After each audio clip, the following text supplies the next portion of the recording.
when he pops out of the fire at the end, I remember as a kid that being like crazy. Like I was like, oh, they So defeated him. cliche. He blew up in a truck. So cliche. Well, not back then.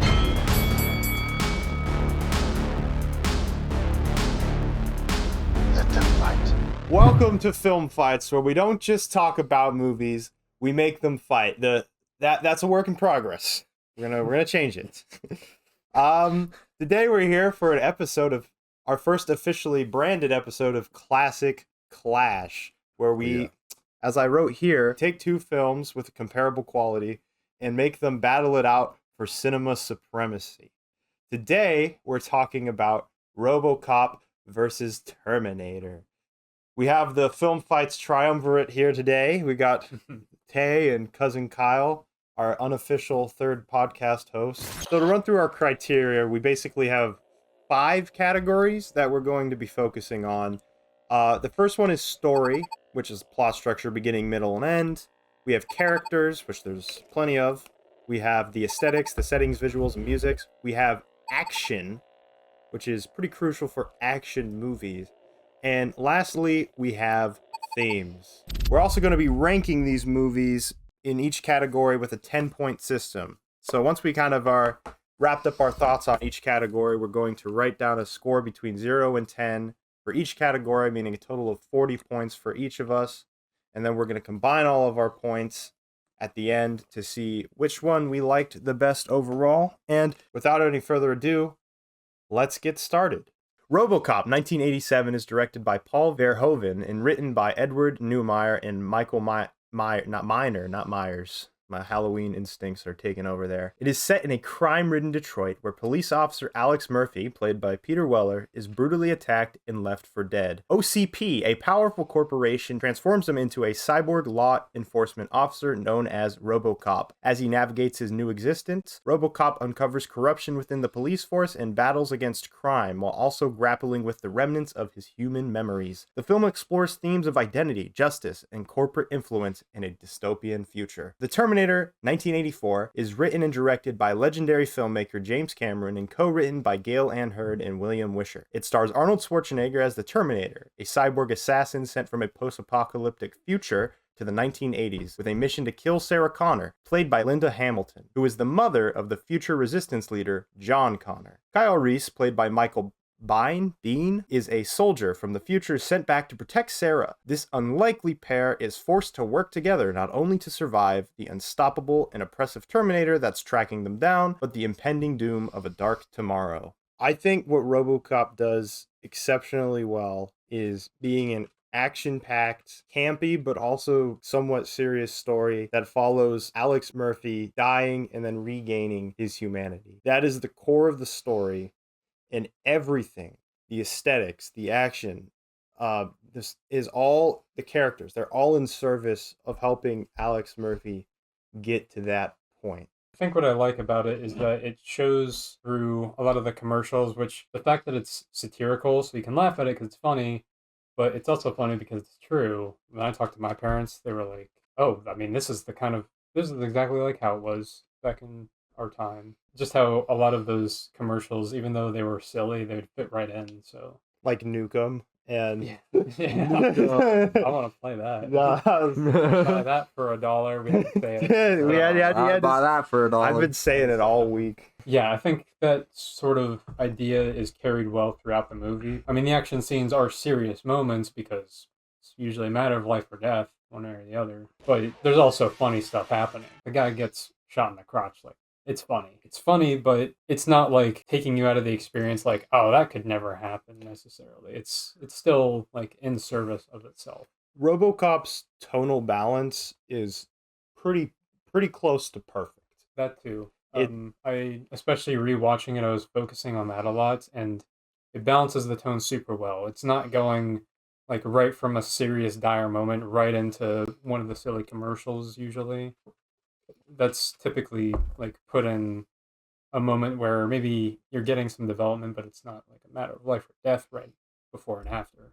As you said, like it doesn't like put its jokes at expense of the story. That's something that I've been harping on new movies a lot, where they're like, well, if it's not funny, people people won't pay attention, and so they add in humor in places where humor isn't really necessary, and it comes at the expense of the story. That is not so with RoboCop or Terminator for that matter. But the difference is RoboCop, I would say, is a lot more fun in how it presents their ideas while also still being able to have a story that works really well. Like as Kyle said, the commercials, they fit in just fine without feeling like the story is like, now you've ruined the tone or the pace of the story. And it's like there's lots of scenes where like that are truly beautiful, like when RoboCop, they cut open his mask so you can see a little bit more of his facial expression as he watches all of his fellow cops shoot him down outside of the OCP building.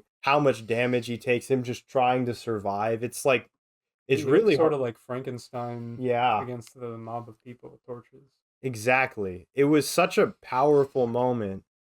But then there's other moments where RoboCop is just throwing people through glass windows left and right, and it's entertaining. It's fun to watch, but it's not like I'm like, oh, stop making jokes. It's kind of like, in a weird way, like a really violent slapstick humor. It's kind of, but it works really well. It doesn't conflict with the tone of the movie, and I think that the tonal balancing of RoboCop just nails it. Immaculate. It's next level. But while we're talking about tonal balancing in RoboCop, we should just real quickly hop over to Terminator. I also think that the tone is perfect throughout that movie. It doesn't have to balance as much though, because it's not trying to mix humor and like seriousness as much. Terminator is more just trying to be serious.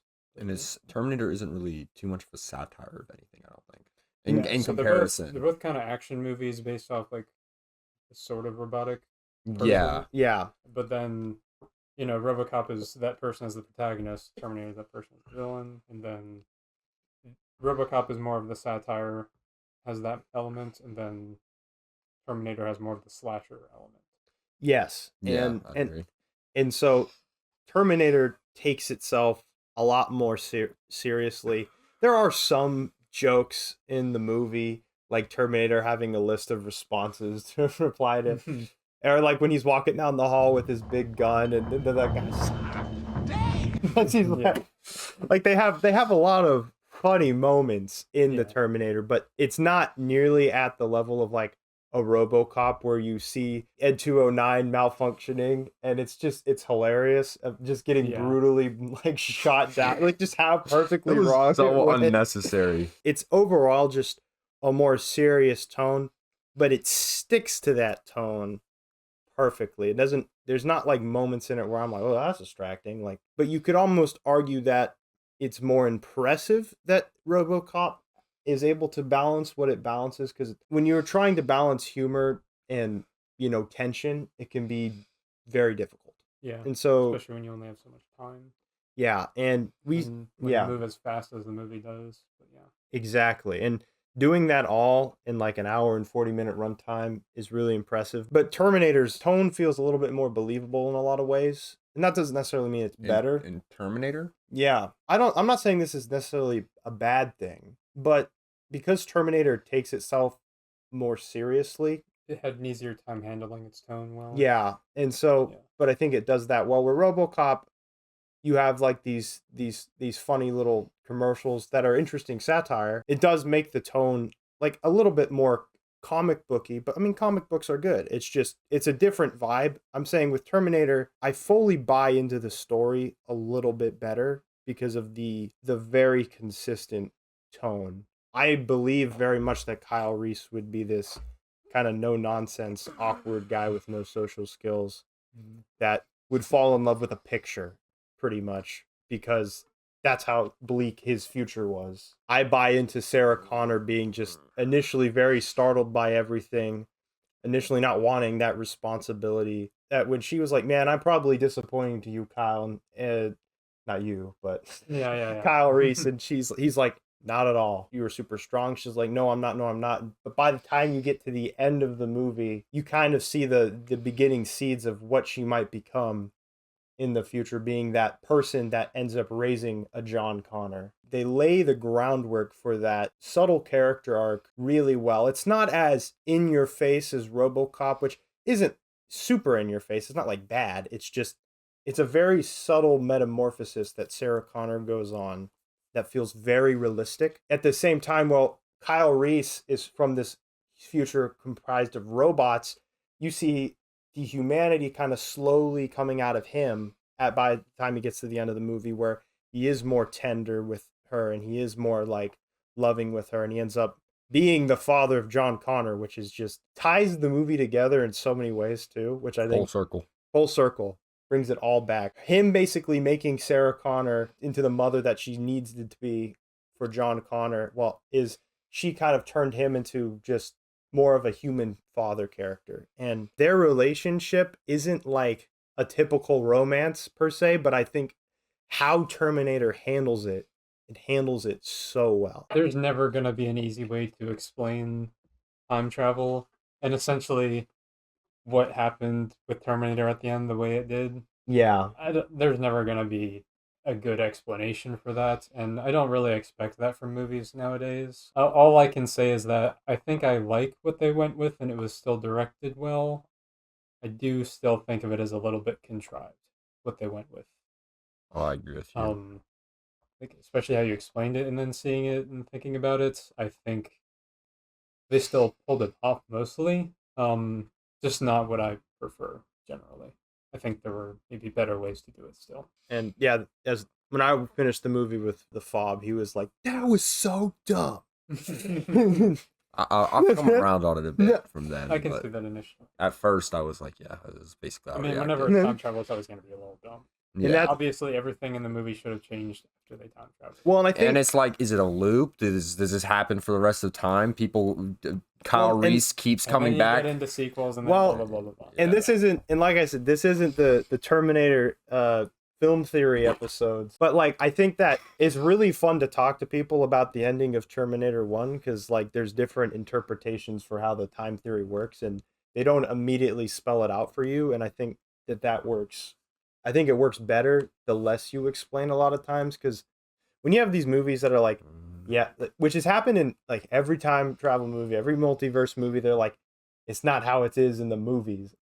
This is how it really is. And I'm like, stop trying to explain it and act like every other movie was I hate dumb. that. That is my least horrible. trope. They did that in The Flash. So they did that in awful. Endgame. Endgame has the worst about it. Yeah. Because they don't explain it at all, and it's even stupider than Back to the Future. I know. It's so horrible. I look at like more of like two general theories of time, and that's more like the butterfly effect, Back to the Future timeline, and then you have a fixed timeline theory where it's like there is not a universe that exists where Sarah Connor doesn't meet Kyle Reese and create a child. Like that's just always how it went. That's how it went every single time.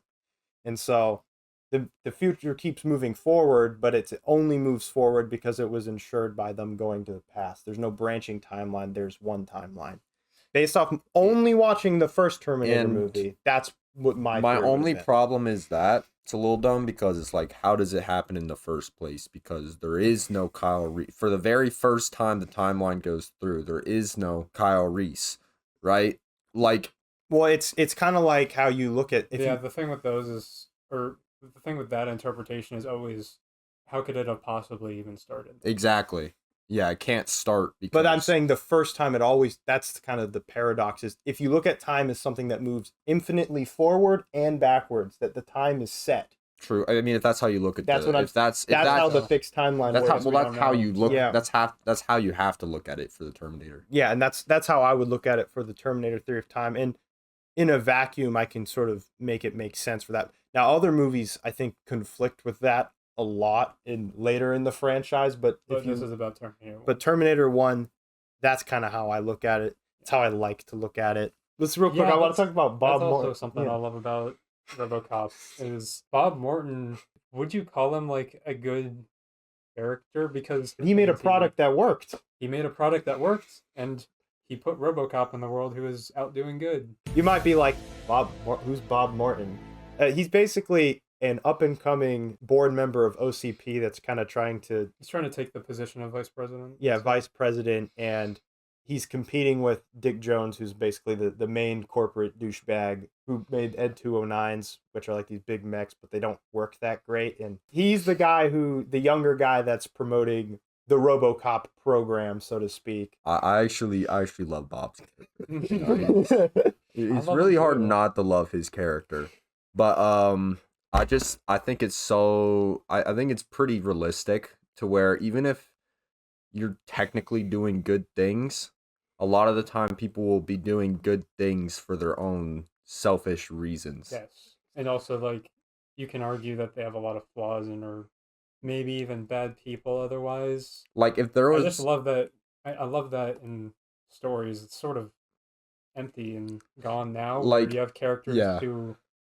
It's a struggle because they are necessary for the good events to happen, but they're morally reprehensible. Yeah. Sort of. I was weirdly rooting for him. Like, when I was kind of rooting for him, too. He's trying to climb the corporate ladder, and I'm like, I want you to, Bob. I want you to rise up. I want you to beat out Dick Jones. Yeah, so it's like, well, the other option. Bob. Yeah, it's like a presidential race. You feel like your candidates aren't maybe the greatest, but you have to choose one of them. Big fan of Bob Morton for whatever reason. So I just had to give my main man's a shout out. RoboCop for me had the perfect ending for that kind of movie. The good character moment, resolving the plot right away, and the music kicks right back in. Just perfect. I think a lot of movies now, they sort of fall in the trap of they do too much in the ending. Like, they keep going where they should have stopped. Terminator, I think, still has a good ending. I just personally could have done without the last scene of Sarah Connor, where it was just her speaking very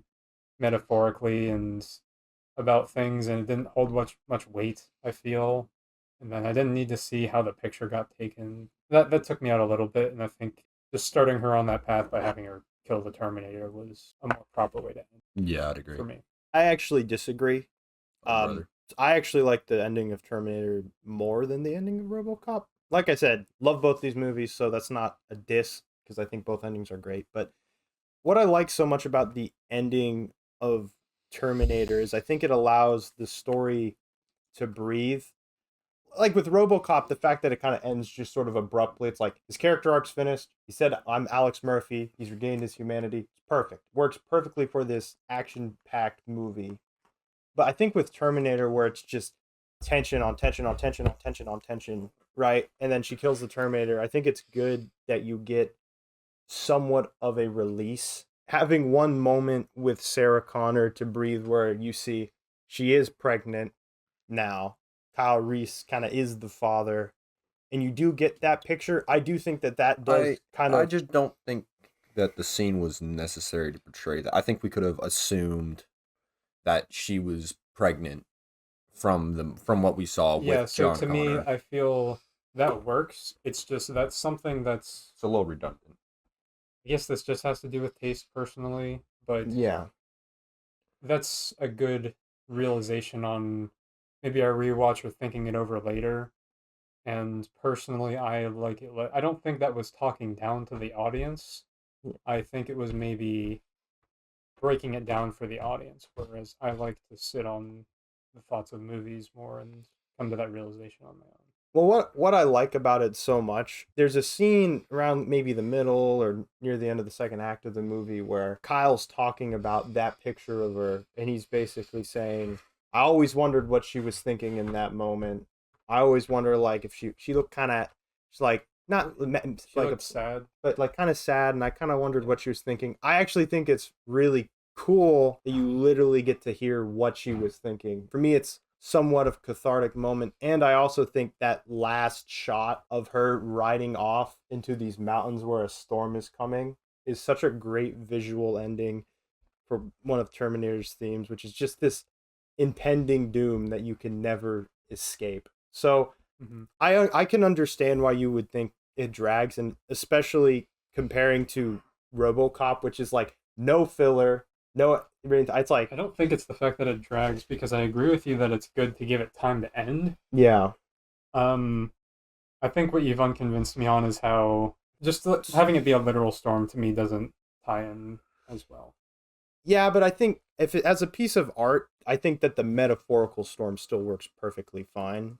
So I think it works. But yeah, I mean it works. Yeah. but I also understand why you'd like the ending of RoboCop better. I just really like the ending of the Terminator, and I remember it like as a youth being like, oh, that's crazy. Oh, that's crazy. Like, oh, I was like, Yeah, I guess. I still think it's really cool. And I think it's done really well. What I sort of noticed was that Terminator had some edits that I didn't care for towards the beginning. It was cutting very fast, and Yeah, it was things like that. And then, sort of in the middle ground of the movie, cutting forward because to flash forward to Kyle Reese's backstory. I felt those segments may have taken a little more time than they needed to. It felt like there were some scenes of just him running could have probably been cut out. There are important parts in that, like I think showing him fighting off the robots was very important. Not a huge criticism of the movie, but I don't think there's scenes like that in RoboCop. yeah. Well, one thing I can and to kind of add on to that is with Terminator and RoboCop, I both think that they have good action, but I think RoboCop's action is a lot more visceral and a lot more enjoyable and just a lot better in general. Mm-hmm. Like Terminator has some really cool moments, like when there's two cars kind of riding side by side and they're just kind of putting shotguns out, and Yeah. you have sort of that mixed effect of Kyle Reese's experience, but Sarah Connor is not, and so he's kind of trying Yeah, to those are teach cool. her while he's trying to fight off a Terminator while he's already under equipped. I went into that movie like thinking about how often movies just build up like a trained killer. What happens is you get into the movie and then for plot reasons they're gonna miss their shots against the main character. Then they shoot like stormtroopers throughout the whole thing. I think Terminator for me actually balanced it pretty well. I could tell why he would miss that shot. There was a lot of things he was shooting through in pretty much all the scenes. It would be like Kyle Reese is always moving. They're always on defense against the Terminator because they just don't really have a hope of beating him in the first place. That speech where Kyle Reese is talking to Sarah Connor and she's flipping out. He's like, "Look, you don't understand. You can't beat this thing. You can't reason with it. It's literal like only mission in life, or not, it's not alive, but is to kill you, and it won't stop until it does that." And I I, like that too. And it was also at first I was a little off put by how he was very bad at explaining the situation to her. But first of all, how can you ever explain to somebody that you traveled back in time? It's never going to work. You can never explain that in a realistic way.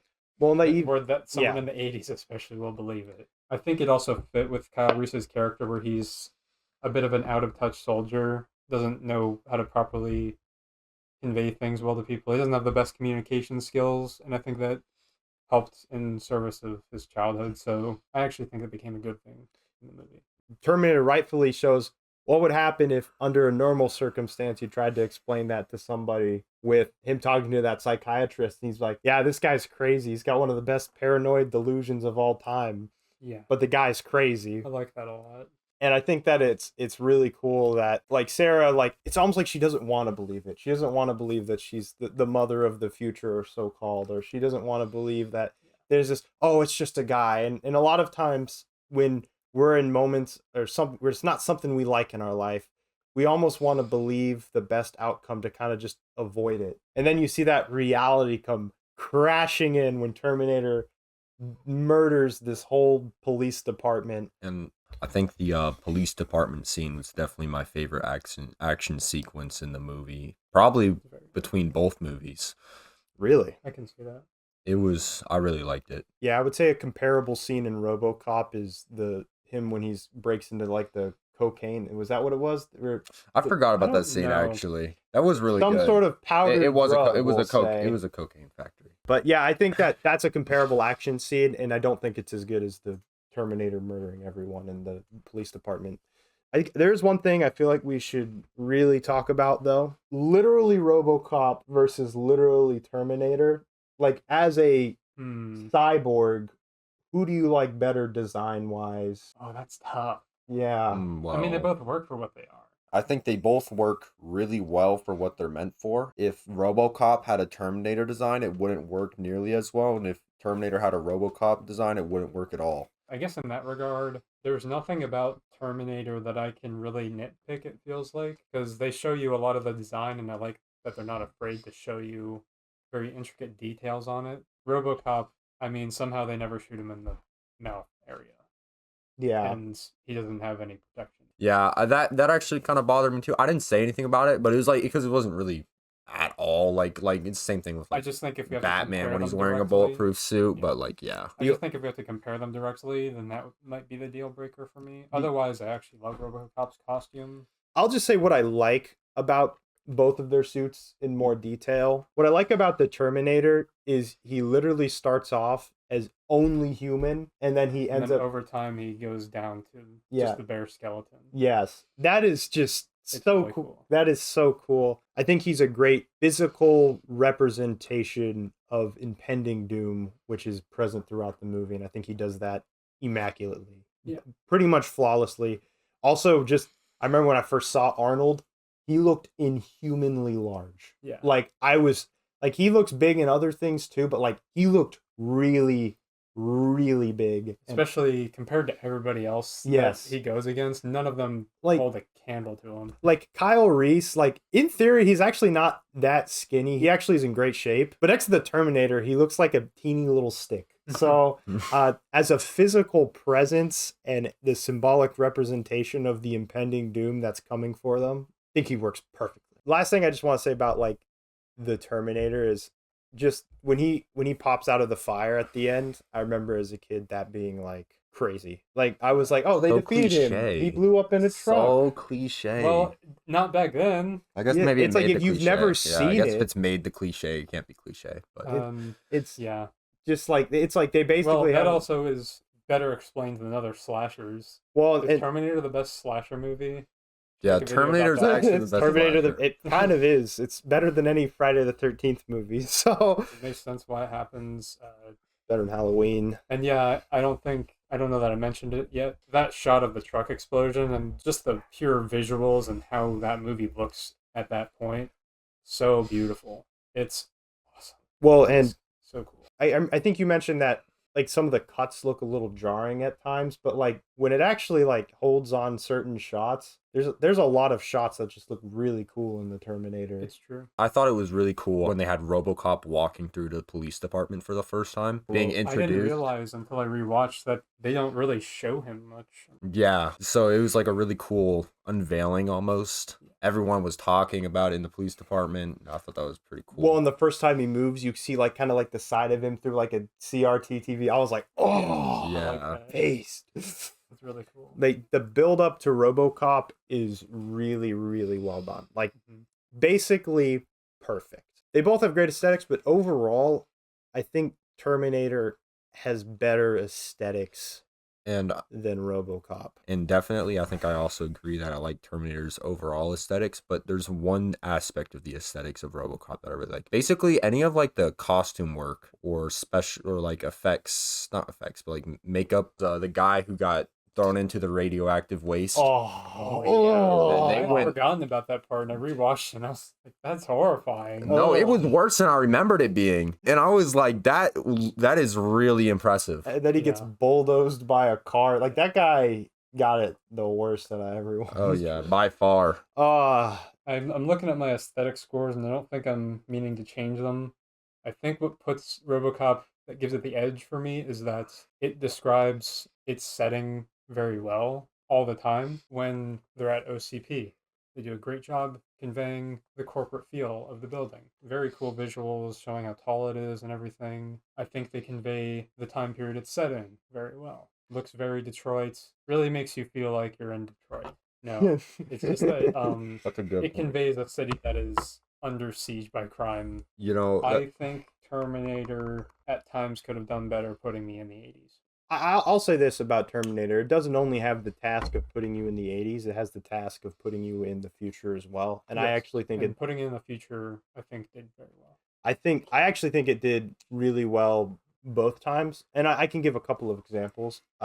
Obviously with the future, like I think it shows you just enough of like the war-torn world with its skulls everywhere. Yeah, I like that. And they're riding in these cars that look like they're barely being held together. And then it shows you like the inside of one of their bases, and everything looks World- so Yeah, ragtime. the world just decrepit. It's and so bleak. dying. And then you have a Terminator that runs in, you see his glowing red eyes at some point. But then when you get to the 80s, I mean, I thought that the diner felt very 80s that she worked in. I felt that like her friend and like her just listening to those like old headphones and stuff and her frizzy hair. I and all thought, the hairstyles. yeah, all the hairstyles were great. I thought when she went to that, I forgot what the bar's name was, but I like the lighting in there a lot. I liked all the, like, there's like a lot of strobing colors, and that did a really good job. The fact that the police department was smoking cigarettes the whole time, it did a good job at feeling 80s and also showing the post-apocalyptic future. But at the same time, it's a toss-up round for me because RoboCop also does a great job with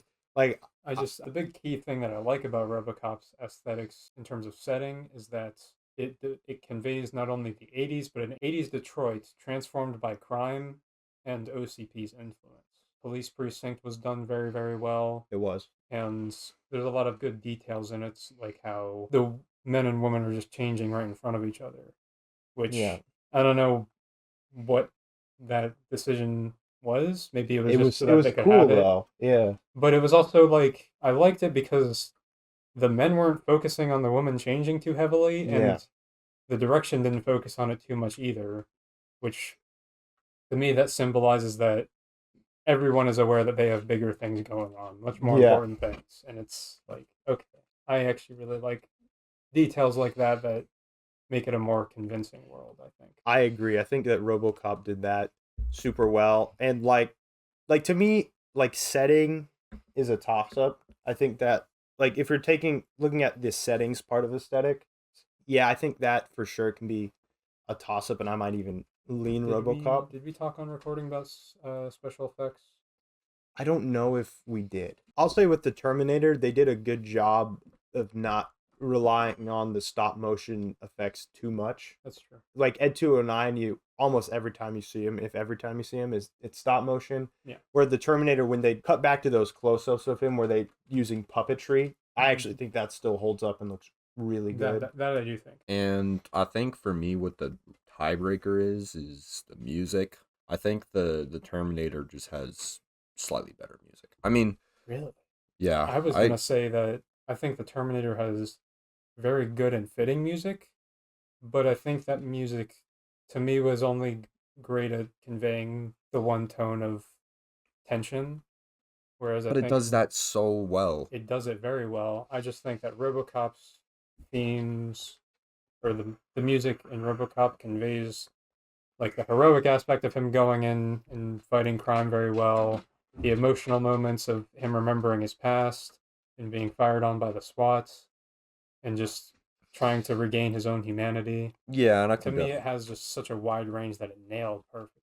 I can definitely see that. I just feel like there's not much of that range being needed in Terminator. Is probably why.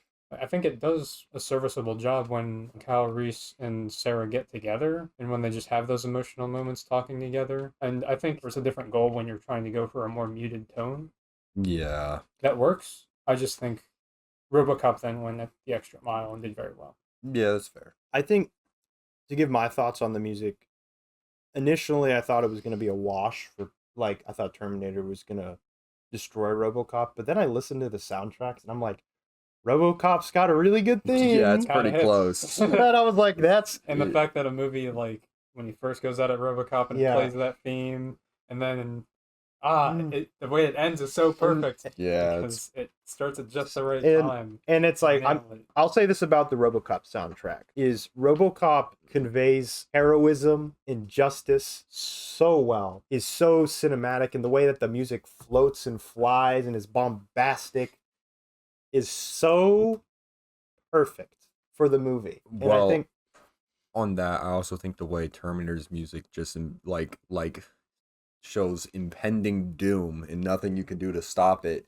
is also really Yeah, it's strong good and perfect because- for the movie. Yeah, it has that sort of heavy machine type sounds that Yes. fits with the Terminator. and that's what I'm going to say about Terminator, because I also like Terminator's music better overall. It has this very iconic electric sound that so much of these retro futurist like steampunk vibes have gone back to Terminator for influence for like those type of sounds. I think that does a really good job, but also the Terminator's music tells an incredible story. Like just listening to the music alone, you've got those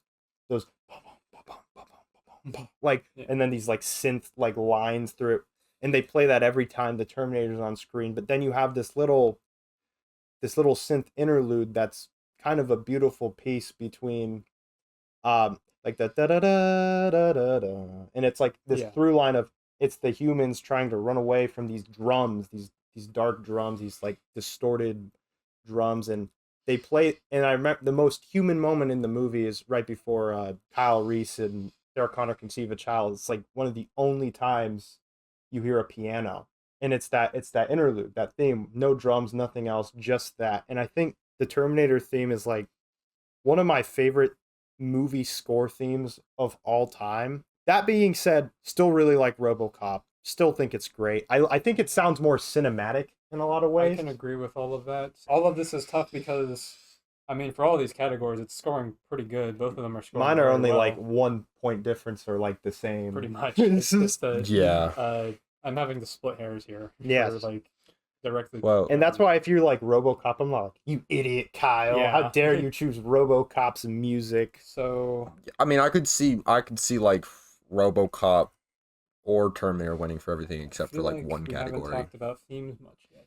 Yeah, that's how I'm moving So- down to. I think themes, this one is once again those splitting hairs Yeah. category. What puts me on the side of RoboCop for this one? Take a shot every time I say that. Yeah. But RoboCop does a very good job of having a variety of people from different backgrounds react to the plot unfolding. I Where agree. it has people on the news, and it's like satirized news format, like interviewing people on the street, reacting to the plot unfolding. And I think that was very interesting how it's already setting up the themes of should RoboCop, like, is he human?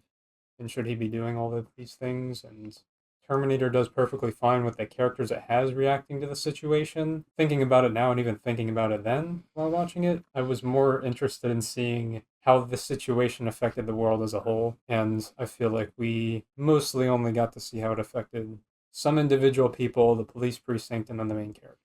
I guess my response to like the world around, I think that RoboCop does that aspect better because it like gives everyone's perspective. I mean, you even gives Dick Jones' perspective. It kind of also leads into the corporate influence in a way. The greed of corporations, where there's a scene where, like we said, Dick Jones kind of gives his perspective on things. He's like, "Look, man, I don't care if the Ed 209s work or not. They were gonna make us a bunch of money." And there was this one quick scene that I really liked. It was short, but it was RoboCop was kind of dazed out while they were making him, and you hear you hear him talking to Bob Morton. Oh, we can save one of his arms, and Bob Morton's like, nah, Get rid of the arm. dude. get rid of the arm, and they're like, well, we can still say. And he's like, no, get rid of it, because in his mind, it's better for marketing. It's better for marketing if it's an all metal cyborg. And that's kind of, you get that kind of side of the corporate world and just them sort of seeing people in air quotes as property, of them basically being like, Mhm. RoboCop is he's essentially our property. You get to see Dick Jones basically, I'm just going to kill off my competitors. I'm just going to kill off this. I'll work with a known criminal, Clarence Roderick, known rapist and cop murderer. I don't care about him. I own the police. Thinking like the world is their playground, and just kind of just how out of touch they are with everything going on around them. And I think that RoboCop did a really good job just showing that side of things. And unfortunately, I don't think it's confined to the RoboCop movie exclusively.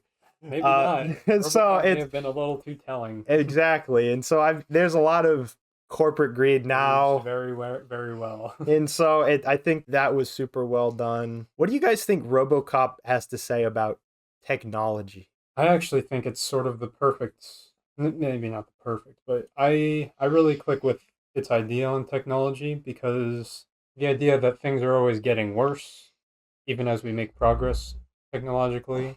Some of this technology can revive people. Sometimes we can bring people back from the dead. On the other hand, RoboCop isn't exactly the ideal way of doing that. He's sort of still seen as the Frankenstein's monster to some people, and how he's sort of the one good new piece of technology that works mostly. You have Ed 209 who completely doesn't work, and it's just like a total it's nothing more than a weapon. It can't do anything Well, just other real, than that. well, just real briefly to interject too, with you saying even though technology advances, doesn't mean that things get better for the people as Yeah. much. It's like they basically revived RoboCop, and as the fob said, he basically, oh, we can revive his arm. Like, how much else could have they revived from him? And he's like, nah, get rid of that. We don't Yeah, need that. Those are the important details where things start to get lost when you try to introduce new technology to better humanity. Yeah. And isn't it so funny still like saying the name RoboCop and we have to talk about how he's a good metaphor for what's actually happening in our world, but it's true.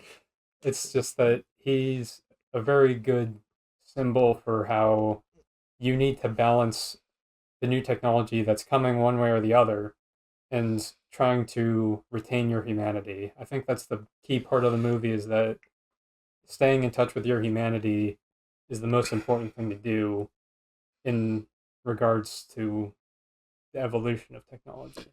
And yeah, I kind of agree with that. I think it's a really good parallel to like basically every good technological advancement has its equal share of bad. Like social media can be used for good, it can also be used for bad. AI can be used for good, can be used for bad. It's a big key thing. A lot of people are I mean there's some fear mongering about AI. Not unworthy. Terminator isn't a completely unrealistic circumstance to happen. AI will be developed.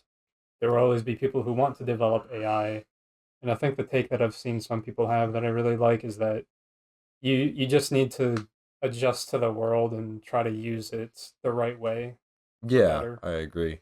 Well, while we're on AI, I guess, because I wouldn't say RoboCop has any real meat-worthy discussion on AI itself. It's more on just the effects of technology in general. Terminator has very specific commentary on AI and the potential effects of AI and the just basically being a cautionary tale of AI. And it's like, I can agree with that. I just think you're gonna go with themes of the Terminator. I would actually begin to think symbolically that Terminator is not really about AI necessarily. Like AI didn't need to be the villain. Like the villain could just be something else. And because honestly, I think it would be a criticism to start to say that it takes on the theme of AI very well because I don't think it necessarily does it perfect. But it does work very well as a cautionary tale. I would say that AI has more of a thematic resonance in Terminator 2, but obviously we're not talking about Terminator 2.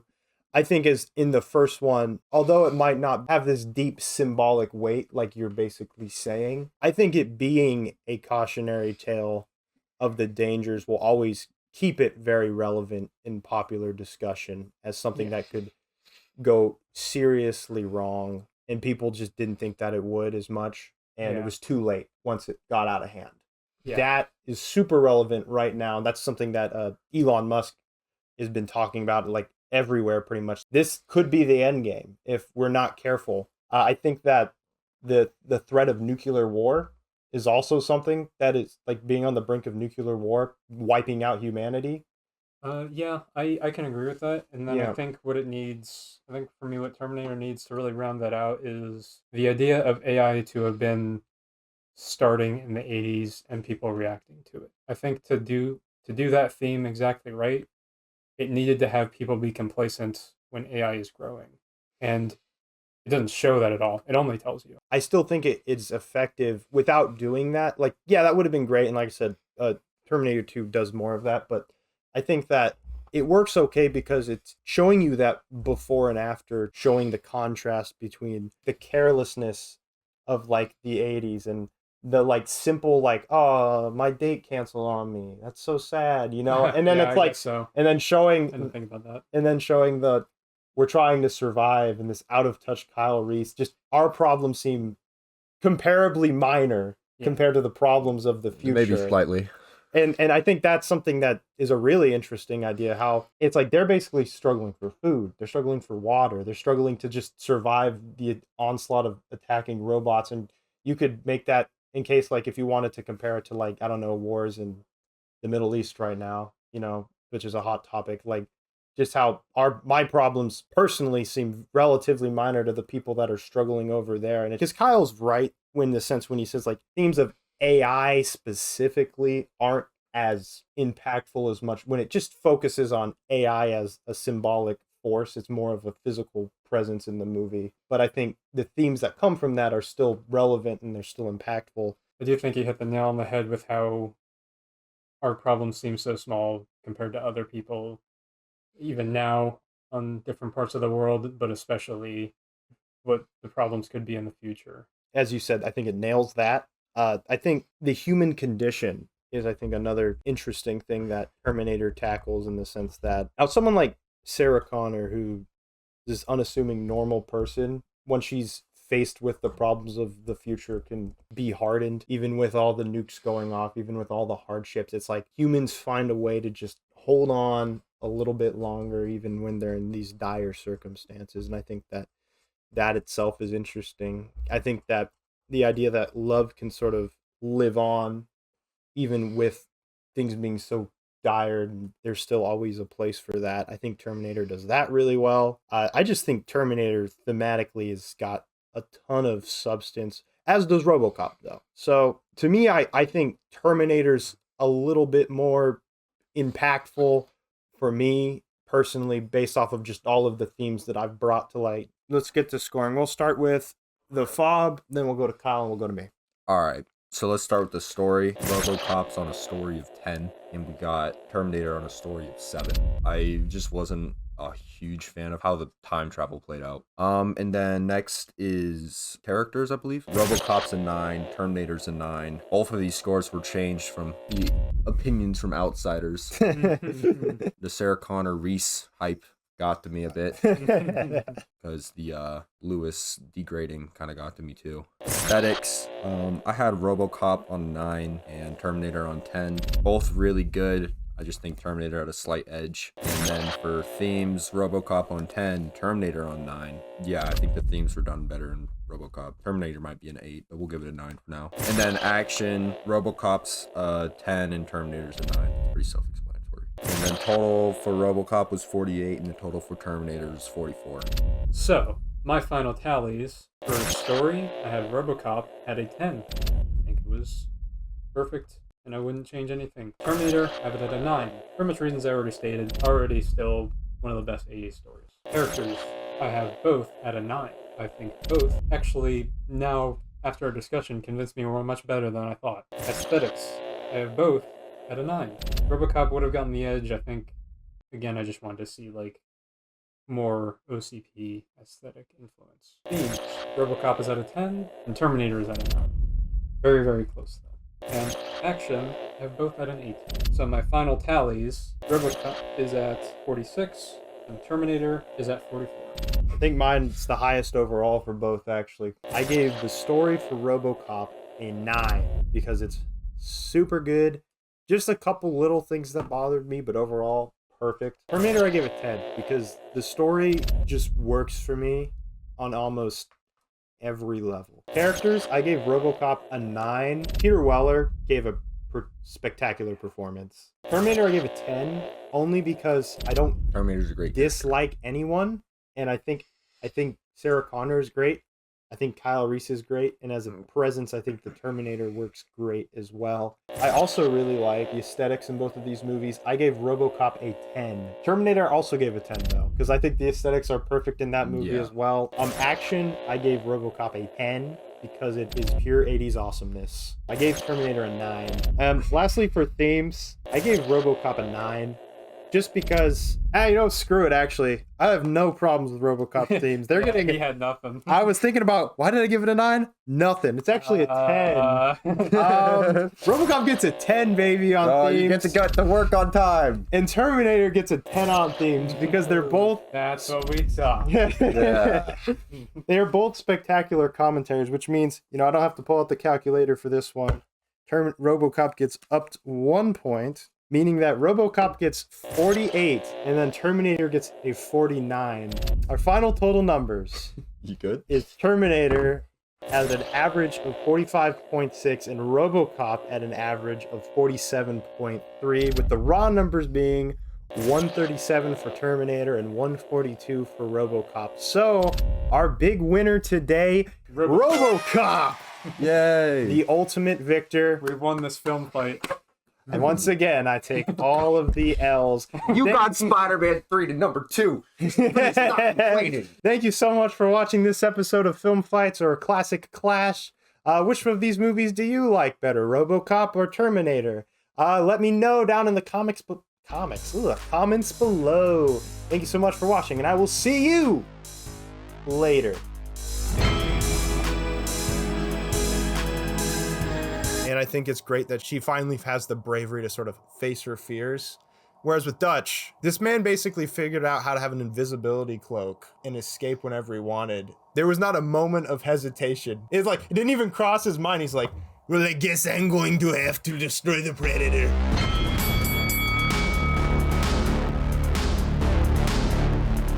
Let them fight. Welcome to Film Fights, where we don't just talk about movies, we make them fight. Today we're doing another episode of Classic Clash and our first official movie in our 80s action tournament bracket, which is really exciting and inspired by a commenter on our channel. In fact, the only commenter on our channel, LogAsp11, who said he really liked our Terminator versus RoboCop. So we're going to do you one better, man. Instead of just doing another one of these, we have a whole bracket planned around it now. So think about if you guys comment, what could happen. This guy he just changed the trajectory of the whole channel for like about a year. So kudos to LogAsp11. Real quickly, if you don't want to hear about our 80s tournament bracket, then you could just check the timestamp down below that I put so much work into every video and just skip straight to the discussion because I care about you. Man, they're not going to think I care about them when I'm laughing. Yeah, I care about you guys. I care about you.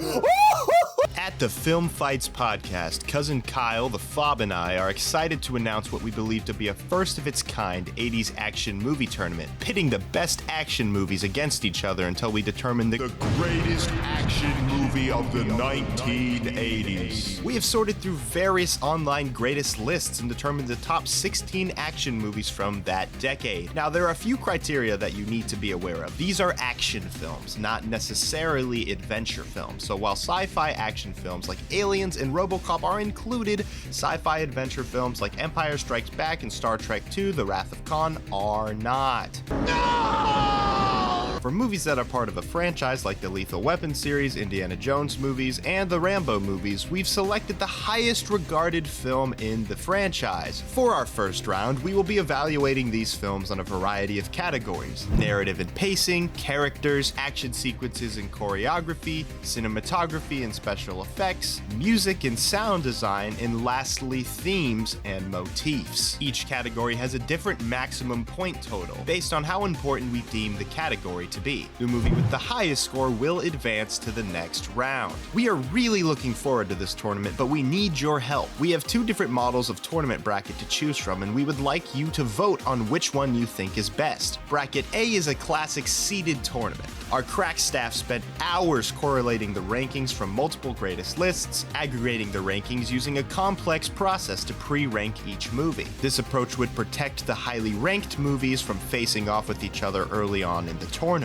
Bracket B is listed by action subgenre. It matches up the best films from different action categories like action comedy, post-apocalyptic, and sci-fi action. In addition to finding the greatest action movie of the 1980s, this approach would also help us determine the best movie in each action subgenre. You can vote on which bracket you like the best by commenting down below or by voting in the poll on my community section on my channel page. One reason we are super excited for this tournament is that we actually haven't seen most of these classic action films on the list. We want to take a fresh look at these 1980s movies with a Gen Z perspective and see which ones still hold up, which ones do not, and ultimately determine the greatest action movie of the 80s. Let's get into, finally, Aliens versus Predator. Predator 1987 is an action sci-fi film directed by John McTiernan and written by Jim and John Thomas. The story unfolds in the dense jungles of Central America, where an elite team of commandos led by Major Dutch Schaefer, played by Arnold Schwarzenegger, is sent on a rescue mission. However, the mission quickly derails when they find themselves hunted by an unseen extraterrestrial hunter, known simply as the Predator. Utilizing advanced technology and possessing superior physical abilities, abilities, the Predator systematically stalks and eliminates the team members, leading to a tense and brutal game of survival. The film is renowned for its intense action sequences,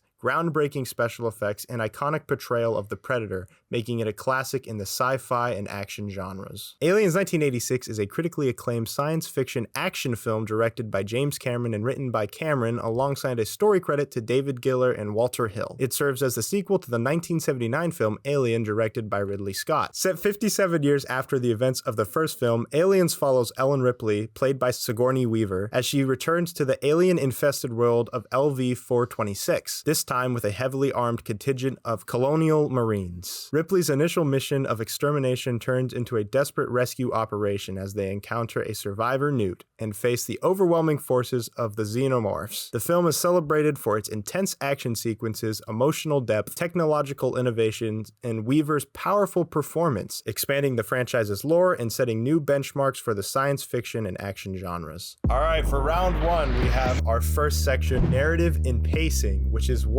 10 whole points. I want to start by saying Predator is structured in a very interesting way, as it basically starts off as this very traditional 80s action movie with a elite group of macho troops that go down to do a rescue mission, and then it turns out that there's some sort of government conspiracy attached to it. And that is basically the first 40 minutes of the movie.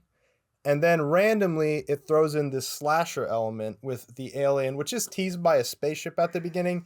This alien predator that starts kind of taking them out one by one and separating them from each other to the point where you get the showdown between not a final girl, but a final man against the predator. So that is in and of itself kind of an interesting structure.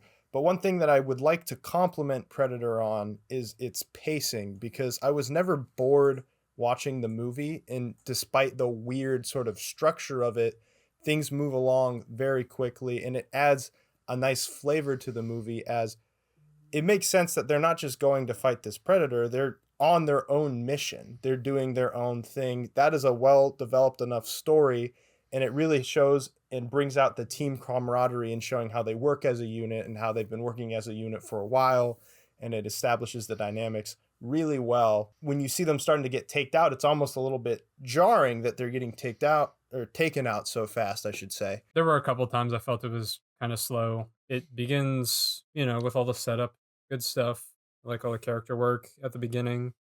And then you sort of have that one big action scene where they get to the first point in their mission. After that, it feels sort of slow for a while. Of course, you have the Predator once in a while taking down one person for an action movie that doesn't have the right kind of pacing or build up for me. So it feels that we go a long time without an action scene with that kind of focus that the first one has. I wouldn't say it was boring because there's the air of tension around the Predator. I still think it's good, but I think that was maybe a bit of a weakness for me. I mean, obviously it's an action horror, but I think a lot of it is the thriller part of it, where it's supposed to be super suspense. You're not exactly sure when it's going to hit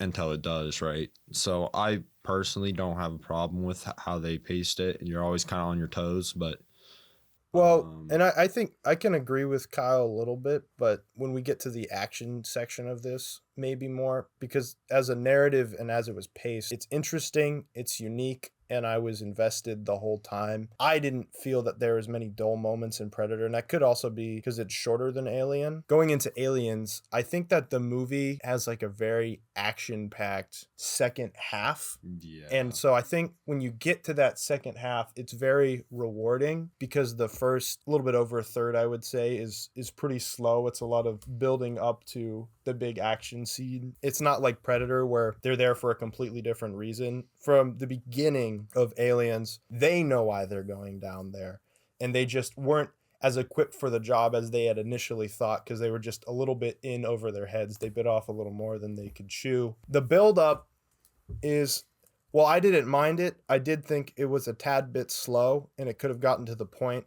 And I didn't even watch the director's cut, which apparently adds even more stuff to the first half. But oh yeah, I feel like it was just I think it was 20 minutes, 25 minutes, or before they even went out, started going out. I didn't have too much of a problem with that first part as much as once they actually got on the colony and they were like exploring the colony, I feel like it was just too long before anything happened. I think it was like for 50 minutes into the movie, I'm pretty sure it was, and it was like He was fighting sleep. Nothing has happened. You haven't seen any monsters. It's just been like no xenomorphs have been spotted. We haven't seen anything scary. I was surprised with how much I enjoyed that, actually.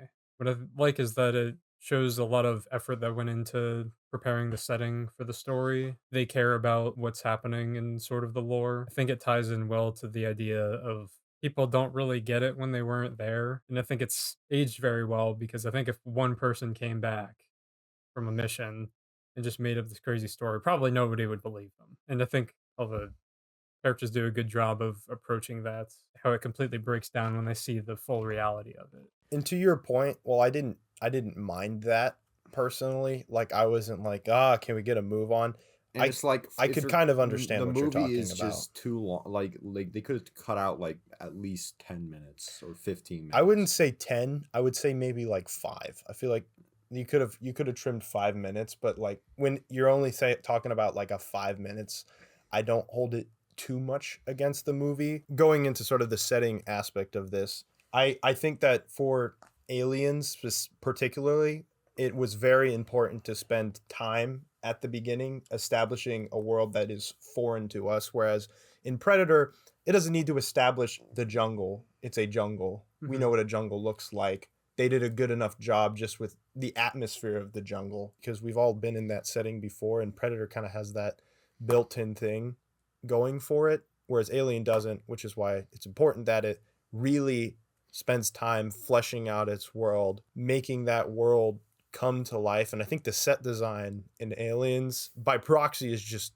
super impressive. It does a good job of sort of showing, okay, something happened here. We can see the acid marks, and then you get to that layer where you start seeing these organic alien matters, and it starts building up to that. I didn't once feel like, oh, we're just on some movie set. And I think that really adds to the story and the atmosphere and the claustrophobia of that movie. But when we're talking about pacing for like an action movie in particular, Predator's probably a little bit more favorable to me. And that could just because the runtime's shorter as well. But like that is a very tight, all killer, no filler experience. And Aliens by design is more atmospheric, even if it is an action centric version of Aliens.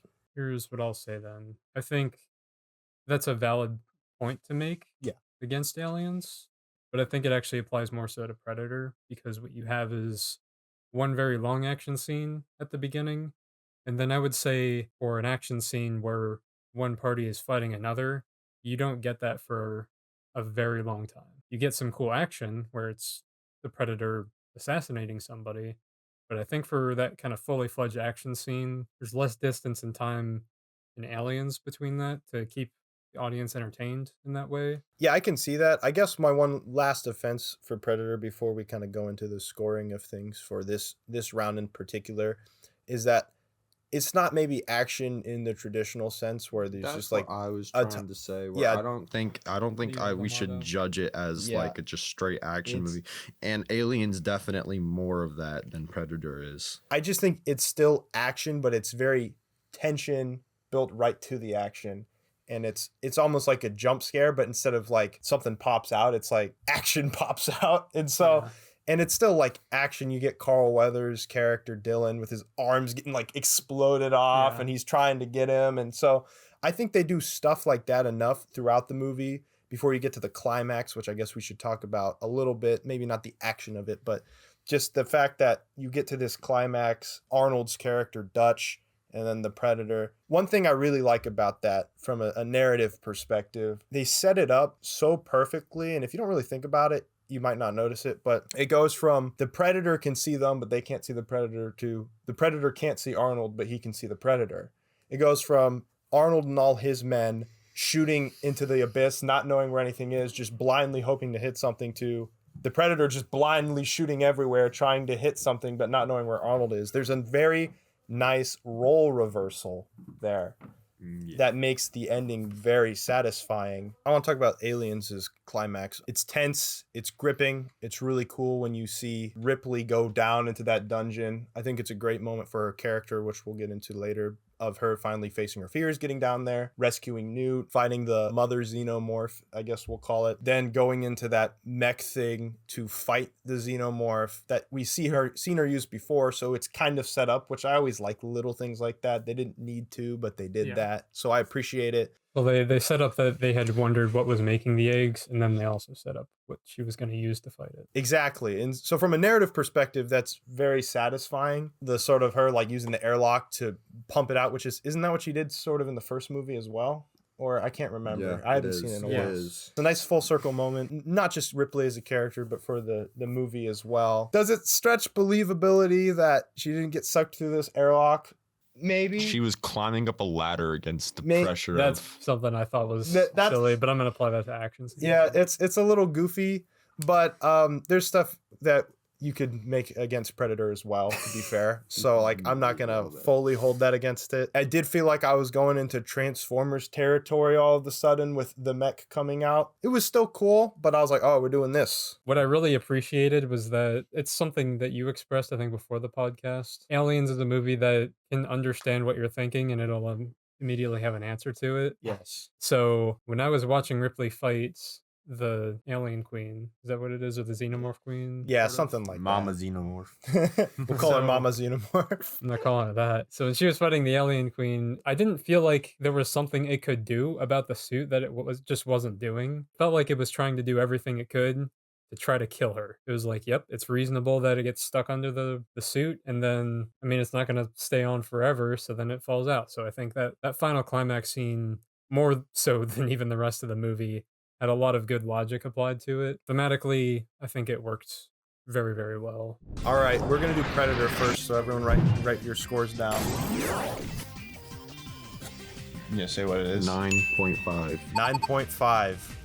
I'm going to go with an 8 for Predator. I went an 8 for Predator. All right, now let's do Alien. 9. I am going to give Aliens a 9 out of 10. I'm gonna give it a bigger 9. Next, we're going to do characters and development, which is a 5-point category, a little bit lower because I feel like it's part of the story a bit more, and also these movies aren't as much about the characters, but more about the story and the action anyway. What I will say I like about Dutch, and by proxy say one of my favorite things about Predator, is just how testosterone pumping the entire Predator movie is. Pretty much every person on the Predator cast. Yeah, it's like that one scene where Dutch and Dylan see each other for the first time and they clasp hands and their biceps are bulging. Yeah. I'm like, this is the exact energy. It's iconic for a reason. Exactly that I'm looking for. I like how they had this plan at the beginning to sort of secretly, stealthily like take over this base. And then Dutch is like, nah, screw that. I'm picking up a truck and throwing it in. And now we're blowing everything up. Yep. And as a character, is Dutch deep? No, not at all. Not. I mean, he's a meat. They're very different kinds of protagonists. Yes, he is a meathead man that wants to avenge his fallen compatriots. He plays that really well, and that's it for Ripley. I'll tell you what she doesn't have. She doesn't have that masculine, hyper testosterone energy. But she is a woman, so I guess it's a little unfair to talk about the testosterone pumping. So I hold her to a different standard. However, as much as I hate to say this, she has more depth than the character of Dutch. Bad idea. I think Dutch has more depth than you think he does. One thing that I really like about her character and her character arc is she is very afraid to confront the aliens at first, and that is like totally reasonable and like rational, but slowly throughout the movie it's like she's like, all right, I'm gonna get more involved. All right, I'm taking control of this car, ramming it through this door so I can save some of the men, and at the point to the end where she literally goes and faces her fears directly to save Newt, which I thought was a good, powerful full circle moment for her character. And also when Newt comes and says mommy, and I think that sort of having that embrace with Newt, having sort of Hicks as this like surrogate like father figure, getting this sort of dysfunctional family, I think is really interesting. And I think it's great that she finally has the bravery to sort of face her fears, Whereas with Dutch, this man basically figured out how to have an invisibility cloak and escape whenever he wanted. There was not a moment of hesitation. It's like, it didn't even cross his mind. He's like, well, I guess I'm going to have to destroy the Predator. It's a different mentality. She's certainly got more depth. She's less of a caricature. It probably makes her a better character, I guess, on paper, if you want to say such things. But what do you have to say?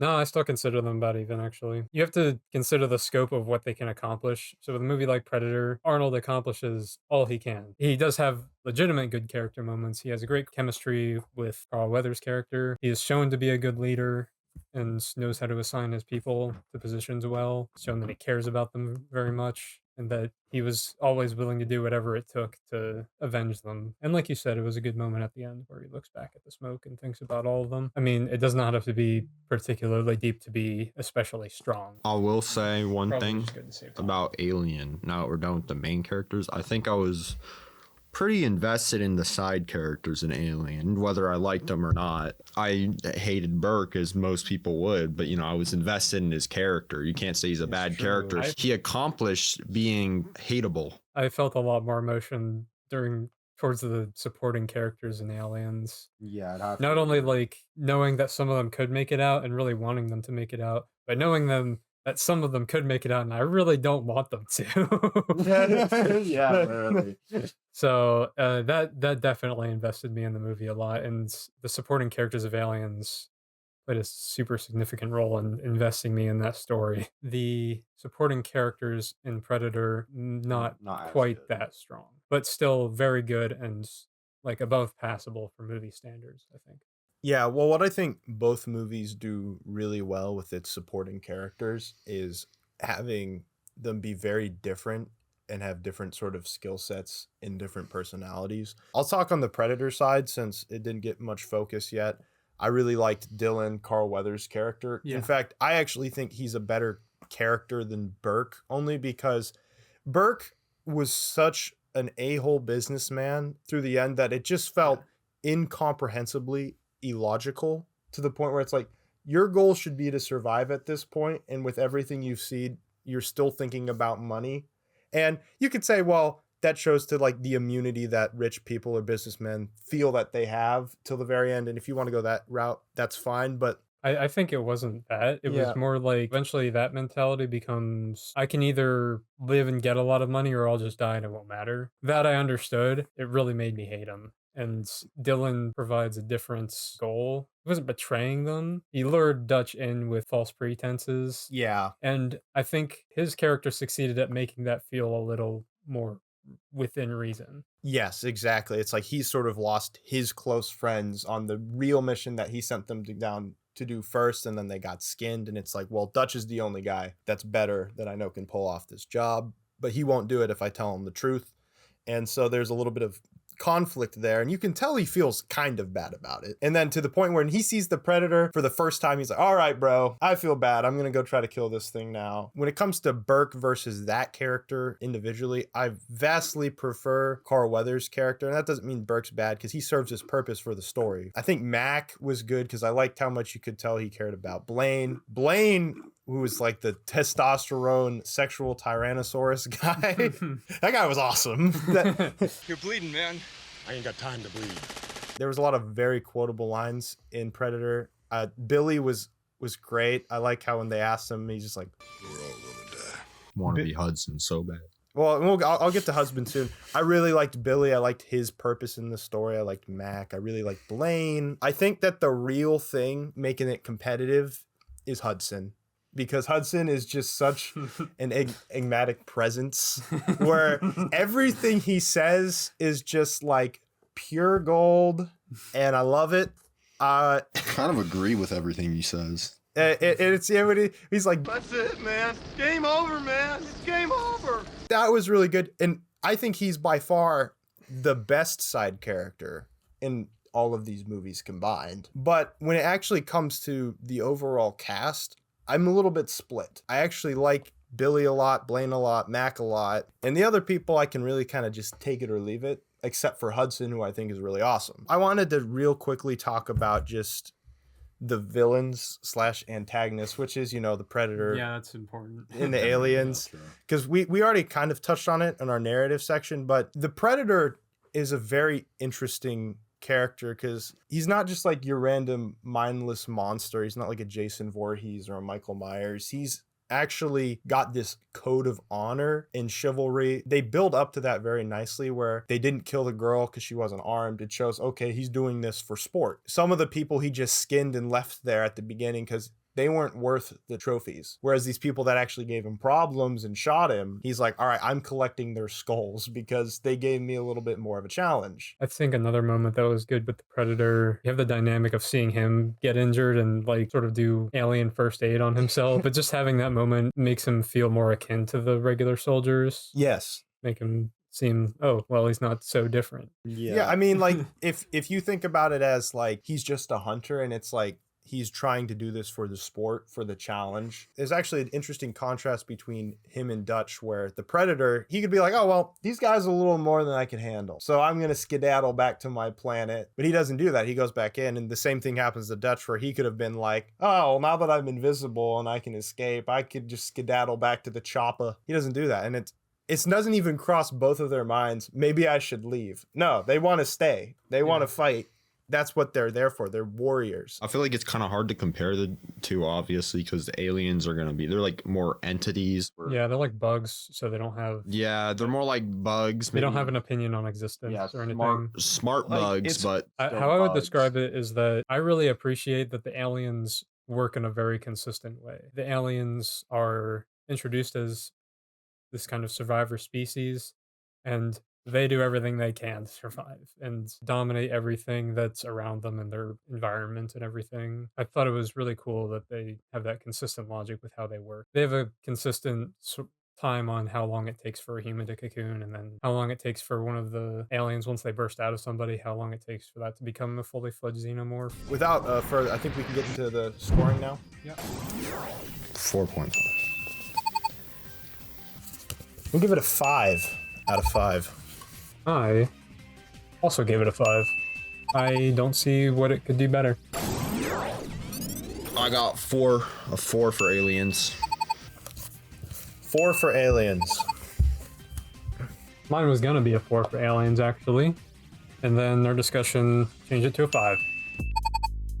Next is our most heavily weighed category, action sequences and choreography, with 15 possible points being earnable. We'll start with Predator, as we've been doing so far. Kyle kind of mentioned this. It's weirdly paced. You have one really big, explosive action scene towards the beginning of the movie that is completely disconnected from every other action scene in this movie, which is basically the men failing at fighting against the Predator. You see a lot of ultra violence in that sense of the Predator taking out certain people, but they're much more in spurts. It's tension, Predator kills someone, tension, Predator kills someone, but each time you learn something new about the Predator, but that would be more of a story thing. When it comes to action, Aliens feels much more, and weirdly enough, traditional. Once it starts, it's a bunch of guys shooting down a bunch of aliens. I like both the action in these movies, and that's just kind of to open up the subject. Kyle, Tanner, what do you think about the action? It's important to keep in mind when comparing the two of them of what they're trying to do with their action, because on surface level, you're going to be looking at Alien and be like, well, the action is clearly much better in Alien because it's nonstop constant action. There's like 3 action sequences in Predator. But I think it's important to think about what are you trying to do with your action sequences.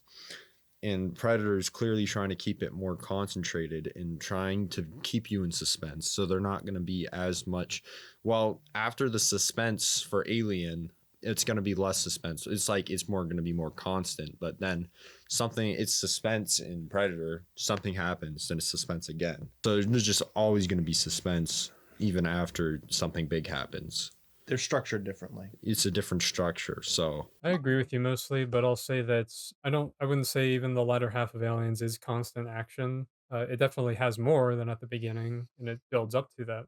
Builds up to having more frequent action scenes, but it does take great care to show this is the action scene and then this is the discourse that follows that. So There's the action scene of, are they just called face huggers? I don't remember. Okay, We can well, call them face huggers. yeah, so that creature attacking Ripley in the medical station, and then they have a discussion because of that with Burke. They have a great discussion with Burke. We grease this rat son of a right now. That's what an action scene should have started, but you know, there is something in between that and the next action scene, Right. which makes sense. And then after that action scene, which is a long one and probably my favorite, there is, once they lose Newt, then there's another sequence of events of saying, okay, this is how we're going to finish it up. And then Ellen finally deciding, okay, I got to go back in for Newt. And then that's another long scene with a lot of tension and build up. It surprised me because I thought it was going to start when you see the Alien Queen, and then they turn tables a little on you and they're like, okay, now I'm going to threaten it. And it's like, oh, it's intelligent. I would say just as much as Predator makes great use of tension, that made great use of tension as well. I especially like the last action scene of that. Says Alien Queen definitely feels like it's trying to kill Ripley. Ripley had a very creative way of dealing with it. Yeah, I will say about Alien, I think it's got like some real brutal, like white knuckle, edge of your seat action. The first one, which James Cameron makes very chaotic in nature, like, oh man, they're cooked, and the inexperienced commander doesn't know how to command these people, and so then Ripley kind of has to take charge and save the day. Then the next one with the face hugger, like that was really intense for completely different reasons, because yeah, if it was just that, we'd be okay, but it's the fact that they're trapped in here and you put a time limit on that. How fast before, because they'll realize eventually something's up, but like how fast can they get there before it impregnates them with one of those xenomorphs, and they don't have any weapons. And then you have the next one where it's basically, all right, we have our escape route almost ready. We just need to get there. This time they have a little bit more of the handle on things, but the difference is they're running out of ammo. And then the aliens were on the ceiling during that one sequence. I'm like, they're in the ceiling. They're in the ceiling. And when they realize it, it's always like there's something that's sort of impeding them. They never really have the upper hand. And then you get that last action sequence with Ripley, which is actually my least favorite in the entire movie. I don't know. It felt a little out there for me. And that's just me personally. And then with the airlock, I don't know why, but that was like, okay, okay, buddy. But I think was climbing up a ladder with the airlock still open. Yeah, the thing I was thinking in that was like, you're not gonna climb away. Yeah, from maybe outer with space the arm lock, with the arm lock around the ladder. He like, pulls maybe down something to open the airlock. So why doesn't she just close that close the airlock? Instead, she goes all the way up and then pulls something. I'm like, even if that's how it works or something like that, you don't need to tell me that's how it works. It's a dumb 80s action movie. I know that this thing opens it, so just make that thing close it. It just makes more sense. And I agree. That was one thing I specifically thought, like, why does she have to climb up? On the Predator side, his action, I guess we'll say, unfolds. He kills them all in like different ways each time. And each time you learn a new piece of the puzzle of, all right, this is what the Predator can do. These are new things that Dutch can add to his database on how he can possibly beat the Predator at the end, which is why I like that the last action scene is him going on and combining everything. Yes.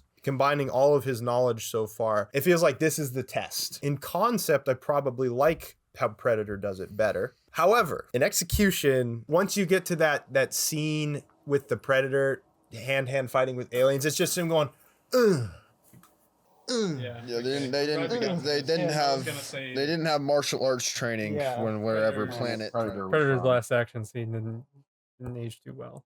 Like I said, conceptually, it's really awesome. I agree. I rock with it. Actually, and I would go as far to say that I think everything leading up to that still holds up and still looks good when he's shooting the arrow. Everything leading up to that was perfect. It holds up great. I think the Predator killing them a lot and that effect with the invisibility cloak works great. That last action scene, which is unfortunate because it is the last standing impression.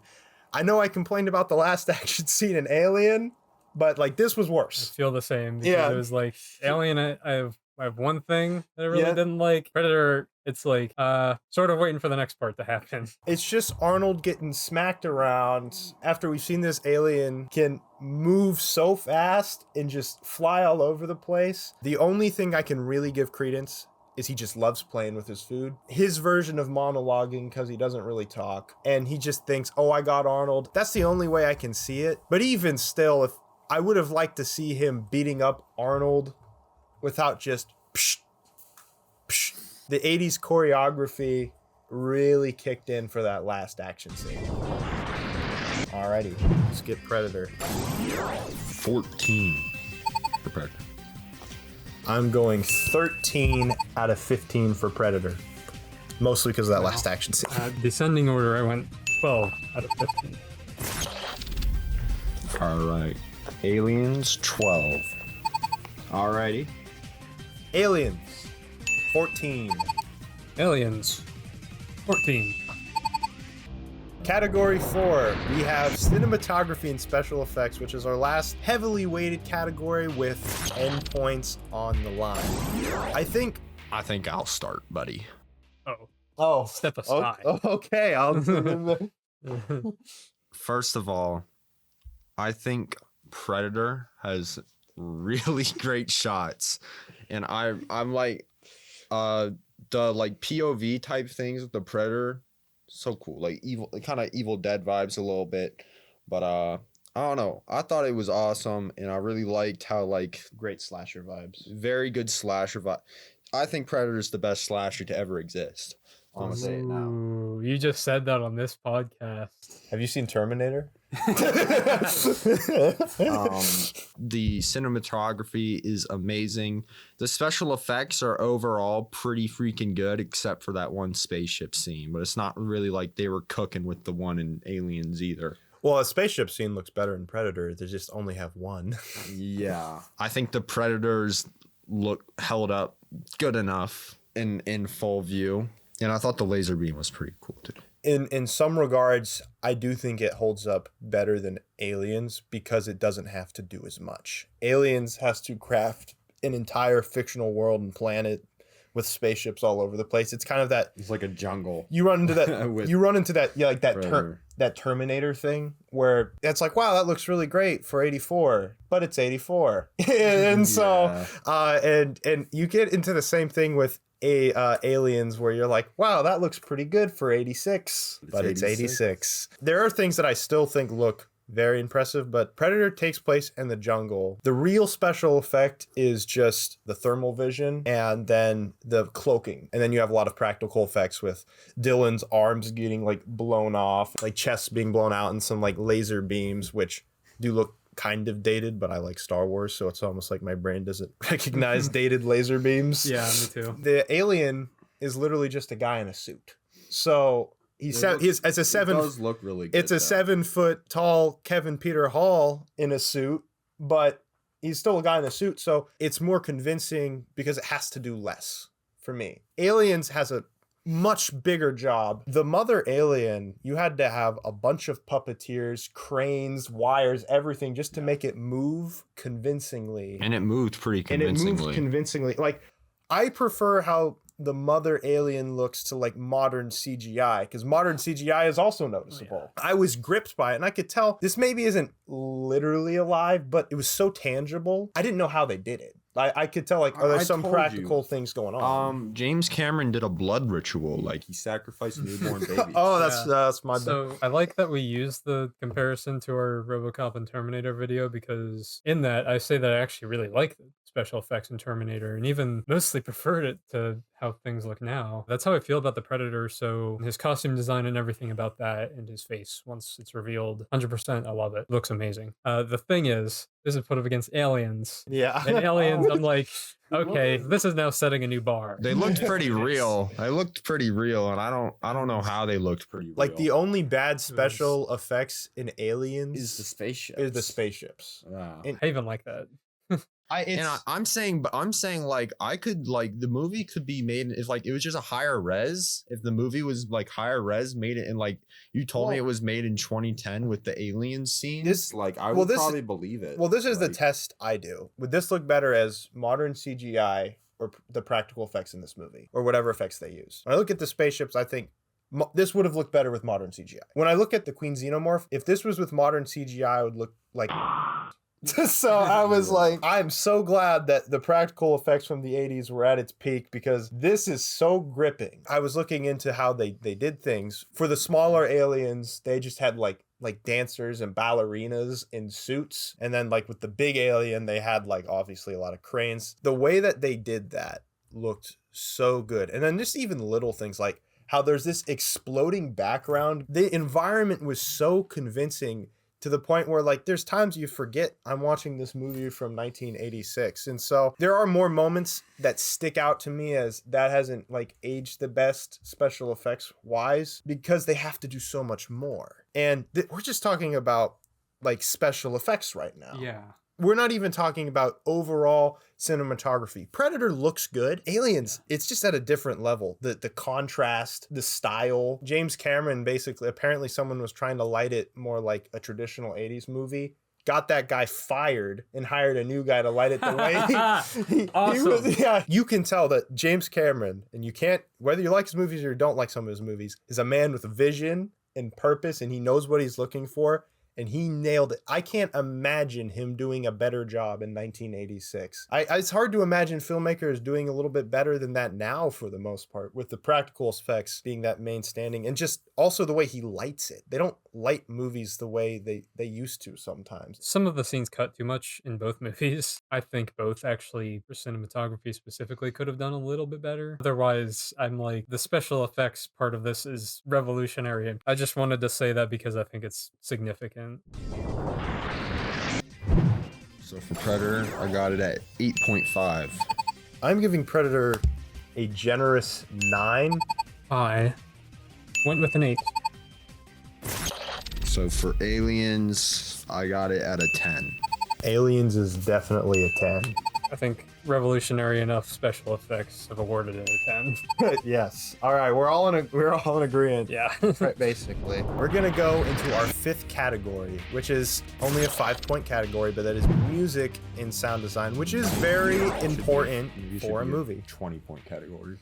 So one thing I would like to say is Alan Silvestri did the score for Predator. The GOAT. I think we automatically give it a 10. I love Alan Silvestri's score for this movie. It's very intense, gripping. It fits every scene. It stands out. It's one of those soundtracks that I can listen to when I'm like driving around and not be like, what is this random like setting music? It's like there's some genuinely good pieces here that are just very punchy. It's got a tribal nature to it, but it's got that American muscle military sound to it as well. He cooked, to be quite honest. Aliens is by soundtrack was by James Horner. James Horner's made some great work. I don't think that Aliens is his best work. I think he did his job very well. I think it added to the proper mood of the story. I don't think it's as memorable. I don't think it stands out as much as Predator's soundtrack. When it comes to sound design, like special sound effects, as I was watching both of these movies, I couldn't help but think to myself how I just love 80s sound design because it's so much more crunchy and like gritty than modern sound designs. It's a little bit more rougher around the edges, and it's very satisfying to listen to when someone picks up a gun and it makes this unrealistic like sound. But I don't hate it. In fact, I prefer it. It just makes everything sound so crisp. It gives a lot of meaning to what happens. Yeah. So nowadays in movies, everything feels like goes through some kind of weird audio filter where it's like it tries to be a little too realistic with how things should sound, and in reality, it just takes a lot of the impact away. If someone picking up a gun in an iconic moment wouldn't make a sound in real life, I don't care. Yeah. If it's important in the story, have it make a sound. Exactly. Cool. There's so much texture in the sound design for both of these movies. But when I think about Predator, there's more moments I can think about, like, you know, when Billy laughs and then the Predator copies his laugh and it's like this distorted version. That was really cool. The Predator's sound was the sound that the Predator made was really cool. I also just like the jungle atmosphere that was very like vibrant. All the machine guns, obviously, which is something you have to give to Aliens too, because it has to make up gun sounds for future guns, and I think it does a good enough job. I just think I like Predator's sound design mixed with the music, and also I think Aliens was more, I will say, a little more modern. I think it was, while it still got that 80s grit to it with the sound design, it's still a little bit smoother, and that might make it like technically better, but I don't care. I'm here to share my opinion. Overall, they're both good. I think I would even say great. I just think that Predator is superior to me. I didn't notice score much in either one, honestly. I didn't know we'd be rating it on that. I mean, just with special effect or sound effects, those things I did notice more in each movie. And I think even if you tell me that Predator had some kind of amazing soundtrack, the most I could give it is like 1 more point over Aliens in total, because otherwise I think Aliens utilized sound very effectively. Quiet at the right moments, and it is loud and chaotic at the right moments. It's always clear what's happening based off the sound. You can always hear what the characters are saying. Same is true for Predator. I don't consider them very different. Otherwise, all I'll say is I think Predator might have the better sound design if it really came down to it, because I think it plays with it in more cool ways, like you said at the end. I feel like it's just, and it's not really the movie's fault as much, but it's just a lot more dated in Aliens, I feel like, for the sound effects specifically. Really? I don't really notice the soundtrack very much in Aliens 2. It didn't stand out to me at all like the Predator one did. So I'm not really giving it many points for the soundtrack either. For Predator, I gave it a 5. Predator, I gave it a 5. Predator, I will give it a 5. For Alien, I got it at a 3. I can't say that Aliens is middle of the road at all, so I couldn't give it a 3. Well, 2.5 would be middle of the road. So I'm gonna give it a 3.5. I feel the same way as you, but I don't work in 0.5, so I gave it a 4. Our last category is themes and motifs with 5 points possible. Yeah, depend. Full stop. But You okay? I think. Okay. me too. Often even. I think the themes in Predator are very underrated. There are some interesting sort of things that you can look at. My favorite being sort of the will of humanity to survive and prevail, even when great losses are taken. I think that's present in both Aliens and Predator. I would say I think Predator does that specific thing a little bit better for me, just because Dutch is a very inspiring character. I think that his will to not just run away, but overcome the challenge in the face of all of his teammates just getting capped is truly like something that gets you going. It makes you like, yeah, I can fight my challenges. He's a brave guy. He's a brave guy. I would say more so than survival is it's sort of a hunt. So there's the hunting aspect of what the Predator uses. Because there's that Predator versus prey, which is why it's then like a good name for the movie. I like that aspect of it. I like the role reversal. Like I said,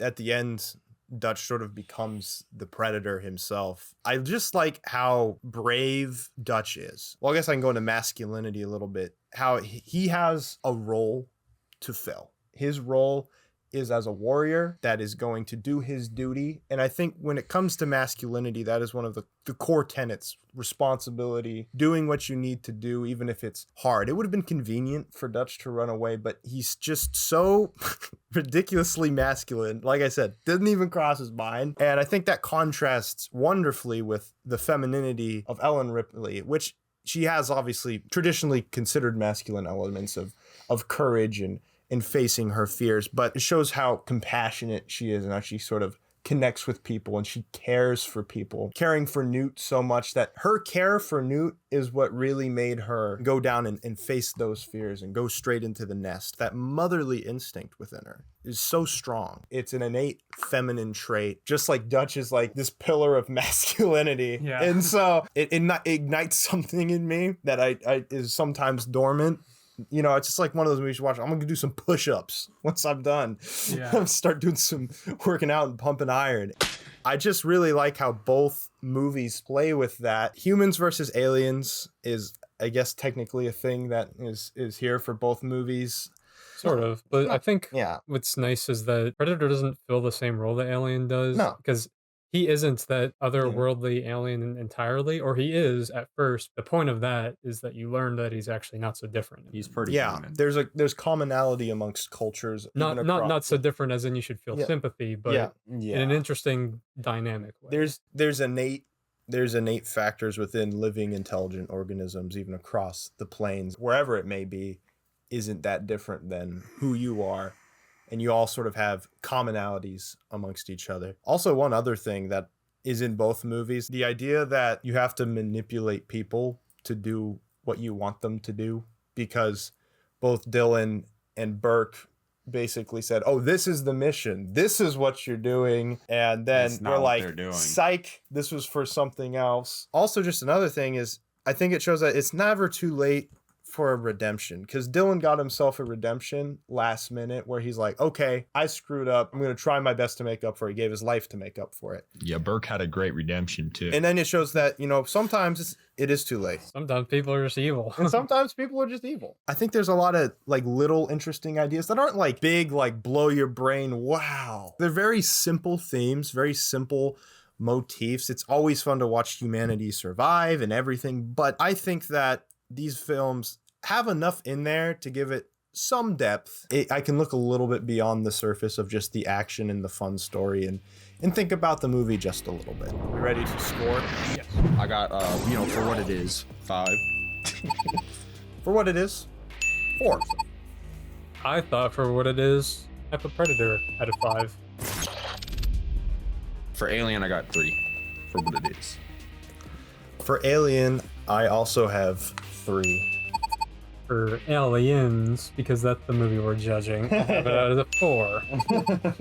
Alrighty. After a lot of mathing, Bob, what is your overall for Predator and Alien? 46.5 for Predator, 41 for Alien.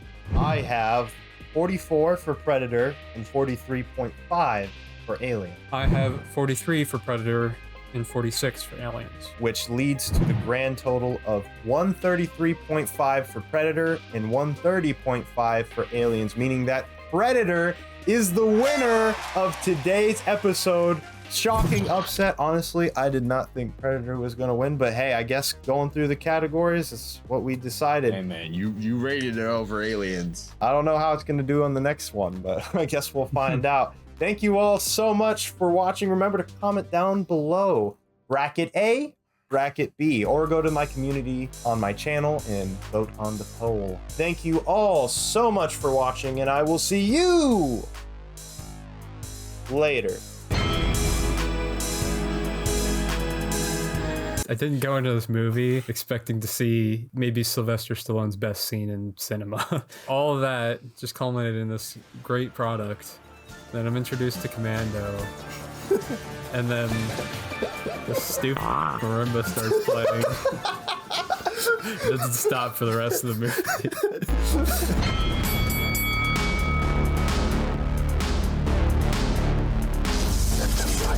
Welcome to Film Fights, where we don't just talk about movies, we make them fight. Today, continuing our 80s tournament bracket, and let's get into First Blood versus Commando. First Blood, directed by Ted Kotcheff and based on the novel by David Morrell, was adapted for screen by Michael Kozel, William Sackheim, and Sylvester Stallone, who also stars in the film. Released in 1982, the movie introduces audiences to John Rambo, a troubled Vietnam War veteran who finds himself embroiled in a violent conflict with law enforcement in a small town. Rambo struggled to adapt to civilian life, and the harsh treatment he receives from local authorities triggers a ferocious response, showcasing his survival skills and combat training. The film not only impresses with its methodical action sequences and explosive set pieces, but also offers commentary on the challenges faced by veterans returning home, making First Blood a poignant and action-packed exploration of the aftermath of war. Commando, directed by Mark L. Lester and written by Stephen E. D'Souza, was released in 1985. The film stars Arnold Schwarzenegger as John Matrix, a retired Special Forces colonel who embarks on a relentless mission to rescue his kidnapped daughter Jenny from a Latin American dictator's mercenaries. Known for its explosive action sequences and iconic one-liners, Commando epitomizes the high-octane, action-packed thriller genre of the 1980s. Schwarzenegger's character, with his unparalleled combat skills and determination, navigates through a series of intense battles, utilizing an array of weapons and tactics to thwart his adversaries and save his daughter, culminating in a climactic showdown that cements the film's status as a cult classic in action cinema. Round number 1, we have narrative and pacing, which is worth 10 full points. We're gonna start with First Blood this time. I actually think that First Blood is paced really well for what the movie is. It doesn't take too long to get into the action. There's like a minor tension and buildup between from when he gets arrested and he's in the prison, because John Rambo is about to snap. And when he does, it doesn't feel like it took too long, which leads to an action scene. And then you get some more tension, which leads to another good action scene where he's in the forest and kind of being Batman, essentially, and stealth taking people out without killing them. And then that leads to another action scene where there's shooting rocket launchers in the mine. And you have him traveling through that mine, which is a really tense and gripping scene and is awesome. And then you have that final action scene where he's just decided to destroy the city. And then when he fights up against the cop guy, Teasel, and then he has that really great ending scene where he kind of talks about the trauma of war and PTSD, which is just such a cool way to end a dumb 80s action movie to the point where the movie doesn't feel that dumb once you reach the end of it, which is something I can't say about like 90% of these movies, even the ones that I really like and think have value. It's not a dumb 80s action movie. I wouldn't even describe it like that. I think the pacing is really good. Things are happening, but it's not happening too fast, not too slow. It's really nice pacing. The movie's not too long. It's perfect. It's a really nice, tightly paced hour and 33-minute romp. And so it moves pretty fast, but you feel like you get a lot of impact in that time span. And so I can really appreciate it. So I should recap a little what my thoughts were going into this, because I hadn't seen either of these movies. I'd never seen a Rambo movie before. So all I knew about it was that it was the popular action movie. Except I don't think anyone even talked about First Blood much. They were always talking about the rest of the ones. Yeah, he kills a lot more people than the rest of them. Right. So I was going into this movie, and I totally didn't expect it to go the way it did. How it starts off very peaceful, and he's kind of a respectful guy. Like you said, it builds the tension very well, and how it builds up to him finally snapping and having to break out and run away. That was a lot better than I was expecting it to be, because all I knew it was this like fun action movie. It's super well paced because I felt there was a great amount of time between each action scene. I was worried that the times when he could take a break from the action was going to be weaker points where they try to involve themselves more in like deep character moments for him, and those actually were strong moments. They were very, very good moments with him talking to his old commander about their history together and what he's going through now. A lot more nuance than I was expecting, and a lot more depressing real world things going at the time. I don't know that the movie's totally realistic, but of course we don't expect that from these, but having that realistic narrative spin on it was very fun to watch. His speech at the end was completely out of left field. That was what made me realize, wow, this was not just a fun 80s action romp. That really elevated it for me. Yeah, kind of like when we talked about RoboCop and how at the end of the day it's kind of a little bit silly with its premise, and I think Rambo or First Blood is less silly with its premise. Mm-hmm. It elevates that material to a level where you can look at it beyond just being a fun 80s action romp, even though it still is that. Having fun and diverse action scenes while also at the same time being that higher level of storytelling elevates the material to a level where I 100% agree with you that it makes it more, and it makes it more special, and it makes it rewatchable too. It's one of those movies you want to show your friends, be like, hey, you should watch this. This is good, actually. It subverts your expectations a little bit as well, because usually with these movies, you're expecting this climactic action scene, and it feels very climactic without it being an action scene. Yeah. So from a narrative perspective, and it could hurt this in the action scenes potentially, from a narrative perspective, it's really, really strong. I didn't go into this movie expecting to see maybe Sylvester Stallone's best scene in cinema. I was like, wow, that was powerful. Very powerful. I mean, it got the fob to shut up and be what is that supposed to mean? What is that supposed to mean? Absolutely silent during the speech, which I thought was really well done. Yeah, that's one where I'd love to be in theater for the first time watching something like that. All of that just culminated in this great product. Then I'm introduced to Commando, and then the stupid marimba starts playing. It doesn't stop for the rest of the movie. And the movie starts out, he's with his daughter, it's like, yes, I am a soldier. And then soldier commander comes over, general, and says, "You are soldier. I need you to soldier again." And he's like, "I am done being soldier. I have daughter." And then daughter is kidnapped, and he says, "I need to save daughter. I must become soldier again." And then, yeah, the rest of the movie happens. The end. This movie was one of the worst pace movies I've ever seen. So Yeah, I almost wonder if it gets the negative points, bring it back up a bit, because I don't think you can pace a movie worse, because Some of the worst pacing I've ever seen. There is writing at the beginning and there is no writing after that. It is just pure action in every single scene, and there is no explanation, there is no anything. There is no story after that.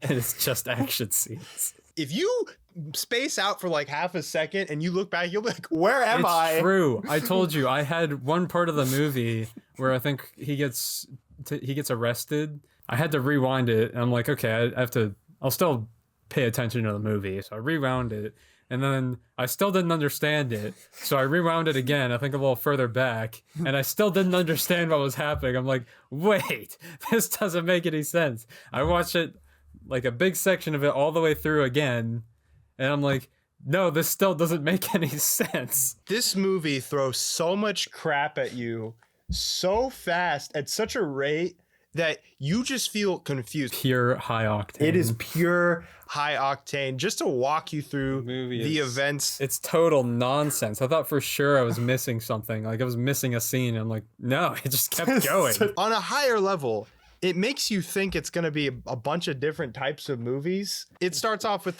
my special forces team is getting killed.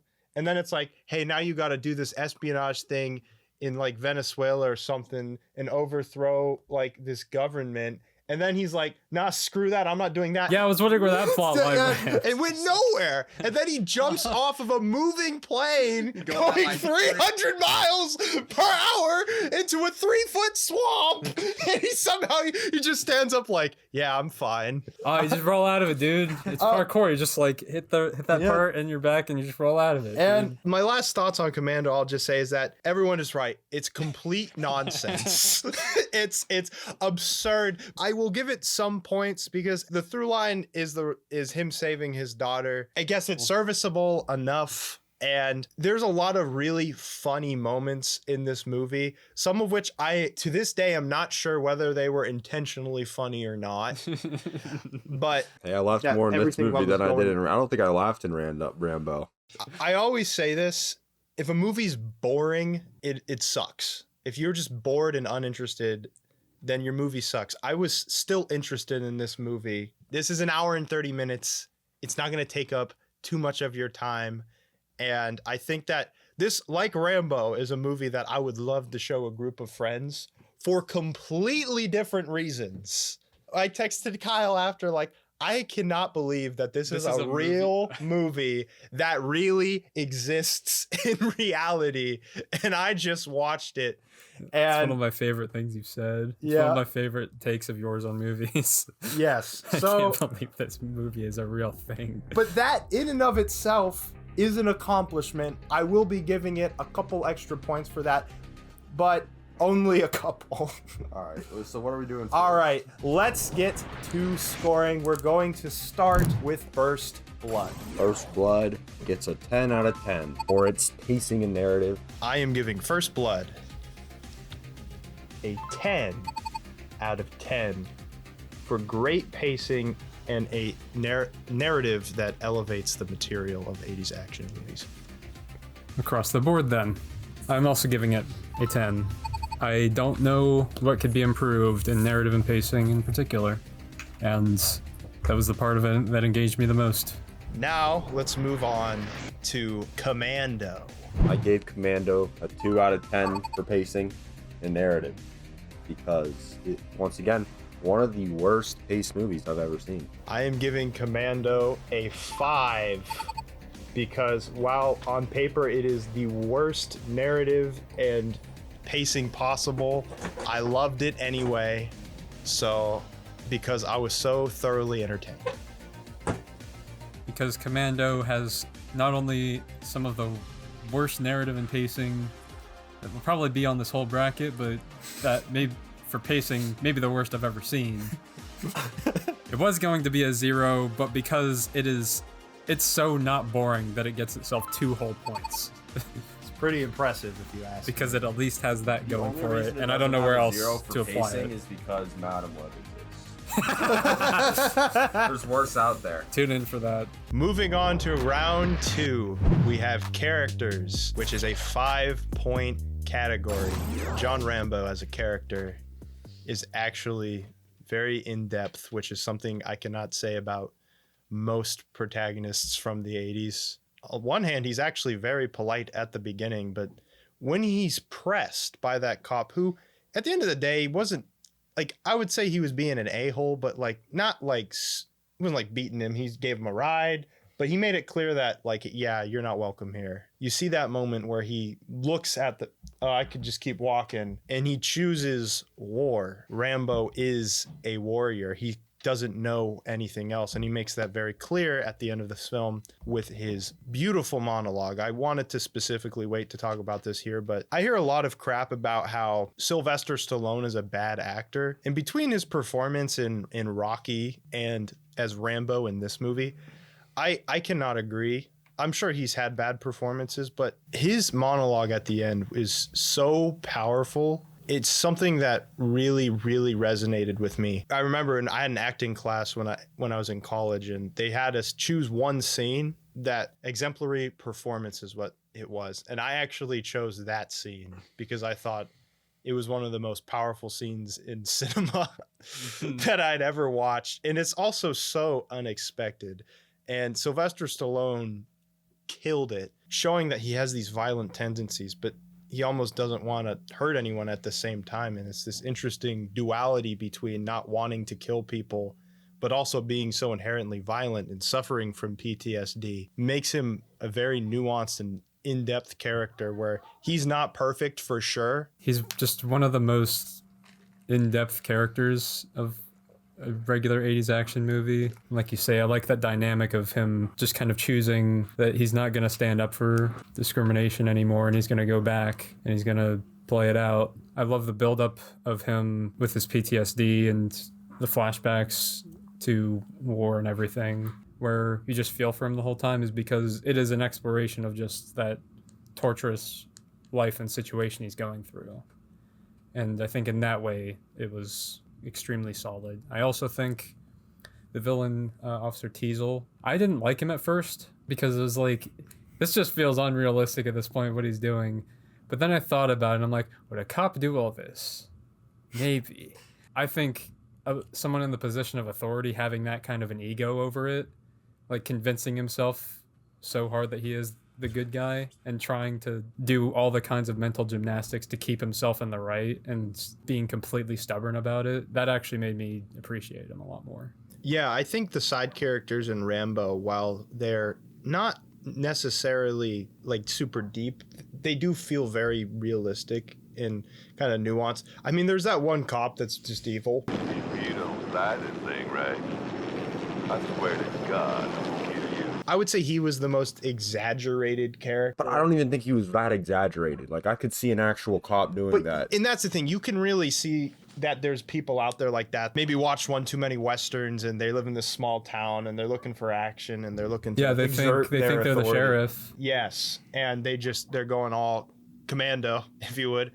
It might have been semi-exaggerated, but it still completely worked. And honestly, for an 80s action movie, that man is practically nuanced. So, so I don't really have a problem with that. Troutman as a character, I like him. I like how you can tell how much he cares for John Rambo. I like that scene where Teasel asks him, like, are you going to give him a hug or are you going to shoot him in the head when you get the chance? And he's like, I don't know. Guess I'll never find out, because they thought he was dead, but you can kind of tell he knew he was still alive. Yeah. And so seeing that what he actually ended up doing was giving him a hug at the end was, I think, a really good moment. One thing I will say as a critique of Troutman, and I don't think I'll hold this too high, is it felt like he was a little too expositionary sometimes in his dialogue.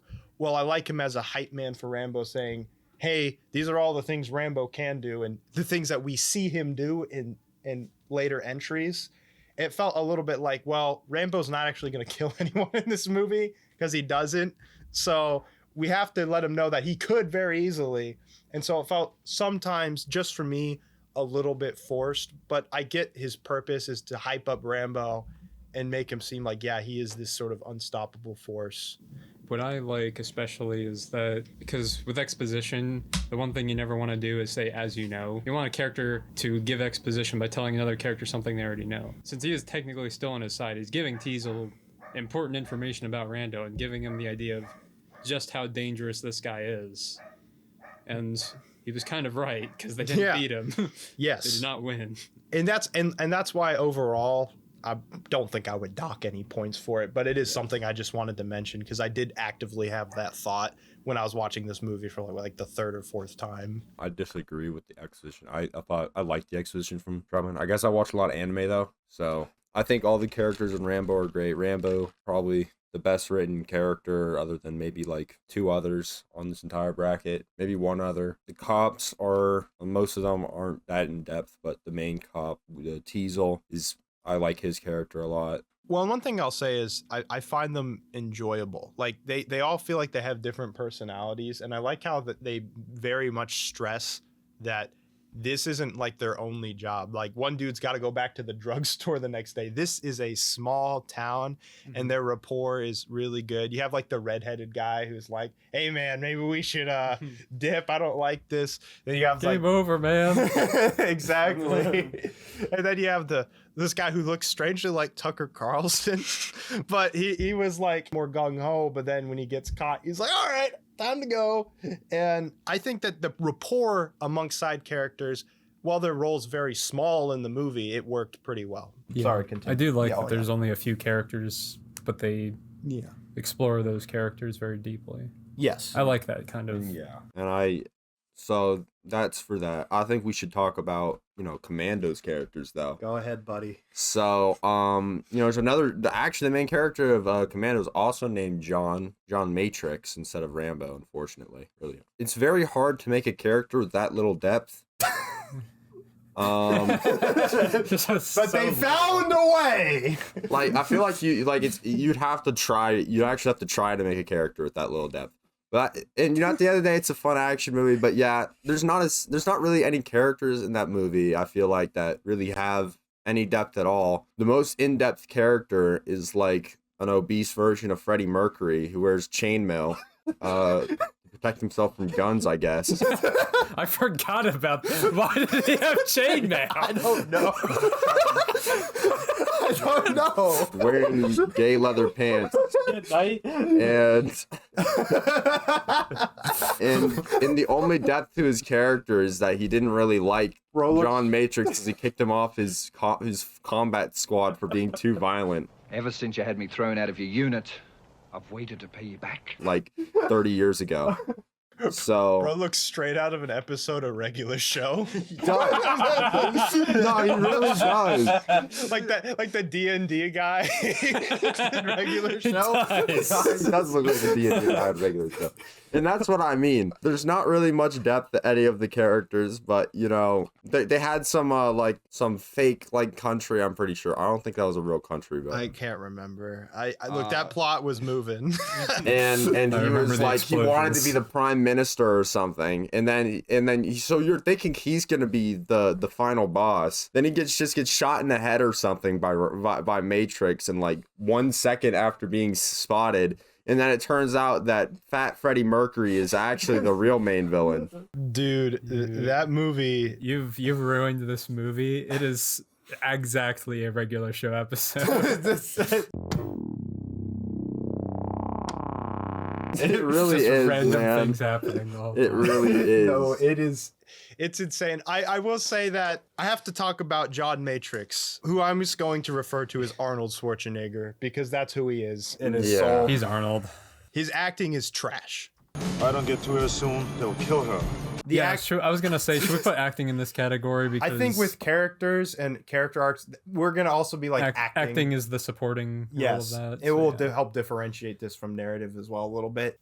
Arnold's acting is really butt in this movie. It's like worse than ever. I think this is the worst. this might be. I've watched worst. Jingle All the Way, He does And a that- better job in that one. He And that's basically bad. he's practically Orson Welles from Citizen Kane and Jingle All the Way compared to this movie.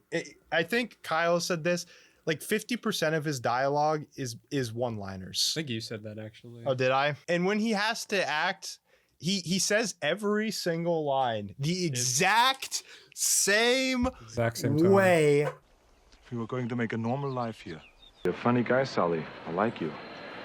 That's why I'm going to kill you last. The exact and it's almost like he didn't want to be here. And I've seen Arnold give decent performances. I'm not going to say he's a great actor, but he's given decent performances before. Predator. Yeah, in Predator, exactly. He was great in Predator. I mean, not like the greatest actor I've ever seen, but like he was pretty good. And when you He can bring in energy in that movie. He does not bring energy in this movie. Yes, it's the energy from this movie does not come from his character. It comes from the absurdity of the movie itself. That is the energy. And the dichotomy, the compare and contrast between John Rambo, played by Sylvester Stallone, and his magnificent performance and nuanced depth of character, versus John Matrix. He looks like he's walked straight out of a Contra on like the NES, and he just was plopped into the movie. We don't need a Contra movie anymore. We just watch Commando. That's your Contra movie. Insane how, as the Fob said, how they made a character with such little depth. And I guess the one thing I have to give his character is that Arnold, of course, showed up in shape. His physicality, I think, is entertaining. But I will say it was so bad I was entertained, and the fact that he just says one-liners from about a dozen other 80s movies is incredible. Yeah, they couldn't even entertaining. They didn't even have like original one-liners. Like he I think like half of the one-liners he made were like he'd already like he said them before. I'll be back. Yeah, they just it's like this isn't at a time where you can reference other movies like that. Like that's just stealing the dialogue. That is just stealing it. Yes, I will say a one-side character that I actually didn't think was too bad was the flight attendant. I mean, was she like a great character? What are you talking about? Well, I'm saying like, okay, I don't think you appreciate what I'm dealing with in this movie. Was she a great character? No, that's all. No, but she did bring like a sort of energy to the movie at times. And I do like, there's this one scene where she's in the car with Arnold and she's like, and then you get me involved in a shootout where people are dying and there's blood spurting all over the place, and then I watch you rip a phone booth out of the wall, swing from the ceiling like Tarzan. She is describing exactly how I feel watching this movie, which gives me a hint that maybe this movie was self-aware and it knew what was going on. That was the only scene that made me even closely think that in the entire thing. And so for that, I'll give her some points. Let's get to scoring. We're going to start with First Blood. I'm giving First Blood a 5 out of 5 for characters, mostly because they're all great. Enough said. I am giving Rambo First Blood 5 points. Self-explanatory. Well, it's on a good streak here. Another 5 for character and character arcs. Now let's go to scoring for Commando. So, while the characters were great and all, they really weren't. So I'm giving it a 1 out of 5. For Commando, I am giving it a 1 out of 5 for obvious reasons.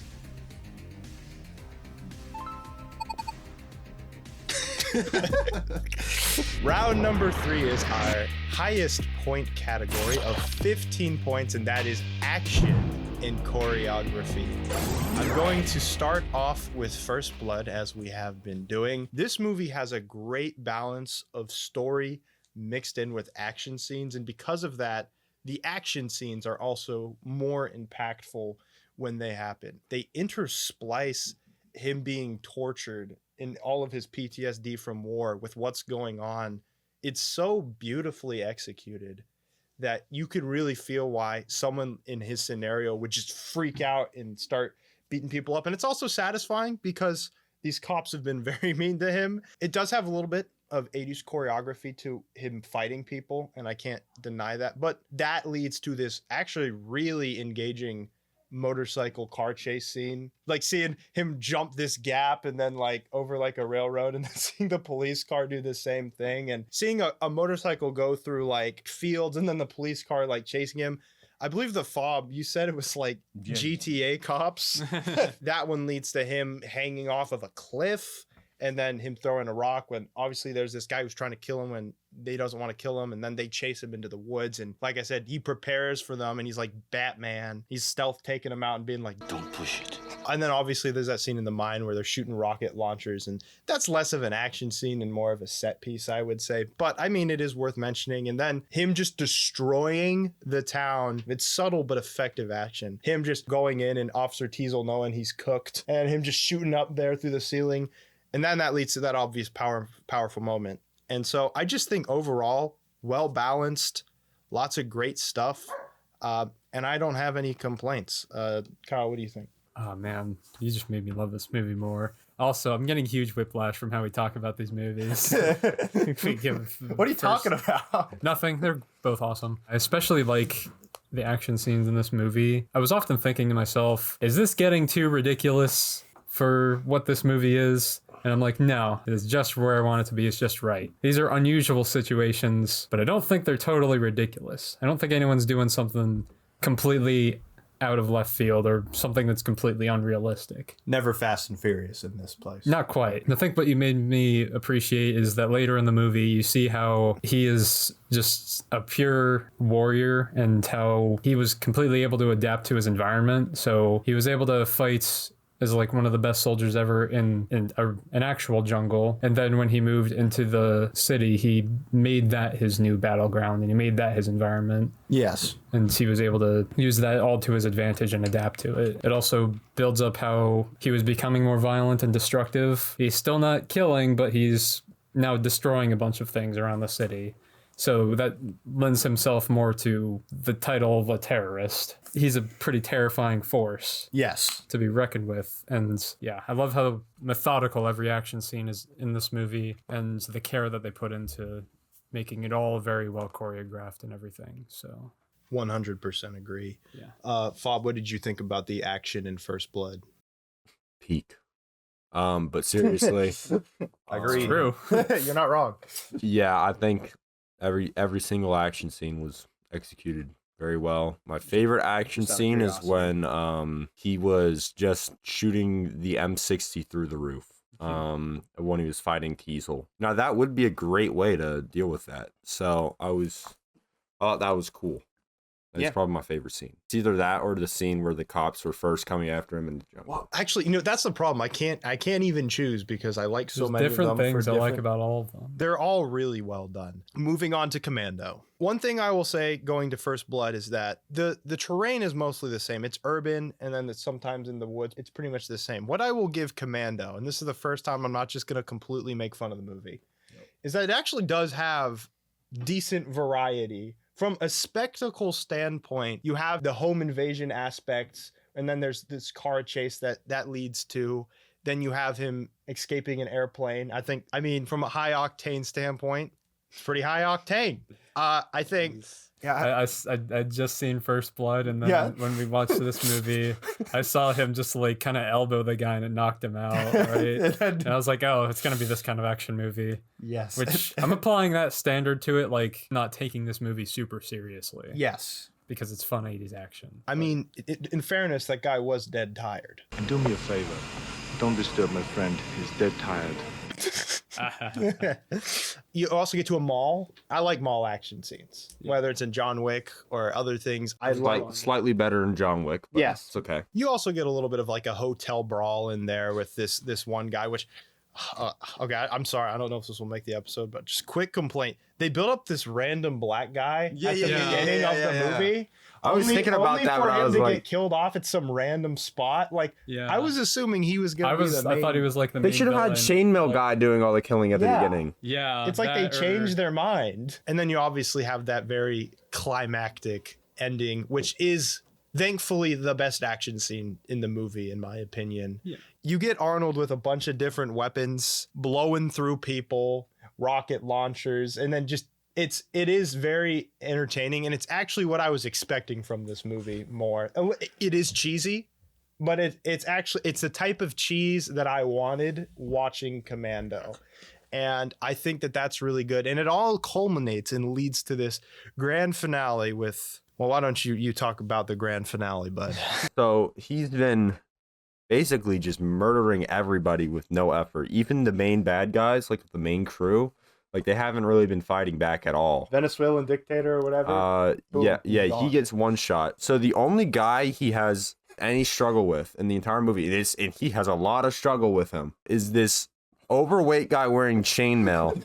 Chainmail Don't forget the chainmail. Protected him. Leather pants. He looks like he just got out of like a gay bar.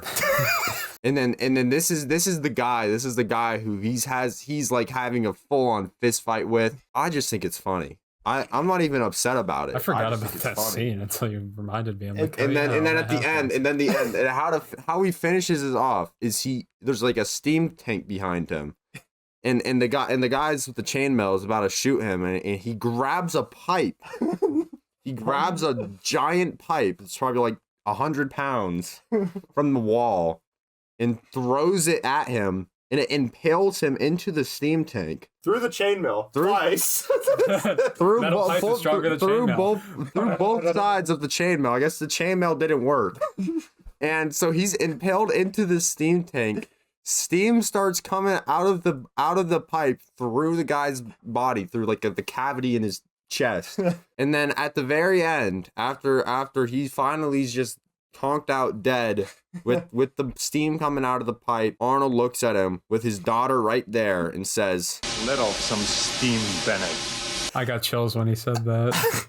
I got something else. I am convinced that the process of this movie is they just took regular phrases and they're like, now, how can we craft a kill around this?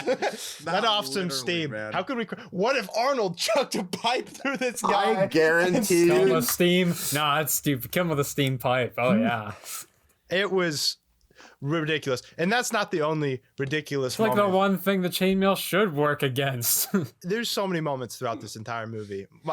He jumps off a plane into a 3-foot swamp. My favorite moment is what he was. And my favorite sequence is the mall when there's like 10 cops that dogpile him, and I was like, like the Incredible Hulk.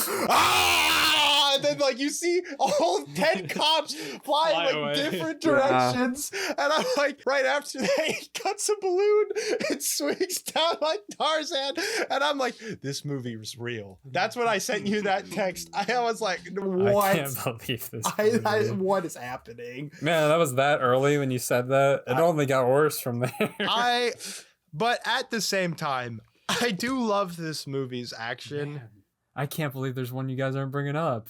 It was the scene where I had to rewind it because I couldn't. I was like, this. I'm not seeing something right. It was when he got arrested and was getting taken away, and then a flight attendant lady just takes the rocket launcher and shoots it backwards, and she's totally fine, no hearing damage or nothing. She's got the recoil handled. It just shoots backwards. She's like, oops, and then she turns it around and blows up the cop truck. I was just like, this movie's hurting my brain. It's over the top, ridiculous action scenes. Not thoughtful at all. They're just like, how can we get Arnold killing a bunch of guys in weird circumstances in the most absurd way humanly possible? But I kind of like that. So I will be giving it points. Let's go to scoring. As always, we're going to start with First Blood. Because every single action scene was basically perfect in First Blood. I'm going to give it 15. I am giving First Blood 13. Only because I feel like while I thought the action was good, I felt like I could have been blown away a little bit more. I feel similarly, and then it's hard to give it a 15 out of a scale of 15 without it having many super iconic moments. But I cannot go lower than 14 because it is just such special attention was paid to all the detail in it, and a lot of that methodical action scenes is my preferred method. I agree. Now let's score Commando. The action scenes are really enjoyable. It probably didn't have too much like care put into it, unlike Rambo. They were still pretty good, so I'm gonna give it a 12 out of 15. I am going to give Commando a generous 12 because while I don't think that the movie, the way that the action scenes are placed is particularly well done, I put that more on the narrative section, which it did not score very high. I found the action to be very entertaining and everything I'd really want in a cheesy 80s action movie. So, giving it a lot of credit for being just fun, cheesy 80s action, and then just being very bombastic and exaggerated. It's gonna be at more like a 7 or an 8, but then you reminded me of Metal Pipe, and that brought it up to a very, very generous 9. Moving on to round number 4, we have cinematography and special effects, which is worth 10 whole points. Now, to start with First Blood, I wouldn't say I was necessarily blown away by its cinematography like I was with Aliens and even Predator to some But how would you respects. have made it better?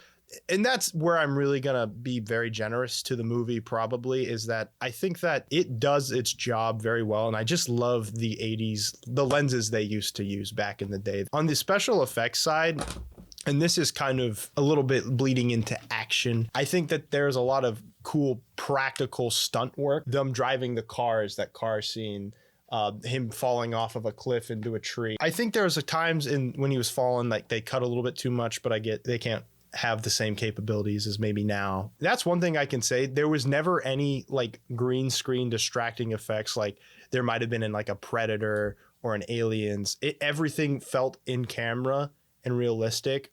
And so The movie just feels down to earth. It's Yes. almost like you're watching it happen right before you. yes, it's very tangible. And I think that the cinematography served its purpose because it was not distracting. The editing, for the most part, was not distracting. The special effects did its purpose. The explosions were nice. I don't really have too many complaints.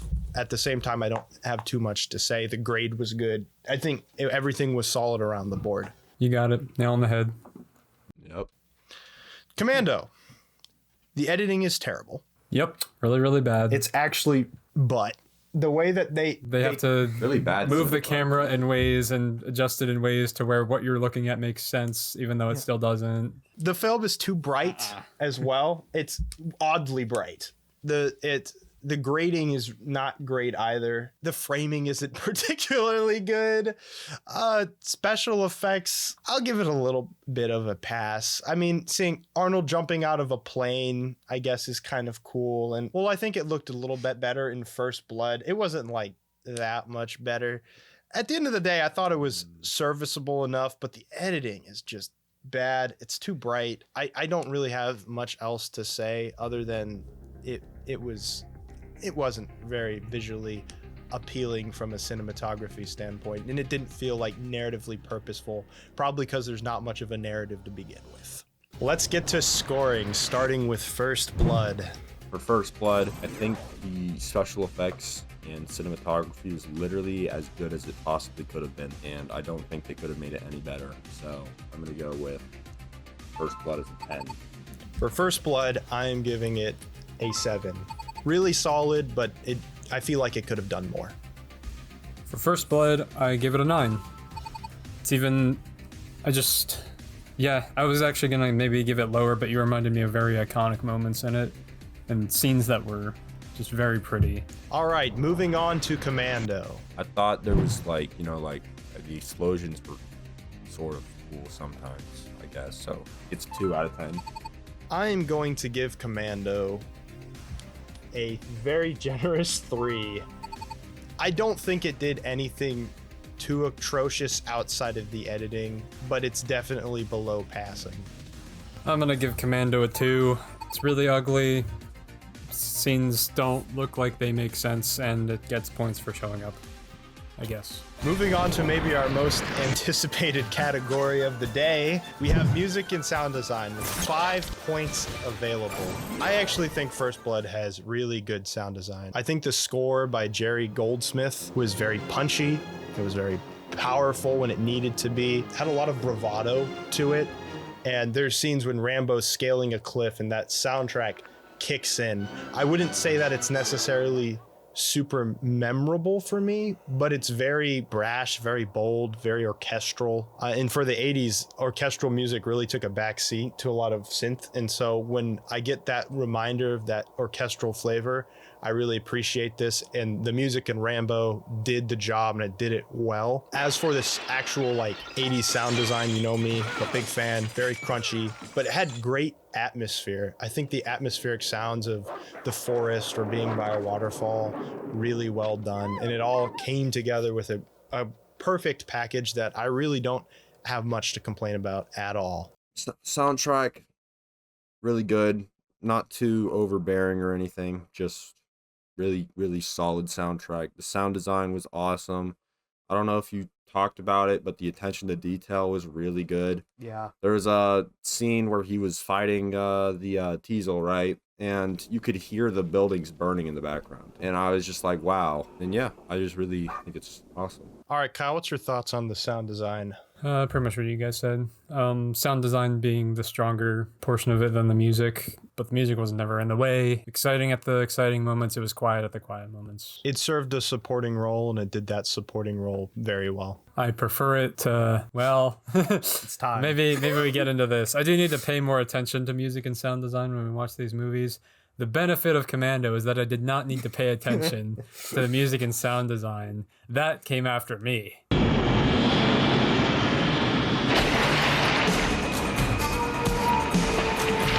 Music sound design found me. Because as I said earlier, I'm just watching this movie and the action starts. I've heard the stupid marimba playing the whole time. It was I expected it was like, oh, that was kind of weird that was at the start. Is this like an island movie? Oh god, bro. They play it during And the then entire the next movie. scenes come, and it's the same track, the exact same, where it goes boo doo doo doo doo doo doo boo boo boo doo. It's like, what are they thinking? Not even like What is this? It wasn't even a good song It or is. anything. It can be hard to like mess up a soundtrack or be so bad that it's distracting, and they did that. That is found a what way. they did. It is extremely bad. It is just completely distracting. It is the wrong tone. You just chose the wrong instrument. You just chose an instrument that can't make it work. Why did they do that? So here's what I'm going to describe the music to, because this is how I feel about it. It started out with a decent synth riff, and I was like, okay, this is not too bad. I kind of like where this is starting. Out of nowhere, 3 good songs start playing over each other at the same time with different instruments, and they did not mesh. And I'm thinking, oh, this is already way overcooked. I think he overthought the soundtrack and thought, yeah, I'm cooking with this one. This is the greatest soundtrack. And then you said, but I know how to really put the cherry on top. And then when that marimba plays, that beach house dumb music plays, I was like, what am I listening to? This is garbage. And I'm like, maybe it's at the beginning. I don't know. The logical line of thinking has abandoned us. And then instead of the slow build up to that music, they proceed to just drop that 3 or 4 songs playing at once music in every scene in the movie. That doesn't, there's not a single, and it might There will be nothing going on, and it's playing during that. and I'm like, stop! They might be, Stop! Turn it off! there might be different compositions going on. I couldn't tell because it's just the same instruments and it sounds like the same song playing at the same time. But at the end, I remember they added in a new instrument when he's fighting Chainmail Dude. And I was like, another one? And once again, the main part. discombobulating is how I would describe the soundtrack in this movie. It is so unimaginably bad. And I'm not even talking about, I haven't even mentioned the timing. This kind of goes to editing. The soundtrack will drop at the randomest moment. This is not cool. He just stepped out of a Jeep. The sound effects were also just very cookie cutter. You know, I mentioned how I like how 80s sound design is crunchy, and I think this has crunch, but it's too much crunch. It's all crunch and nothing else. Let's get into scoring. We're gonna start with First Blood. All right, well, call me a shell. I know all I've been giving it is a max score, but I really just think this movie is that good. No, so that's gonna be a 5 for First Blood. 5 for First Blood. I am giving First Blood a 3. Not because it's bad, it just felt like it did its job, and I wasn't distracted by it, but I wasn't like blown away by it either. And I'll have to go with the Goldilocks approach and give it a 4. It was gonna be more like a 3 for just being... 3 is good for music and sound. I definitely prefer that. The things like Commando are just like having no good music or sounds. Then you reminded me of a couple early good attention to detail plays. Alrighty, let's... Go ahead, what are you laughing at? So for Commando, we're gonna do the sound design now. And for Commando, I have a nice round number for how rounded out it was. I don't know, that's a compliment. Anyways, this movie doesn't deserve any compliments for the soundtrack because it sucks. 0. I'm giving Commando the big old goose egg. For obvious reasons. If you listen to what we've been saying for the last 10 minutes or so, you'd know. For mostly music, but even then for sound design, in my heart, it's like a -3 for just, maybe a -4 for just being so iconically bad. Effectively, it will be a 0. Yeah. Yeah. This was a rough one. We are now to our final round, round 6. Themes and motifs with a total of 5 points available. I'm just actually going to start off with Commando and say that there are no themes. There's nothing to dissect. It's about family and how you should save your daughter if she is Don't let kidnapped. your daughter get kidnapped and kill a bunch of people to get there. Yo, he was low-key like retarded though, because he saw the enemies coming in. He was like, yeah, go to your room. Go away from me. Just stay in your room, daughter. I'm sure I'll be able to handle like 50 dudes with machine guns. I mean, he kind of did, I guess. But yeah, no themes to digest here. Nothing to gnaw on. Arnold's jiggling pecs while he's shooting a machine gun. That's your themes for Commando. First Blood is about... Now, to contrast, First Blood has very central themes relating to PTSD and how we mistreated our veterans back in the 1980s for Vietnam, unfairly so. They're trying to serve our country, and it was wrong how they were treated. And this movie, especially in 82, I believe is when it came out, addressing it at that point was extremely brave. Hot take. Yeah. Hot take at that point. It's a brave movie.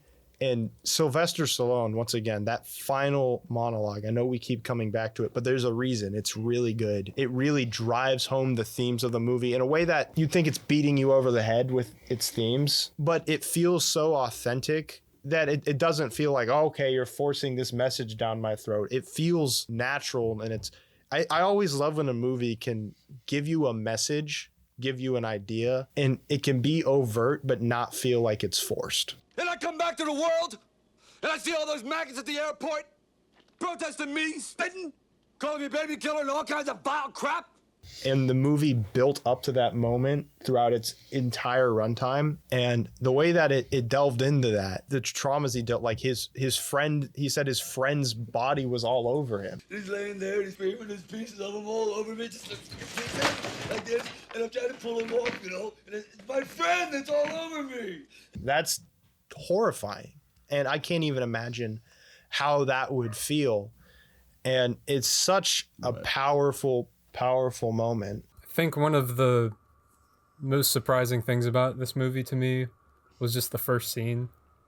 And I think that first scene, how just uncomfortable that situation was and how it immediately puts you in the right mood for the rest of the movie. Yeah, just him talking to his his wife Or relative of sorts. His family. And how he realizes that not only are they back and they have nothing, but now he's alone in it. If it was just that scene, then it would have been the best scene in the movie. You've pretty much said most of what I feel, and I think what I want to touch on is that I don't know what it was like watching this movie at the time, but I really want to believe that it was so powerful that it may have actually changed some people's minds on the topic. I really want to believe that was the I case. think it's I think it's definitely possible. Like that's how impactful that speech was. And yeah, exactly. And to be so like engrossed in that topic, that real world topic that we were dealing with at the time, show such genuine care for that part of the writing. Like that's what the movies are about. Yeah, I 100% agree. The themes in Rambo are incredible, and I have no complaints. Let's move on to scoring now for our final round, starting with First Blood. For First Blood, this is probably at the very least tied for the best themes in the entire bracket. So I'm gonna go with 5 out of 5. I am going to give First Blood a 5 out of 5 for truly powerful themes that stand the test of time. And shouldn't be a surprise, I also scored a 5 for reasons stated in this category and even a little bit before, with the themes of authority figures and how the power can go to their head. Going to the rankings, we're gonna be ranking Commando, and for Commando, I'm gonna give it a 1 semi theme, I guess, which I guess it's all it's good for. So 1 out of 5 for Commando. I'm giving Commando a 1. Not because it has any themes, but it didn't actively offend me like the music. Still the most offensive soundtrack. I kept writing it wrong. So the other one. It's honestly how Yeah. about this. We have done the math. We have calculated the scores. Bob, what is your overall scores for First Blood and Commando? For First Blood, I gave it a 50 out of 50. For Commando, we got whopping 18 points. I gave First Blood 43 points out of 50, and I gave Commando a very generous 22. He gave Rambo First Blood 47 out of 50 points, and the other one, Commando, got 15 out of 50. And there you have it. Our winner today, 140 by the skin of its teeth to 55 out of 150. Our winner today is First Blood. Shocking to us all. I really thought huge upset. Yeah, I thought Commando was gonna come back and win those later categories. However, it did not happen. Thank you all so much for watching, and remember to vote in the comments down below or on my channel in the community section on which bracket you like better, bracket A, bracket B. You guys can change the trajectory of the brackets. Thank you all so much for watching, and I will see you later. Then the next one is where it gets lost. It just loses. What are they thinking? Well, it gets better. It's like they threw in a Naruto soundtrack. It doesn't make sense. Now, is John Williams' soundtrack for Indiana Jones a lot better than the Top Gun soundtrack? Probably, maybe, who knows? But if you ask me which one I prefer, it's Top Gun, baby, all the way.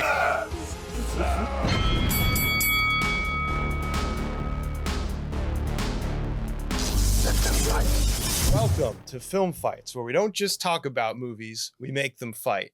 And today we're doing our first episode in our 80s action movie tournament bracket that doesn't include Arnold Schwarzenegger. We finally made it. I was about to say. But don't worry, I'll be back.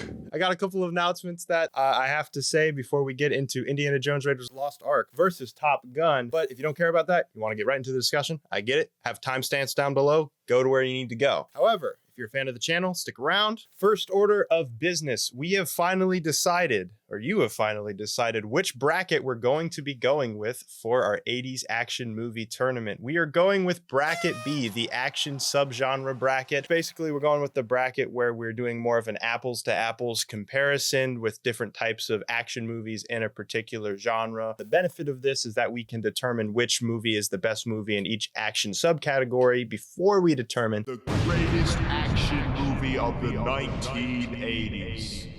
The other thing I just wanted to say real quick is thanks everyone who watched our last video. It got almost 900 views as at the time of recording, which is way more than we've ever got before on our channel.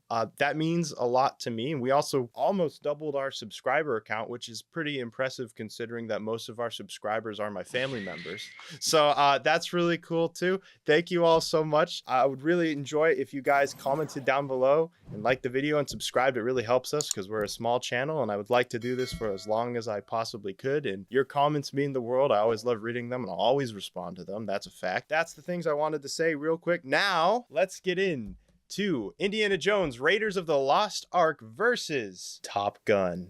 Indiana Jones, Raiders of the Lost Ark, directed by Steven Spielberg and released in 1981, is a thrilling adventure film that set the standard for action-packed storytelling. It was written by Lawrence Kasdan, George Lucas, and Philip Kaufman. The movie follows intrepid archaeologist Indiana Jones, played by Harrison Ford, as he travels the globe to find the legendary Ark of the Covenant before the Nazis can obtain its divine powers. Set in the 1930s, Jones faces perilous traps, fierce enemies, and an old flame in his quest to prevent the powerful biblical artifact from falling into the wrong hands, combining action, history, and mysticism in a timeless cinematic journey. Top Gun, directed by Tony Scott and released in 1986, is an iconic action drama film written by Jim Cash and Jack Epps Jr. The movie stars Tom Cruise as Pete Maverick Mitchell, a daring and talented fighter pilot who is sent to the United States Navy's elite fighter weapons school, Top Gun, to refine his flying skills. Competing against the best in the Navy, Maverick's reckless attitude and cocky demeanor puts him at odds with the other pilots, including his cool, collected rival,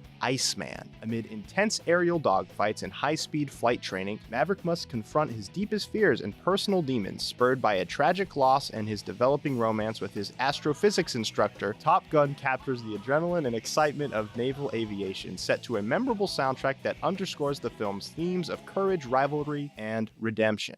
For round one, we have narrative and pacing, which is worth a total of 10 points. I think the thing that I appreciate about Raiders is that it's really well paced. It starts off with this sort of suspense build up to Indiana Jones as a character, and then it shows him, running from like a boulder, which is a very iconic scene in the movie, obviously, jumping into a plane. Then you get to him in his little archaeology place, sort of establishing him there again, and then him going to this sort of bar scene where there's a little bit of the love, and then it goes back to action, and that sort of cycle continues where you get a little bit of adventure, archaeology, action, love interest. Rewatching it, I think I have a lot more respect for how that movie was made and just especially how well it was paced. Pretty much everything you said I thought was spot on. I think narrative might be a little on the weaker side because it puts in the steps to fuel his rivalry with Belloc. I wasn't too invested in it. All of the character dynamics, whether they're super developed or not, they feel kind of authentic, and it gives you a sort of sense of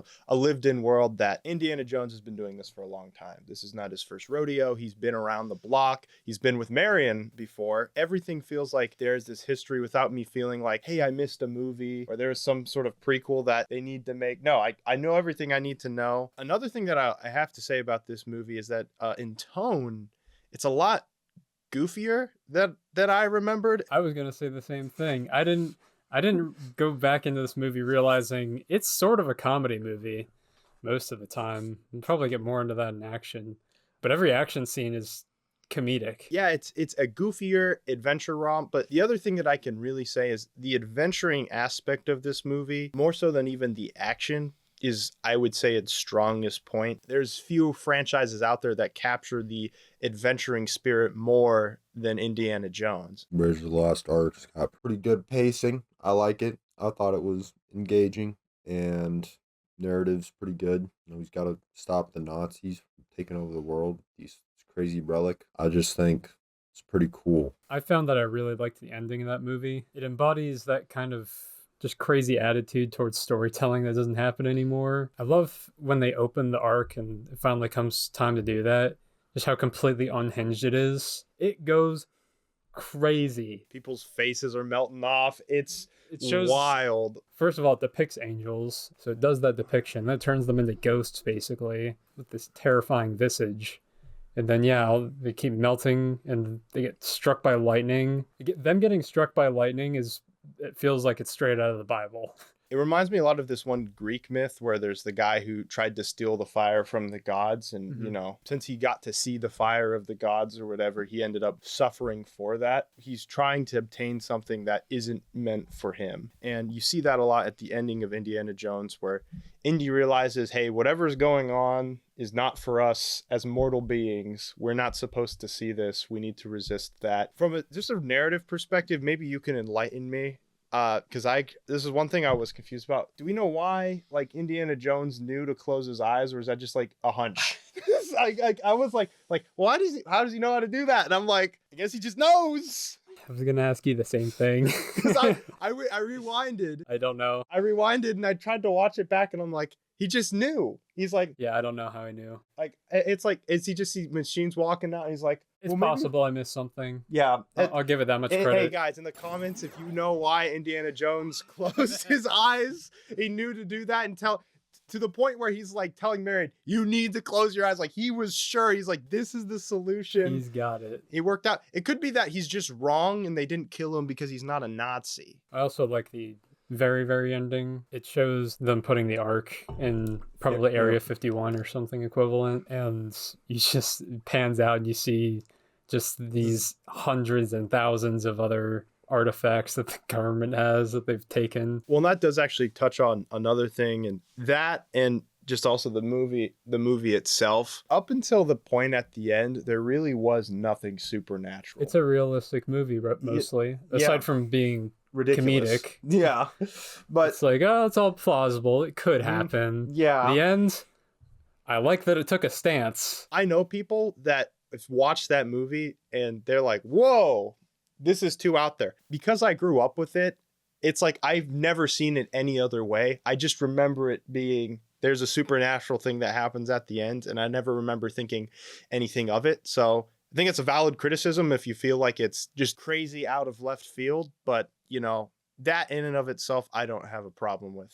Is there people who really don't like that? Because it's tied to Indiana Jones, the supernatural aspect of it and solving that mystery. It's just, some people prefer grounded takes on things. And it's when you do something where you're leading an audience to being like, oh, this is grounded the whole time, and then you just randomly flip on the end. Some people don't like that. Moving on to Top Gun, it's a little different from Raiders in tone. Well, I would say that Raiders is sort of a somewhat campy action adventure film. Top Gun is actually more of a drama romance action film. The events of Top Gun are still very engaging. Maverick is a pretty good protagonist. Him sort of having this chip on his shoulder, wanting to prove himself, I think is really well done. I think the central story, especially of, spoiler alerts, Goose dies tragically, and he dies sort of randomly.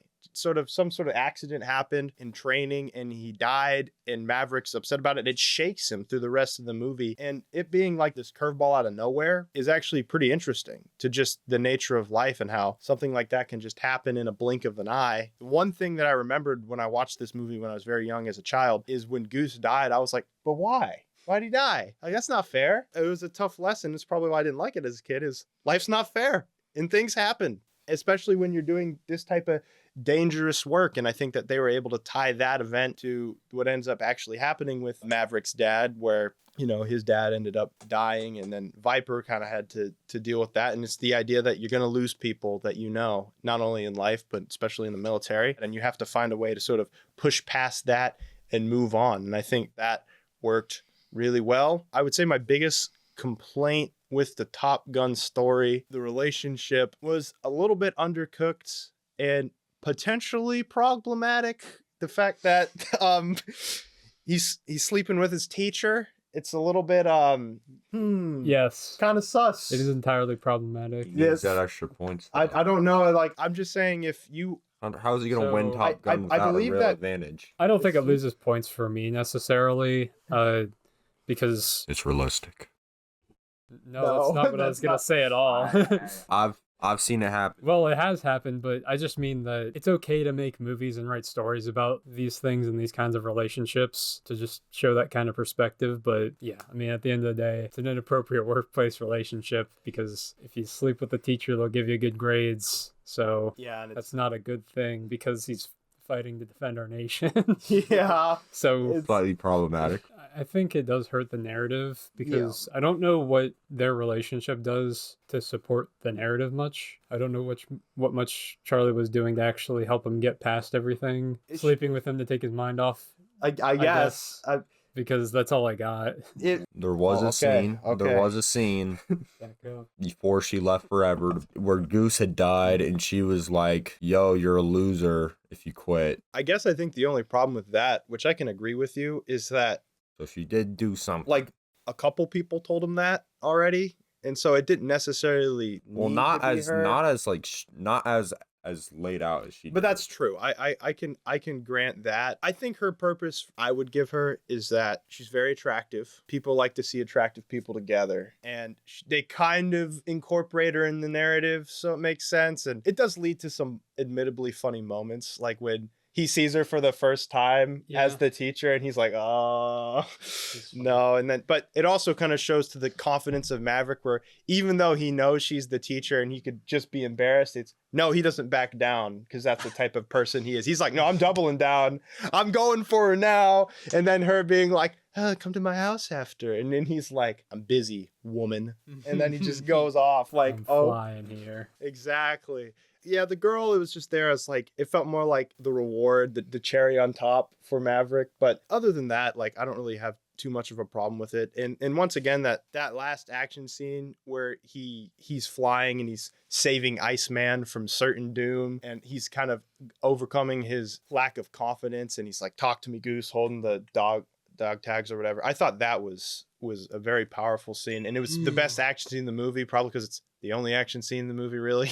Okay. But I disagree with that, but we'll get into that later. We'll get to that later, but I did think that was a really great way, just as Indiana Jones is a great climax. I thought the Top Gun climax might have been even better in some ways, and it really sort of cemented everything that the movie was going for and trying to do. And apparently a lot of people in the 80s agreed, because naval recruitment went up like 300% or something after Top Gun came out. Yeah, I bet it did. It's there. People wanted to sleep with their instructors. People wanted to learn how to fly planes. They're like, "This is the life. I want to be part of Top Gun." And even I wish that I could have been part of Top Gun after watching the movie just a little bit. That's more or less my thoughts on the narrative of Top Gun. Does anyone have anything else they want to comment on Top Gun? Yes, we've touched on it, but have you noticed how horny this movie is? I don't know if you noticed that watching this movie. So the Fob and I were talking. Movie's really gay at times. Yeah, that too. It's when the guy's like, "I want somebody's butt. I want it now. I've had it. Heck, twice. I want some butts." Yeah, and it's just like sometimes you're looking at Maverick, looking at Iceman, and you're like, I'm feeling a little something beyond the platonic relationship here. That's the real purpose the instructor was there for, is so people didn't think Maverick was gay. That's right. It is a Navy movie.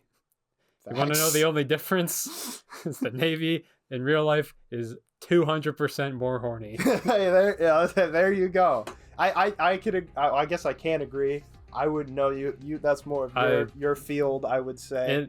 Believe me, it is. So, accurate. Let's get into scoring. We're gonna start with Raiders of the Lost Ark. I gave Raiders of the Lost Ark an 8 because it's really solid pacing and narrative. I like it. I am giving Raiders of the Lost Ark an 8 out of 10 because I believe the narrative to be really fun, engaging. The pacing is great, but it's lacking depth and substance in a lot of areas, which is why I'm going to dock 2 points. I am giving Raiders a 9 because I think I liked everything about the narrative. It was paced extremely well. It properly fulfilled the narrative of an adventure story. Now let's score Top Gun. I'm giving Top Gun a 7 because I feel like, it's really solid, but I feel like it could have been a little better, a little tighter. I am giving Top Gun a surprising 9 out of 10 because I actually was very invested in the drama and the character relationships, and I thought it really came together at the end. The only reason I'm docking a point is because I felt the relationship romance aspect was severely undercooked. I'm giving it Top Gun a less surprising 7 for narrative and pacing. In that it is still very good, just that I think it could have been paced better. I think it's maybe missing an action scene earlier on. The flawed romance is sort of plaguing the narrative consistently. For round 2, we're going to get into characters and acting, which is worth 5 points. To start with Raiders, we obviously got to talk about Indiana Jones. He is such an iconic character in cinema, and not only that, video games, because my real introduction to Indiana Jones is actually the Lego Indiana Jones video game on the Wii. I have a lot of childhood memories attached to that. Unbelievable. I know you're not a fan. Unbelievable. I know you don't like it, but I like it. I have a ton of nostalgia for it. Is it good? I don't know. Who cares? Point is, the thing that I learned watching this movie is I hear a lot of these critics nowadays when they're reviewing the newer Indiana Jones movie being like, not my Indiana Jones. He's all cynical and cranky and he's a goofball. And I'm like, have you watched Indiana Jones Raiders of the Lost Ark? Indiana Jones is such a goober. And I actually really like how they introduce him in this sort of, they're not showing his face, they're hiding it away. And then it shows it for the first time. You're like, man, this guy's so cool. He's a cool guy. And he seems like he's knowledgeable. And so they established that aspect of Indiana Jones is knowledgeable and he knows what he's doing. And then as soon as he swaps the sandbag with the little artifact, the golden artifact, he gets that cheeky grin like, yeah, I did it. And then immediately goes like, makes that like face when he realizes it starts going down. And then the movie begins. Yeah, and he just, all of that coolness goes out the window. He's running like a 6-year-old girl who's scared. And when he's like, start the engine! Get it up! It establishes this like really interesting balance of the character of him being legitimately cool and just being a total goober, klutz. He's kind of, as a character reference, he reminded me a ton of Ash from the Evil Dead franchise. This guy who's kind of cool, but he's also a totally klutz. Out of his realm. But I think that quality to the character makes him more endearing because he's flawed. He's not perfect. He's made mistakes. Obviously, he low-key abandoned Marion before the movie even started in some previous history. And that's another thing I can say. I mentioned this in narrative. Everyone feels well-developed. It feels like everyone's lived their lives. It doesn't feel like their stories began in this movie, which isn't always a good thing. But in this case, I thought it felt very good. I think you bring up a really good point. I never thought about how when he steals the idol, the movie kind of does a heel turn on how it's portraying him. While he was pretty cool, he's completely out of his realm. He is first and foremost the professor, and him going on these adventures he's not always prepared for these situations. He's not a soldier. And I think that also plays to his love of archaeology, and I think you can really feel his love of history. Indiana Jones is pretty dope. He's cool, a little goofy sometimes, but at the end of the day, he's good at his job ish. So. Ish is the important part. Also, since we attribute acting to this category, we should get Harrison Ford does an amazing job. He is Indiana Jones. Yeah, he embodies him pretty well. His facial expressions are so on point throughout this whole movie, and he brings just the energy to every scene, and it's carrying the movie definitely, I think. Moving on to some supporting characters, there's obviously Marion. She does a good job just being kind of a fun, charismatic presence that sort of pushes against, the typical role of a female a lot in these in older movies. I like that she has her own sort of characterization beyond just being the female lead. Like, she has her own personality traits, and she properly calls Indy out on some things that he's done. You can tell that she's got a chip on her shoulder because of whatever events transpired between her and Indy. And I think her introduction scene is really cool. Her just having sort of like this drinking match with some big old guy to show that she's kind of tough as nails. But they also do a good job showing that, you know, she's not perfect and she still needs help, but she's going to try her best. His rival, Bellic, I completely forgot about this character's existence. And I forget about him every single time. I'm like, oh yeah, that guy. I kind of like him. When he's there, he brings that seasoned aspect. You can tell that him and Indy have known each other. They're acquaintances. I think their rapport is often good. Like, he as an antagonist is interesting. Wouldn't say he's particularly memorable. Sala, actually, as sort of a buddy character, I thought he did a good job supporting Indy.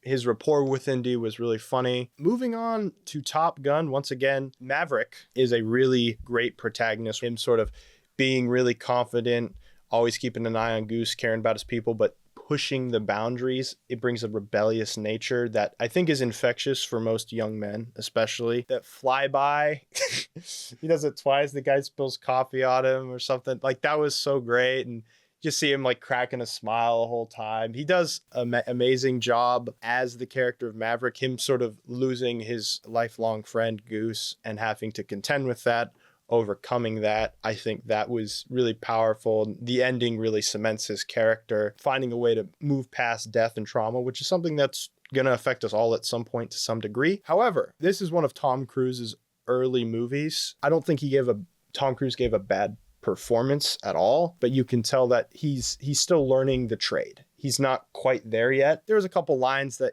felt like they were falling flat. He definitely did an admirable job, but it wasn't the like magnificent performance from a more seasoned Harrison Ford, who just killed it. I didn't think going into this I wasn't thinking of him as contending with Harrison Ford. It doesn't feel fair. Going back to it, I think in a lot of moments I'm like, it's more close than I thought it would be, though. Yeah, I think go ahead. His acting was actually pretty good. I think he did a great job throughout the entire movie. This is a real guy. He's just a real cocky dude, and I feel like he did a great job portraying that attitude. Yeah. So for most of it, I thought he portrayed the arrogance very well, and I thought that's what it was all gonna be, and for most of it is. And then when he loses Goose and then it starts to dawn on him and everything, the reality of it all, I think it's mainly, there's a scene in the bathroom when he's shaving, right? Yeah.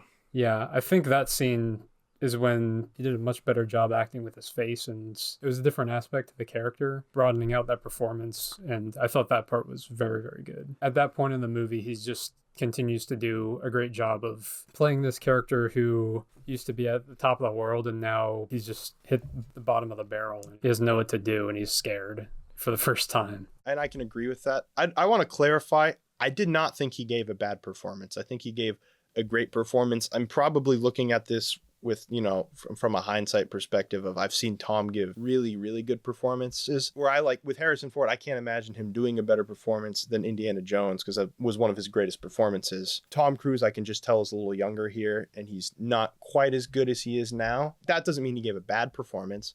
I think he did a great job. I'm not saying he's Arnold Schwarzenegger here. He did a good job, and I agree with you. And you can definitely say Maverick is a deeper character than Indiana Jones. But like in our Predator conversation, deeper doesn't necessarily mean better, but he's got more depth, and he's also got a cockiness and arrogance to him. I think he's a little bit of a sensitive baby. There's times I'm like, bro, come on, man. She like criticized his performance or whatever, and he's like, that's it, I'm crying and running away, which did lead to a really funny scene when she drives and almost causes a multi-car collision, and it's like, Jesus Christ! And you think I'm reckless? That was a good scene, I'll admit. One interesting thing that they do is his character arc takes center stage, because the movie sets you up to think he wants that plaque at the end to prove he's the best. And that turns from him just wanting the plaque to prove he's the best to being like, we just want to see Maverick get back in the saddle and be effective. Like, it's kind of interesting how they just brush over the fact that, yeah, Iceman's the best student. That lost complete focus, and it shows that there's more important things in life than getting a particular trophy. Also, like in Indiana Jones, the character dynamics in this movie, save a couple, which I'll get into later, are pretty good. Maverick Goose, Maverick Viper, Maverick Iceman. I don't have too much to say about Iceman.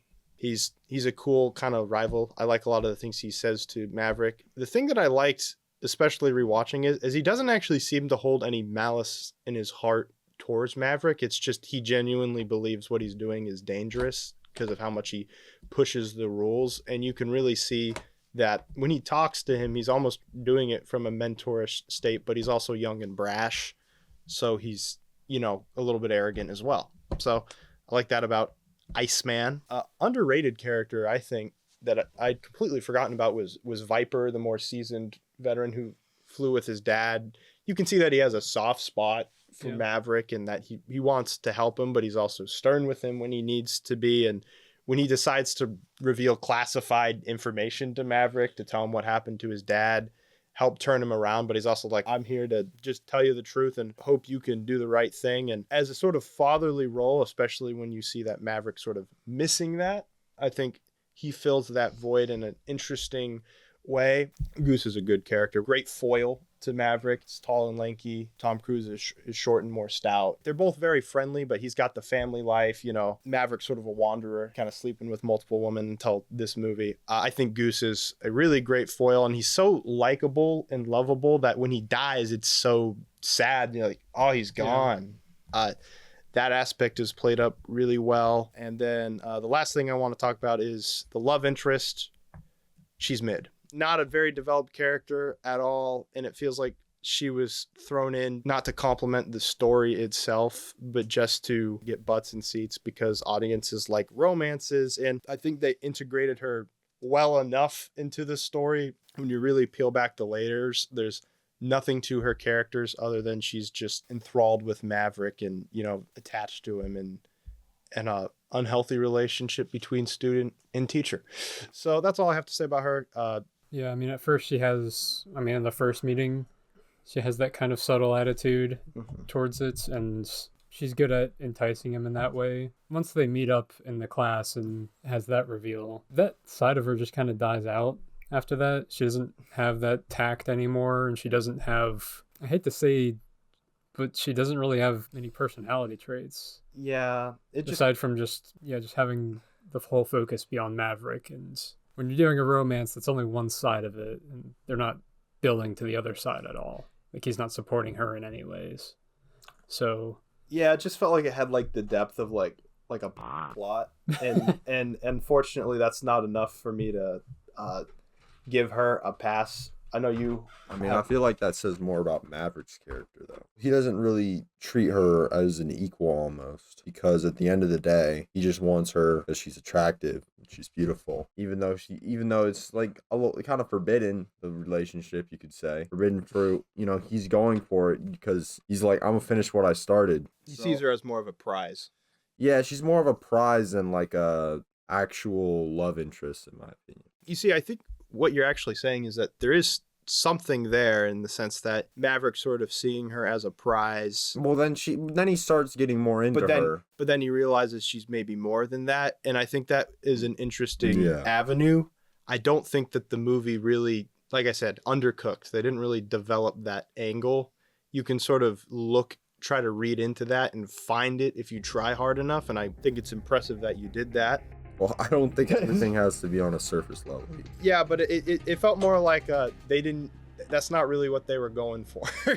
Yeah, maybe not. Let's get to scoring. We're going to start with Indiana Jones, Raiders of the Lost Ark. I'm giving Raiders of the Lost Ark 4. I think the characters are all pretty good, but I think I would like to see a little bit more from maybe the antagonist side. It is a little underwhelming. I am giving Raiders of the Lost Ark a 4 because Indiana Jones, Harrison Ford's performance of Indiana Jones is just so iconic, and I can't imagine anyone playing it.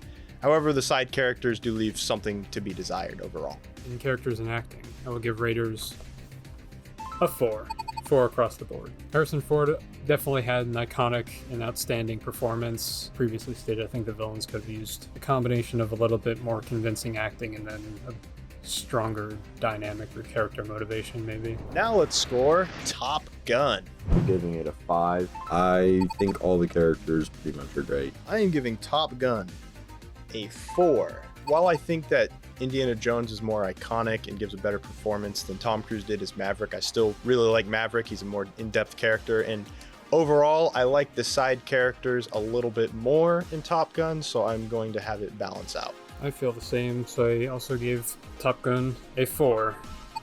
Like you said, very good characters. A strong performance from Tom Cruise. Side characters were good. I do just think the romance had drained it a little bit from what the characters could have achieved. Moving on to round 3, we have action sequences and choreography, which was worth a total of 15 points. Starting with Raiders, a lot of the action is mixed with adventure sort of elements, but I think that doesn't mean that they're bad at all. And Kyle commented on, and I'll let him expand upon it further. But I think, yeah.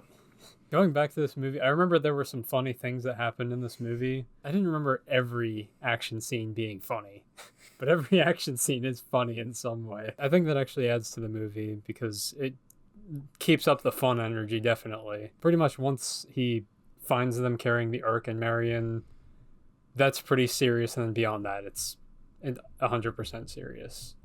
But that's all played very well. So, like we said before with the narrative, it's ridiculous, it's over the top, but it's still fun, and it's grounded enough to where it doesn't bother me at all.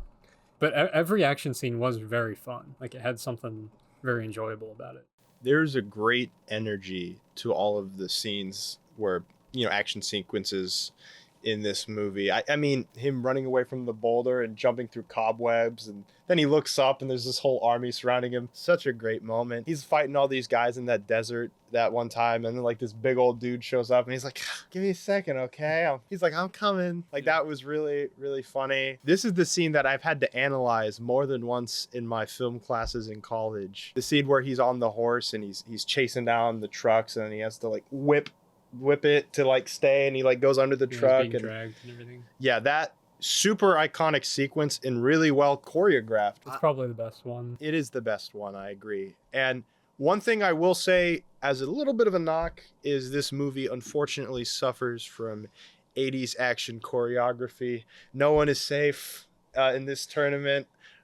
Some of the fight scenes with him punching, it looks super fake, super corny, not realistic at all. Maybe that's why it's good to be a comedic take on it. Yeah, it does add a little bit to the slapstick nature, and if that's the route you want to go, I think that's fine. Me personally, it did detract in quite a few of the hand-to-hand confrontations, but I wouldn't say it like nosedives the movie. You can still watch this now and be like, this is incredibly entertaining. It doesn't age super poorly. I think the action's pretty fun. Obviously, I really liked the boulder scene. That's a scene I remember from when I was a lot younger, so it's always fun watching that again, getting nostalgia back. I also thought it was funny that there's always something that like goes wrong, like whenever he grabs something like an artifact, for example. Like Bellic is there, he's just like, yeah, it's mine, buddy. Yeah, there's something that it's like a little recurring bit that Belloc always seems to be one step ahead of Indiana Jones, and that's pretty funny too.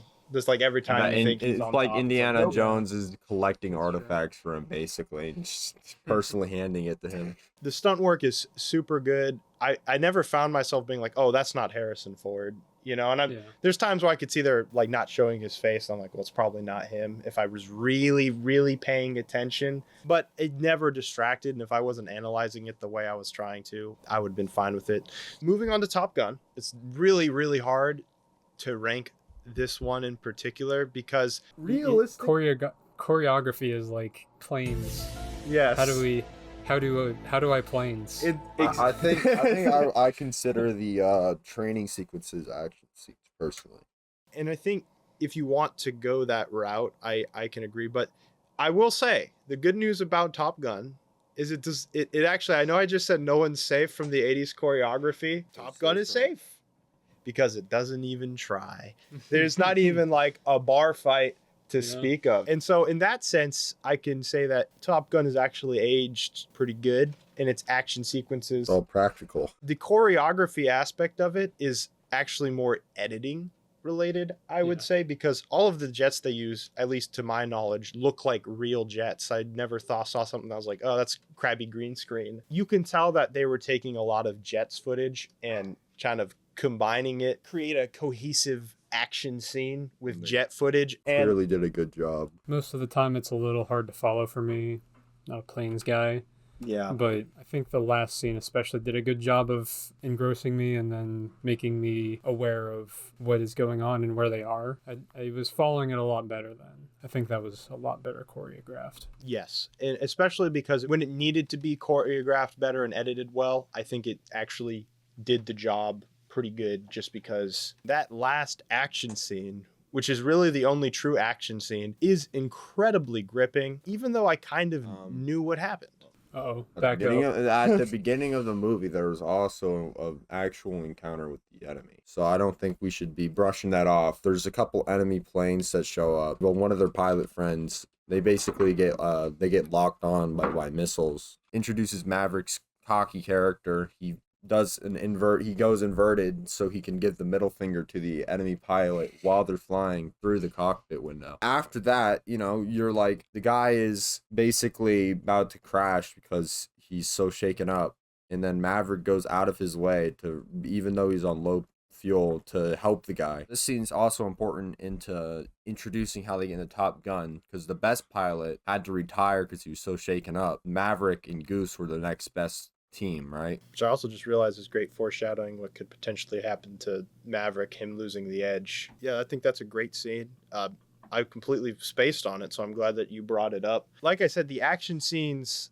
are slim in a lot of ways. It's a lot of them practicing and training, and I do think the jet footage is impressive, and I did find myself invested. To me, it's not entertaining and frequent enough like it is in Indiana Jones to even justify calling it like a full-fledged action movie in some sense. While I think that last action scene is super iconic and we'll get a ton of points for that, it does lose a lot, that there's barely any action scenes in the movie, but the ones that are in there, I'm telling you, you should good. be considering the training sequences as action scenes. They're literally action scenes. Just I do, because but people, I think it could still use more I action guess, scenes. But it's also a I'm not drama, knocking so points. they have to put the drama section into it because it's an action drama at the end of the day. I agree. I think it still could have used maybe one more scene. Yeah, maybe because like there's sometimes I think there's at least one point in the movie where they talk about what happened off screen, and I'm like, I really wish they'd have just shown me that part of the training. But I did attribute that to narrative and pacing. I think that we should be considering the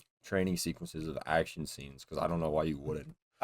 Action is going on even if it's not people dying or being in danger. And like I said, I don't think it hurts the narrative. Like, I gave the narrative a 9. I give it the highest score because I think that the narrative is the strongest part. It's just when it comes to the action scenes, as Kyle said, I think it really could have used one more, whether that was like a tight-knit like training experience where they're shooting each other, like, or not shooting, but locking onto each other, or if it's an encounter with the enemy.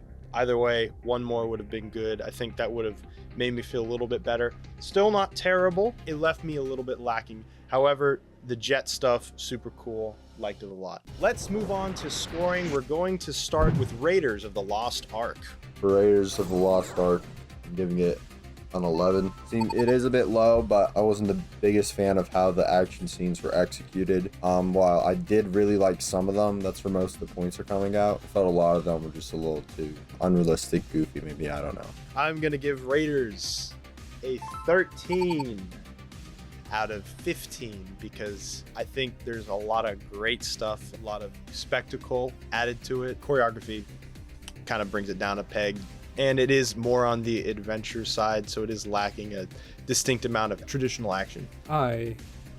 In action sequences and choreography, gave Raiders a 13. I'm docking points because, yeah, I mean, some of the choreography with punches specifically is not good, but I love it so much, I cannot go lower than 13. It's pure fun, and it's very entertaining to watch. If you cannot be good at action, you can at least be funny.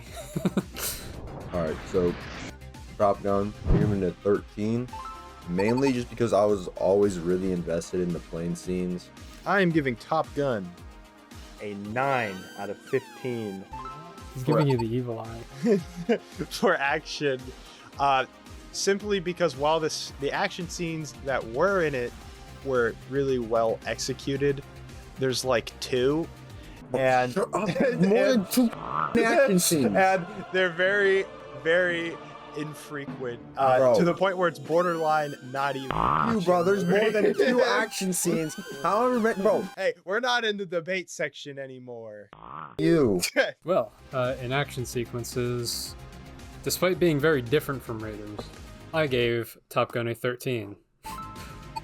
Because of the action scenes it has, I already docked points for having fewer in another category. He does a very good job of giving it high energy and, for the most part, very still high stakes combats, very cool shots, and very cool sequences of combats with how planes work. I only docked a few points because in the earlier action scenes it's a little harder to tell what's happening, but the last scene was phenomenal and I definitely also feel remedied like that. I like how it feels very realistic and grounded. Yeah, it does a great job of not feeling like cheesy 80s. Not great enough to get above a 9. Okay, bro. Moving on to round number 4, we have cinematography and special effects, which is worth 10 whole points. Ooh, yeah.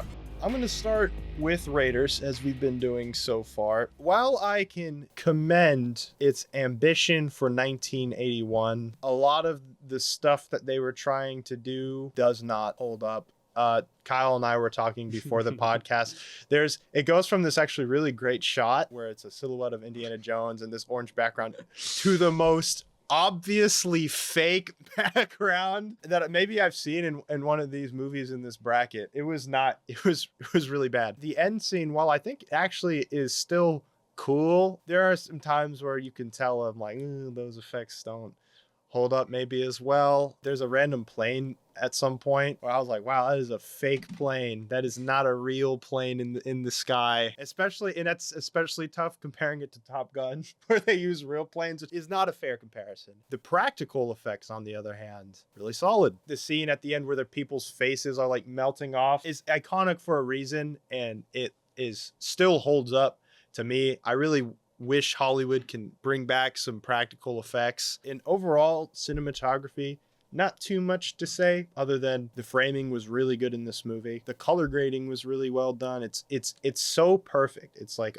it's fun, but those special effects date the film in a noticeable degree. So the thing about that scene, that stormy scene at nighttime, it don't look good, but I really like it. This is a very specific niche that it fulfills for me. Since it is a movie about a religious artifact, it feeds in really well to how a lot of old movies about Bible stories like Exodus have had really bad effects of depicting powers on high. Doesn't disappoint. They look similarly bad, but I love how they look. It's almost like Spielberg's paying an homage to like 10 Commandments or something that came out like 30 years prior. Seems like So, a reach. make no mistake, I'll be docking points for special effects, but In your heart. I have to give it credit for being absolutely insane at times.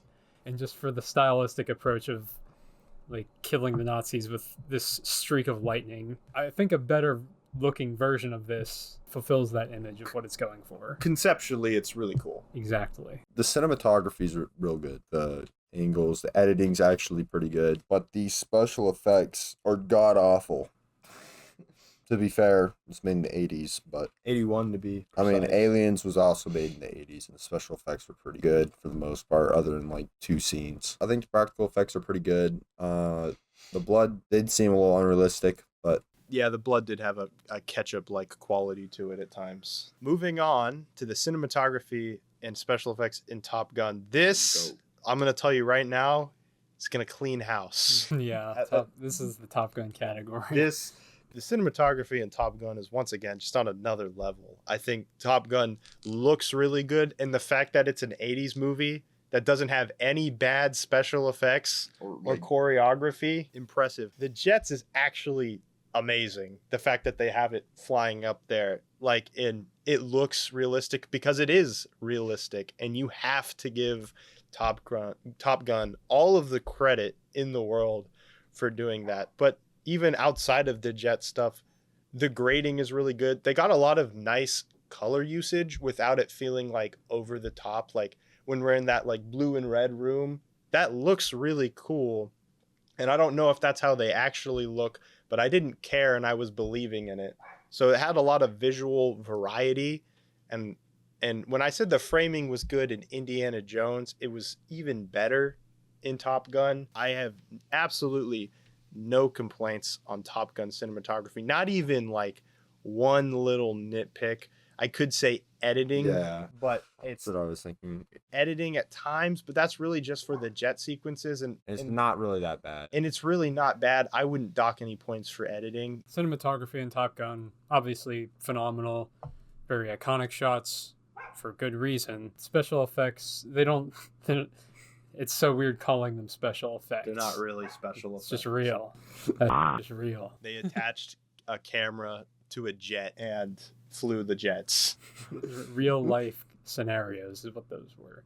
But yeah, I mean, they're indistinguishable from reality. Like the camera work was amazing. And you're getting really cool angles of like during dogfights, you're getting cool angles of inside the plane and outside the plane. There's some scenes or a scene where it's like orange sky and it's like the kind of like almost silhouettes of the planes, and that looked really good. Very pretty. I thought it looked really cool with the planes moving and stuff. No complaints. Yeah, well, to even add on to what you were saying about the camera angles, a lot of them felt very modern. Like for eight, like when they had it, every time it's on the plane or in the plane, it's indistinguishable from modern. Yeah, it's for me. Yeah, I 100% agree. Like they did such a good job. Let's go to scoring. We're gonna start with Raiders of the Lost Ark. I'm gonna give it a 5. The cinematography was pretty decent. The practical effects were okay. Like the special effects were just so bad. I am going to give Raiders a 7 out of 10. It could have maybe been a 9 if the special effects were like significantly better, but because they're not, it's got to be docked 2 points, going down to a 7. All things considered, I will give Raiders a 7 on cinematography and special effects, considering that the cinematography was very good and the practical effects were very good. The special effects are holding it back a little bit on a lot of parts. Let's move on to Top Gun. I'm giving Top Gun a 10 out of 10 for cinematography and special effects, mainly because basically all the shots are really good. The editing is pretty solid overall, considering what they were working with. Everything looked real and grounded, and I really believed that these are planes. I am giving Top Gun a 10 out of 10 for some of the best cinematography I've seen in an 80s movie, but also for the fact that the special effects, air quotes there, super impressive with the jets. I never once felt like there was CGI, because there wasn't. They really refined those jets. Super cool. Across the board then. Top Gun gets a 10 for cinematography and special effects. That's real. Facts. We're going to move on to round 5, which is music and sound design, with a total of 5 points available. Raiders of the Lost Ark has one of the most iconic soundtracks in all of cinema history, of course done by none other than John Williams. It's really hard to do better than John Williams. He cooked, as the kids would say. He does a great job of having this adventurous feel, having such an iconic theme for Indiana Jones that you could probably ask a 5-year-old if they knew who it was, and even if they haven't seen the movie, they'd know it's Indiana Jones, and that's powerful considering the movie came out like 43 years ago or something. And I like that he decided to go orchestral for this soundtrack, as he always does. I will say, for me personally, I wouldn't say his music speaks to me, although it's iconic, because it's so brash and bravado, and it really does fit the tone of this movie. It comes off as a little too loud to me sometimes, but I don't even think I would dock points for that element alone. John Williams carries this movie because without that soundtrack, this movie is just a really stupid movie that you're watching with your friends and laughing at. But I think, I really do think that his score is what is putting you in that world. It's sending you on that adventure with Indy, and the absolutely horrifying track when the Ark is opened, like the beautiful thing it is at first, and then the way the music totally turns it around and turns into something that'll scar you as a child.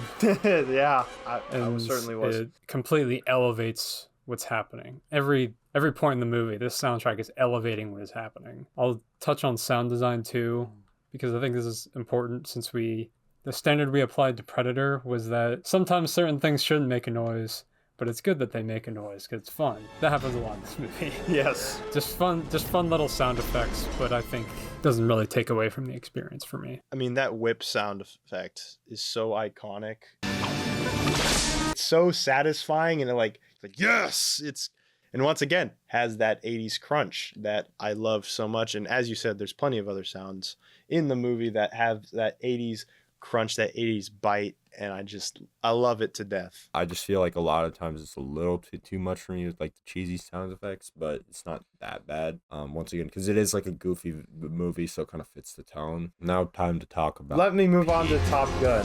Now, this might be sacrilegious. Watch your step, buddy. Make fun of our favorite movie. I swear to God. Now, is John Williams' soundtrack for Indiana Jones a lot better than the Top Gun soundtrack? Probably, maybe, who knows? But if you ask me which one I prefer, it's Top Gun, baby, all the way. You know, Indiana Jones, it's got some iconic beats, whatever. Does it have Danger Zone by Kenny Loggins? No, it doesn't. I don't remember hearing that in Raiders of the Lost Ark. Well, as a huge Danger Zone fan, it's good, but doesn't elevate the movie that much for me. I don't know. I Adds feel to the vibe. I will disagree with that, actually. I feel like with the tone of the movie, it's like this like high energy, just military like operations are going on. Then it's got this 80s, like all these 80s songs going on, like Mighty Wings. And because of Top Gun, when I think of the military, or like the Navy specifically, I'm thinking of like these funny 80s songs. I think the soundtrack in Top Gun is almost not only genre defining, but like defines certain sects of the military at this point, because it's just that iconic and it's just that like ingrained in culture. The Fob mentioned Mighty Wings. I know it's the credit music, and they do play a version of it throughout the movie sometimes, but the song rocks, man. By Cheap Trick. Oh my goodness. It sounds suspiciously like Ken's theme from Street Fighter at the beginning.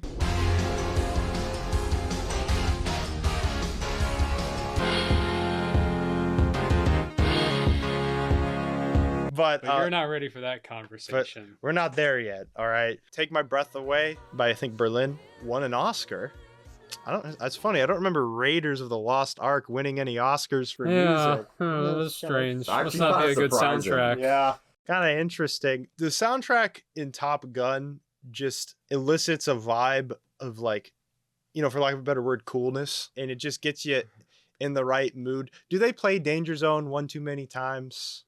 Probably. Nah. That doesn't exist. What do you mean? Yeah. Look, I don't care, man. Honestly, I was into the movie's They could have played it 3 more times. There's actually only one song that I thought was kind of corny at times, which was the one that won an Oscar. Sometimes when they'd play that,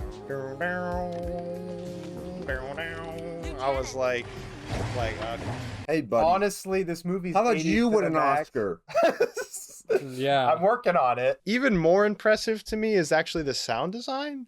Just how the cinematography and special effects really elevated Top Gun. I think the sound design does as well. They do a really, really good job getting the environmental sounds when they're in the jets, when they're switching from in the cockpit back outside of the jets, and it like you hear like the plane atmosphere. That was super well done. It's got 80s crunch, but it doesn't feel like cheesy at all. I think that's really good, and I think that sort of adds to the tone of the story. The sound design is super high quality and the music is super hype. Let's move into scoring. We're gonna start with Raiders of the Lost Ark.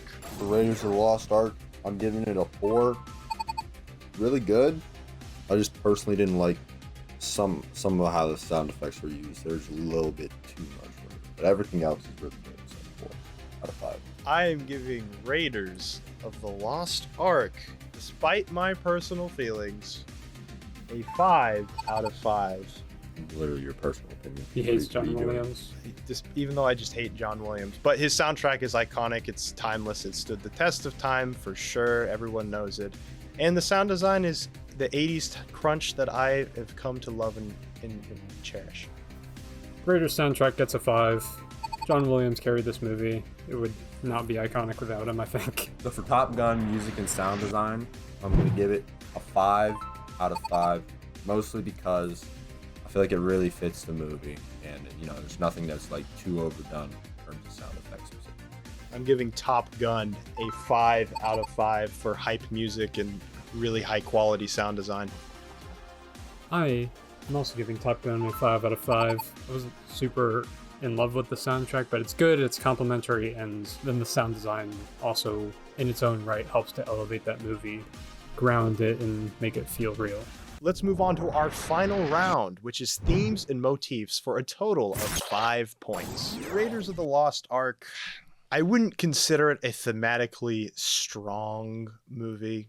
You got your typical good versus bad, Americans versus the Nazis. I mean, that's always kind of fun stuff. I think the most interesting idea that the movie pokes at is how your ambition can to seeing everything can sometimes lead you astray. One of my favorite scenes, one of my favorite interactions is when Indiana Jones can blow up the entire Ark and Belloc is like, okay, do it. Because I know you want to see this. That type of idea, I think, is really cool. And I think it also, as Kyle was saying, ties into a lot of the religious divine intervention motifs of the movie.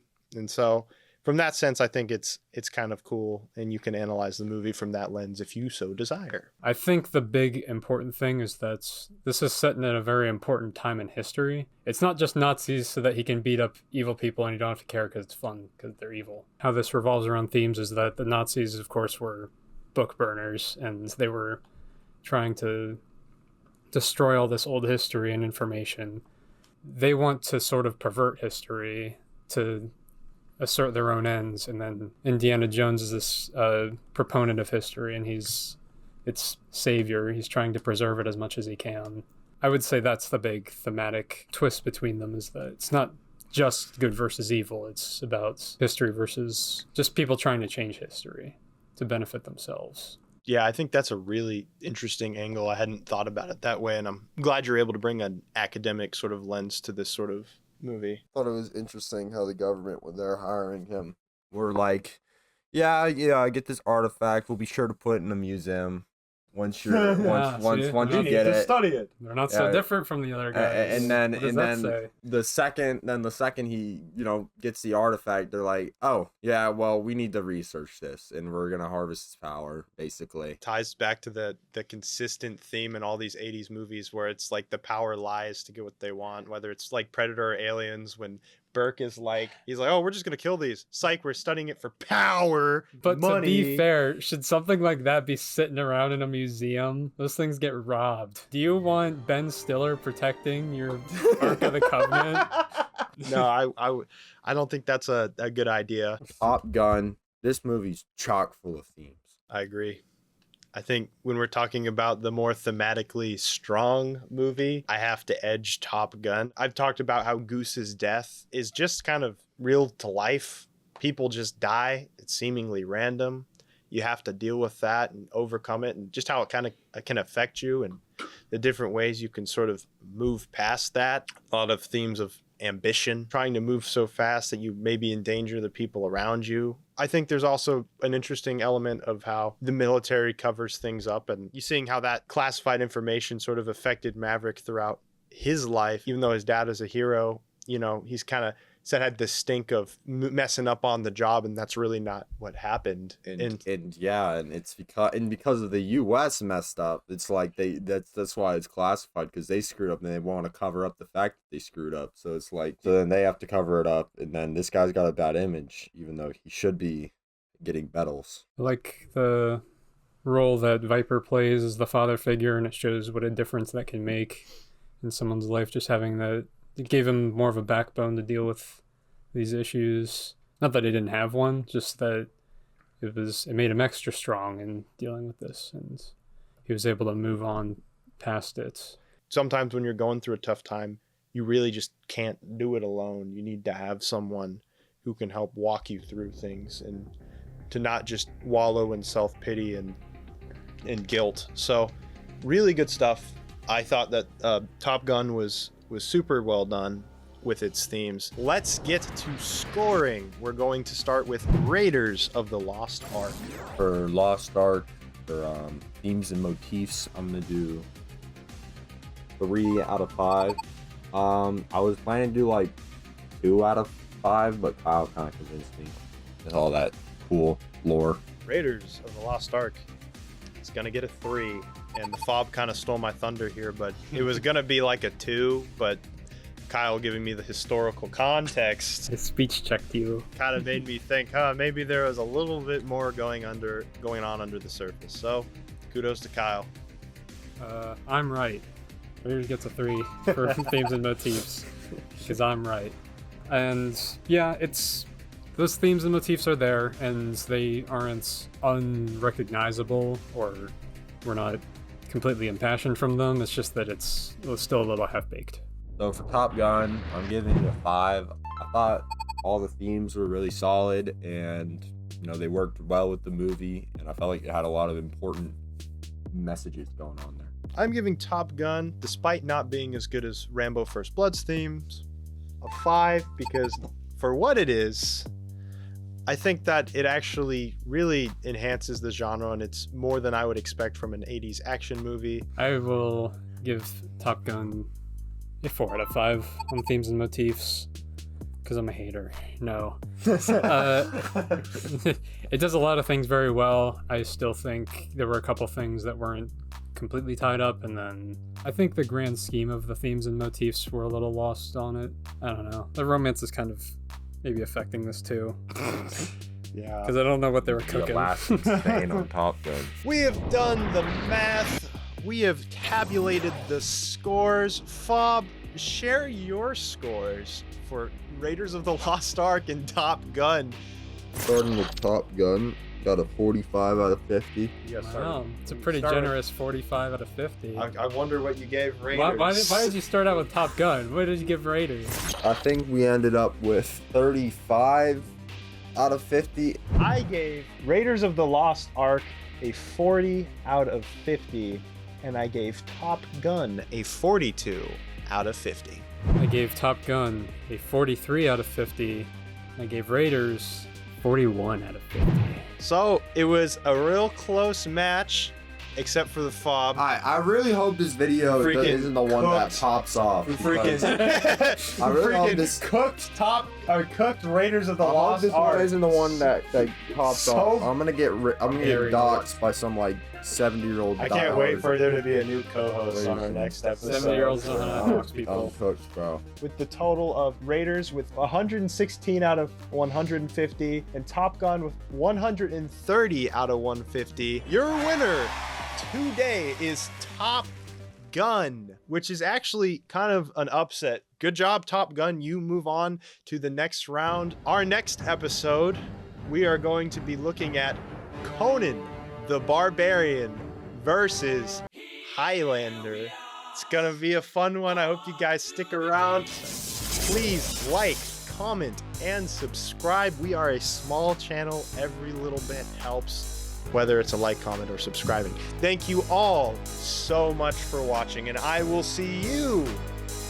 We will see you later.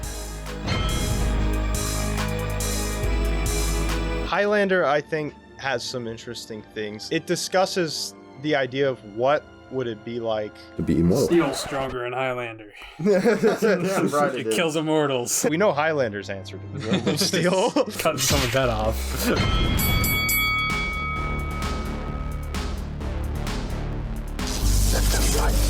Welcome to Film Fights, where we don't just talk about movies, we make them fight. Today, continuing our 80s action tournament bracket, Conan the Barbarian versus Highlander. However, I got some beef that I have to discuss. Before you guys go into the comments and say, the Film Fights podcast is just copying Movie Brawl from Cody Leach, we're not, okay?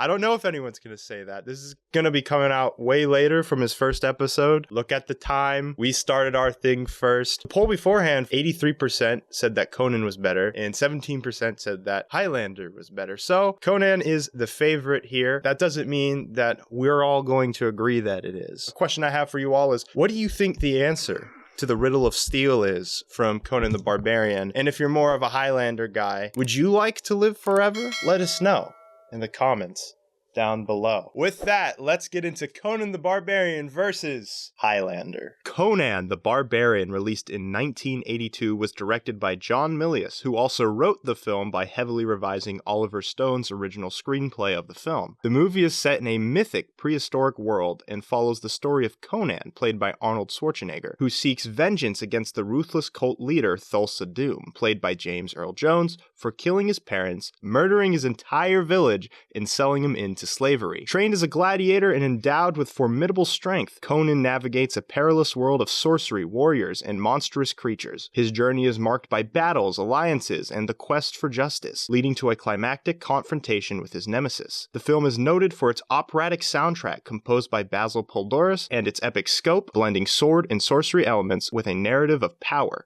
survival, and revenge. Highlander, released in 1986, was directed by Russell Mulcahy and written by Gregory Wyden, Peter Bellwood, and Larry Ferguson. The movie stars Christopher Lambert as Connor MacLeod, a Scottish Highlander who discovers he is part of a group of immortals who can only die by decapitation. Spanning centuries, the narrative follows MacLeod's journey from the Scottish Highlands in the 16th century to modern-day New York City, where he faces his ultimate enemy, the vicious Kurgan, played by Clancy Brown, in a bid to become the last remaining immortal and claim the prize. The film is known for its unique blend of action, romance, and history, punctuated by an iconic soundtrack featuring the band Queen. Highlander has since become a cult classic, celebrated for its innovative storytelling, atmospheric cinematography, and memorable tagline, "There can be only one." Our first round is narrative and pacing, with a total of 10 points available. One thing I found kind of interesting is that Conan feels almost like an origin story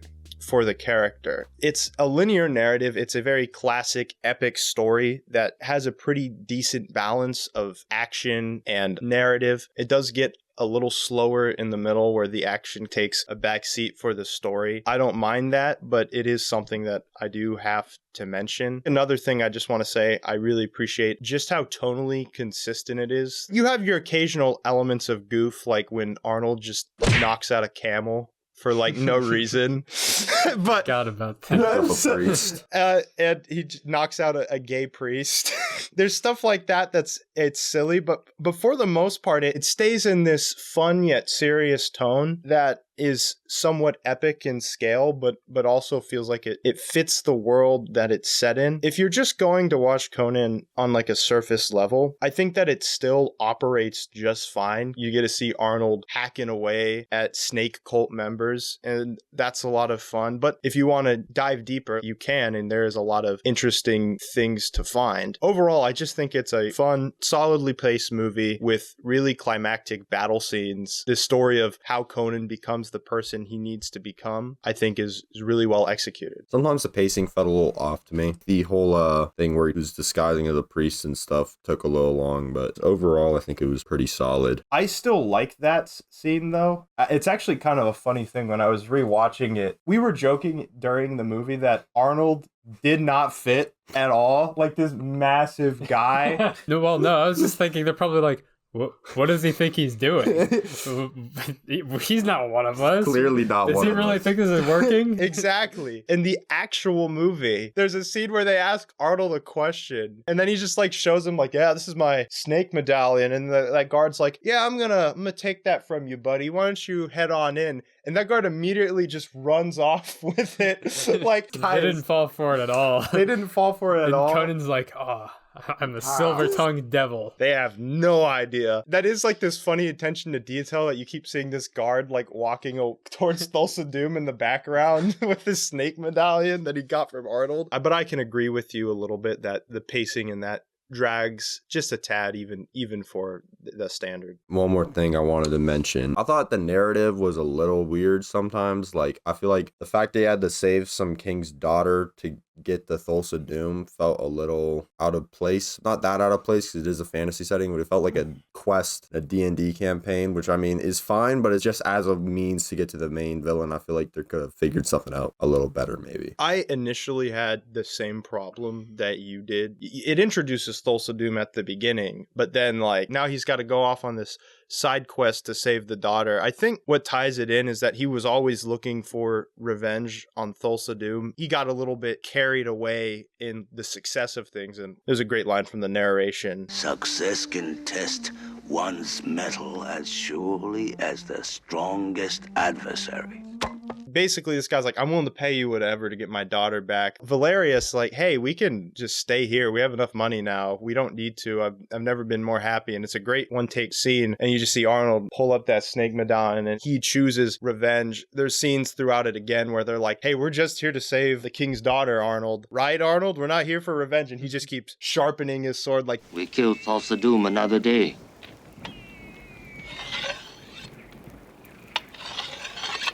Agreed. He's there for that, but that's his side quest. His real main quest is to get revenge on Thulsa Doom, and that's set up from the beginning. You made me appreciate that more, I think. It tells you the story of what's overall happening in the world, the most important thing, and then really the movie's about showing you Conan's origin. That's why he's here. So my problem with the narrative and pacing is I feel that it's trying to tell two very different stories. Depending on what you think the one penultimate narrative is, there just becomes a lot of weird scenes that are there for no reason. There's, of course, the iconic witch scene. I was talking about that. Confused the hell out of us because it doesn't need to be there at all. There are 4 sex scenes in this movie. I feel like most of which could have worked, but it doesn't need that many, and they all needed to be a little different. I will say about the sex scenes, I think it is partly paying homage to the source material where there is a decent amount of nudity. I like it as we're experiencing things through Conan's eyes. Like the first girl that he's ever gets with, we get to see who that girl is. Do we need to see it explicitly? No, I don't necessarily put that as a knock on the narrative, but it is like unnecessary. The witch scene is the fun one. As someone who likes random fantasy bullcrap that I don't think intrudes on the narrative too much, I just like the idea that he goes in and he basically, that's where he gets the direction where he's saying, I want to find this snake symbol. And she's like this nymphomaniac witch lady. And so then that's why he's doing it in the first place. And then she just turns into some demon. And he's just like, what the heck? I do like that. And then he ends up adding a party member after beating that sort of challenge. Did it need to be in there? No, but if it was like that scene was taken out, I wouldn't be like, oh, now the movie's perfect. The sex scene with Valeria, that's probably the best one in the movie from a narrative standpoint. Yeah. It goes on too long, and it's I think all of them go on too long. They all go on. That's the problem. Yeah. So my thing is like they're dragging on the pacing, and you could cut one of them, and they could be directed a little bit better. So otherwise, for pacing, so the very first scene with the intro and everything, just bad, just awful. I don't think that really had anything to do with the rest of the movie, and I don't think the Riddle of Steel really actually means anything in the rest of it, since it's a revenge story. I disagree. He does explain the lore a little bit between the gods, and that comes up later with Crom and then the gods of the sky. So I think that's cool enough. But then him basically giving his perspective on the Riddle of Steel, in that you have to trust the sword. This is the only thing you can trust. Thulsa Doom later on says, nah, that's not the answer to the Riddle of Steel. The flesh is stronger. By the time you get to the end, you see Arnold sitting there thinking about it for a while. What is the answer? And you get the sense that he knows what it is. We, the audience, don't know what it is, and we have to find it out. Is Thulsa Doom right? Is his dad right? Or is there another answer that we're missing? I'm in that latter category if there's another answer, but I do think that that answer does tie into the themes of the movie perfectly, and I'll talk about that more in themes. All I can say for now, though, is that I don't really have a problem with it, because I do actually think it weaves in with the narrative very well. Yeah, so otherwise, there's just such a good scene at the beginning where he meets Thulsa Doom. There's no talking. Movies need to do that more, where you don't need to talk and give all the exposition. I think that's what I liked about it more than just the very first scene, is that there's no exposition required. It's just showing you what's happening throughout the whole thing. It was a Conan movie, so I'm just waiting for it to be bad, and that scene wasn't bad at all. It was very good. Moving on to Highlander. I think the thing from a narrative perspective that I appreciate appreciate so much about Highlander's opening is how it puts questions into your brain that will be answered later on in the movie. There's this random wrestling match in Queen going on. What the heck? Then it focuses on Connor McLeod, randomly zooms in on his face. He starts getting random flashbacks to the 1500s. You're like, what the heck is going on? And then all of a sudden he gets called or he's going to get summoned somewhere. He just goes to a parking garage. This random old dude pops out with aviators and pulls out a freaking sword. And then you have him pull out a freaking sword, a katana, and they're just having this fight in the garage where sparks are flying everywhere. So good. Then he's doing all these backflips randomly. That was kind of weird, but okay. And then he cuts off his head, and then it looks like God is blessing Connor with the light of Christ, and lightning shooting everywhere. And then he hears the police. He just chucks his sword up into the rafters and drives off. Your first thought is, what in the hell is going on? The movie does answer those questions, but it does that, and it does that in such a engaging, an entertaining way. I definitely appreciated the intro more on a rewatch. They didn't know Highlander at all going into it. I knew a little bit the first time I watched it, and then rewatching it, I really got that appreciation for what's going on. And I'm like, yeah, I actually see what they're going for now. And it's very good at introducing the questions, and like hearing their theories on it was really interesting, because I'm like, oh yeah, that could be like a realistic thing where it's not that he's immortal. He's having these flashbacks and he doesn't know why. Yeah, well, I went into the movie expecting it to be like a movie set in the 1500s, and it's like this Scottish Highlander getting like revenge or something. And then it starts with a wrestling match. Well, and then they start fighting in a parking garage after having non-flashbacks to the 1500s. I was shocked. I was like, dang, this is going to be very different than I was expecting. That is actually my favorite scene in the entire movie, is just that opening, for just how crazy and just discombobulating it is. But it also sets up the narrative. And then after that, you hop back and forth between the Middle Ages to varying degrees of success, I'll say. It's kind of cool going back and forth and gives you insights to what's going on in Connor's mind in the present based on what he's experienced in the past. One of the better elements of this movie is that it's just metal as It's so off the wall crazy half the time, and it doesn't care about that. It's a bunch of immortals having to chop each other's heads off. There's only going to be one at the end. It's like this large tournament bracket throughout time. It's just like cool. and so you have to give creativity to Highlander. That's a cool premise. I'm going to say this because I know Hunter doesn't necessarily agree with me. I actually really liked the swapping between the 1500s and the 80s. I actually thought that was pretty cool. Felt actually pretty invested in both timelines. And then, like you said, it's just really, really metal. It's very entertaining. It's goofy, but like, you know, it fits the tone of the movie though, so it's fine. Originally, I did think maybe at the start, the flashing back and forth was happening too often. I don't usually like that, but what I realized was that it was mirroring what's happening in the past to what's happening in the future. So him getting defeated by the Kurgan in the past mirrors him getting like taken over by the police in the future. He's still a warrior at heart, and he sees that as an embarrassing defeat where he's ashamed. And so usually it's trying to mirror what's happening there at the beginning, is why they try to pick and choose those scenes from the past and put them next to the ones in the future. So I guess I'll get into some of my criticisms then. I agree that's sometimes the case. It doesn't feel like that every time. I feel like sometimes when they flash back to the past, it kind of connects to what's going on in the future, but it also kind of doesn't. But there are good times like that. And one of my favorite times I'll say is when he's thinking about love in the future. It flashes back to him living his entire life, or his wife's entire life, and her dying of old age, and how that's like just kind of a sad thing. The pacing can sometimes suffer from that, but in a completely different way from Conan. It doesn't feel like the scenes go on too long in this movie. It just feels kind of like it's a little scatterbrained. I think that the romance element in the future felt like extremely undercooked, like we're back to Top Gun territory. Conceptually, I actually really like it. The idea that this guy who's lost his luster for life because he's lived for so long, doesn't want to love anyone because of losing the love of his life before. Him finding someone to help him move on from that so he can live again is interesting. The problem is I didn't feel the connection too much between Connor and Brenda. She seemed like a little creeped out by the guy for a while, and that she likes history, so I think that's a good tie. But I didn't really feel the chemistry. They didn't seem to like each other too much. I like your place, Brenda. And she didn't really remind me at all of his old girl that he really liked. And it felt like she was all of a sudden very into him. He's like, I've been alive for 4.5 centuries, and I am immortal. And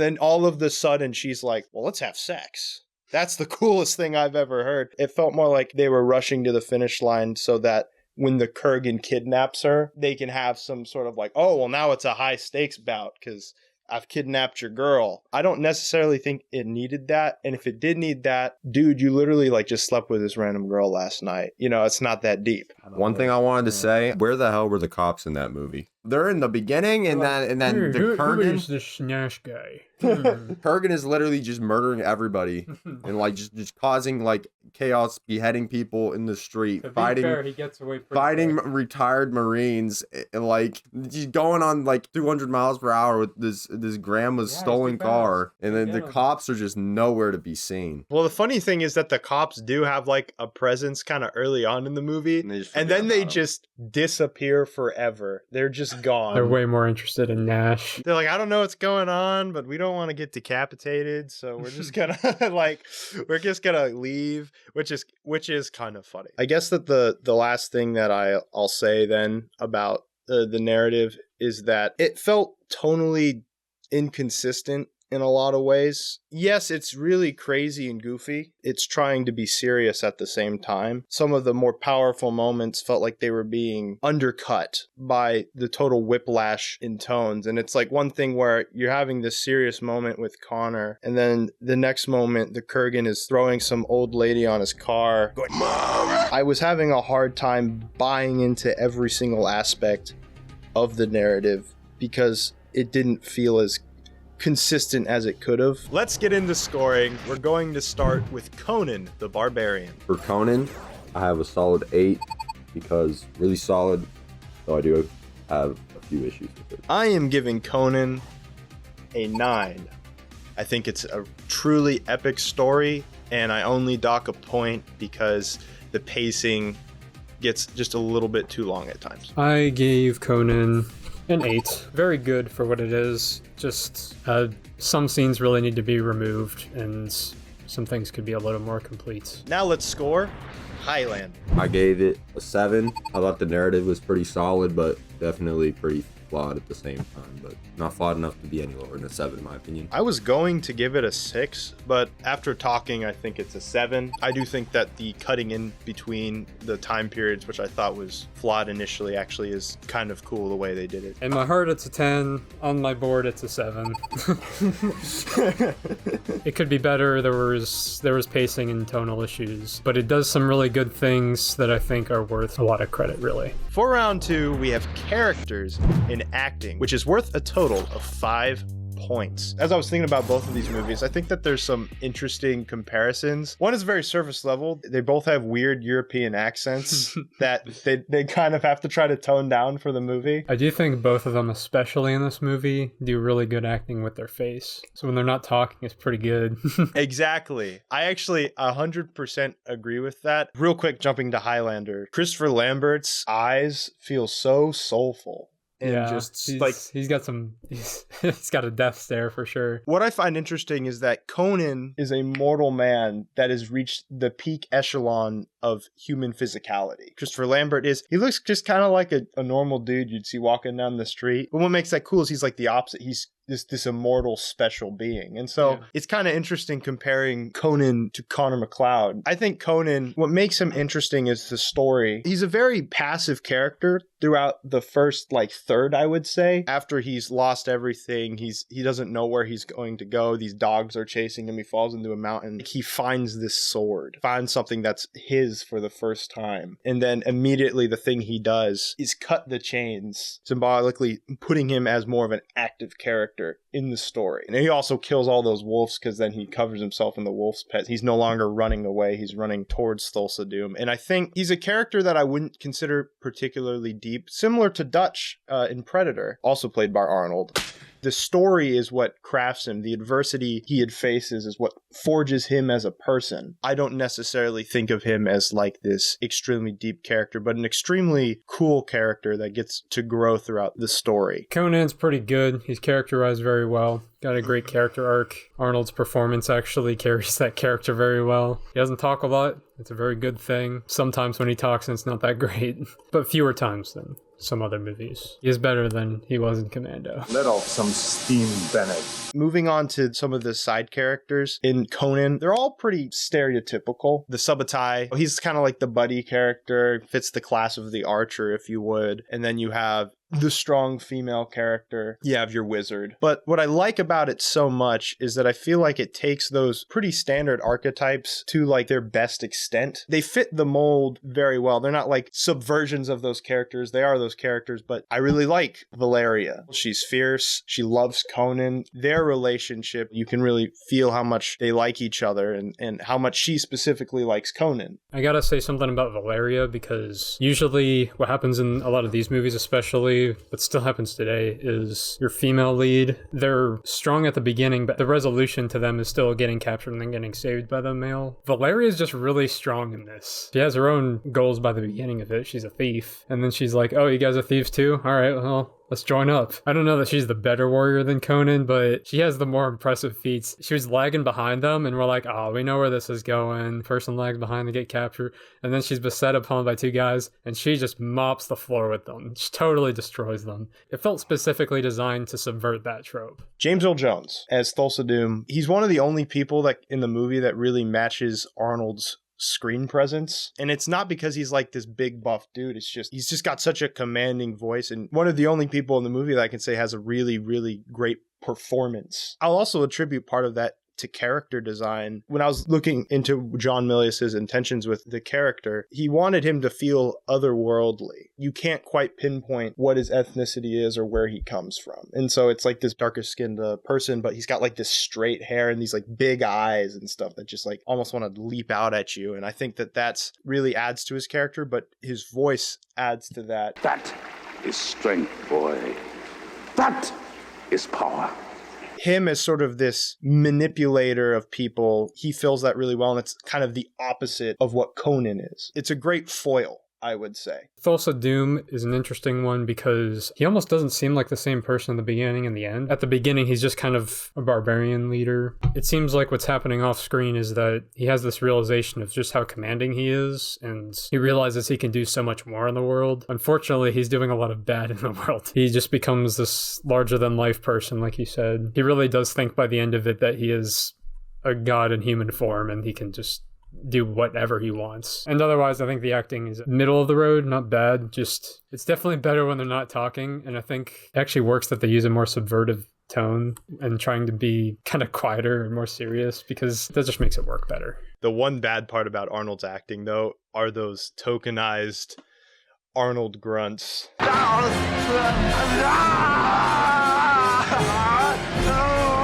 But what I appreciate is John Milius. So he got this script from Oliver Stone. He had to revise it, but he knew Arnold was going to be in the movie. And Arnold is not really acted at all at this point. And he's like, I am going to write a story around Arnold's limitations, which is just smart. And so it makes, by proxy, Arnold's performance seem better. And then having James Earl Jones as a character who talks a lot, who's the best performer, is also really good. Other than that, the performances are okay. And I think they barely fit the movie enough where I'm going to be like, all right, I'll give you a pass, Conan. Well, I actually really like the characters in this movie. So, like, Valeria and Conan and Thulsa Doom are all really solid characters.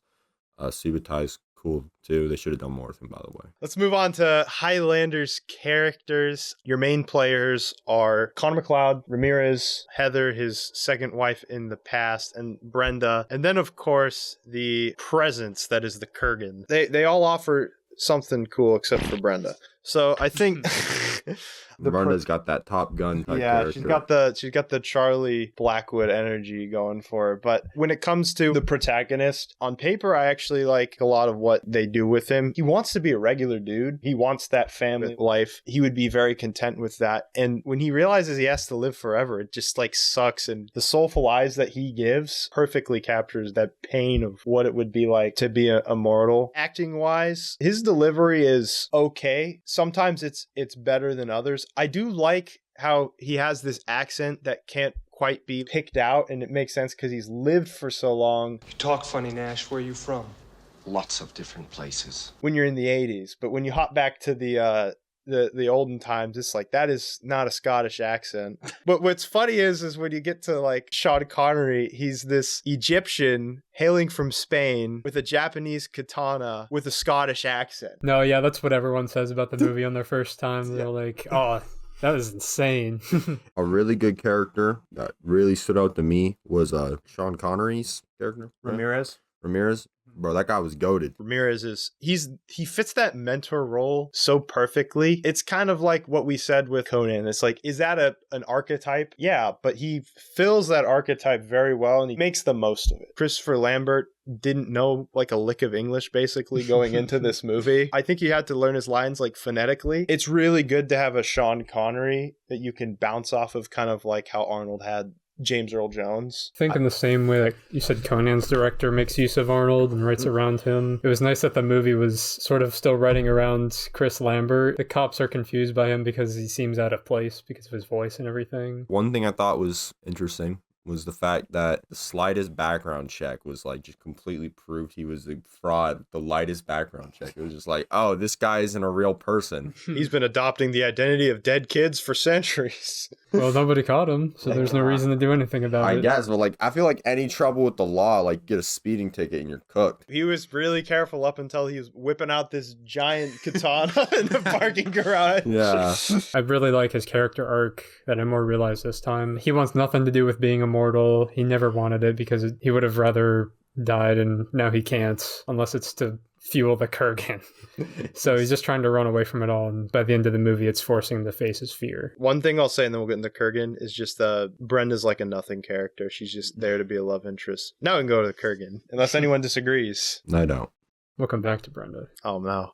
Kurgan, he's one of those characters, for me personally, I'm sure people disagree with me here, but he's so over the top. Gregory Wyden did the original draft for this movie, Highlander. He wrote it in college at UCLA. They changed the script a lot. One of his original things with the Kurgan, he's actually a much more serious character. He's just this cold-blooded killer where his motivations are the same, but he's not just like randomly killing people. He just is this ruthless killer that only cares about finding. He's not going, Mom. I remember thinking that would have probably fit the tone of the story a little bit better. I would go as far to say, even for the wacky tone of this movie, he's still over the top. I don't want to say that he ruined the movie for me, because that's not true. I still enjoyed him. But as a character that fits in the placement of this movie, I feel he could have been toned down. Well, I feel like he's just supposed to be like unapologetically crazy and evil. He reminds me of the Emperor a little bit from Star Wars. Just this evil guy who's so evil,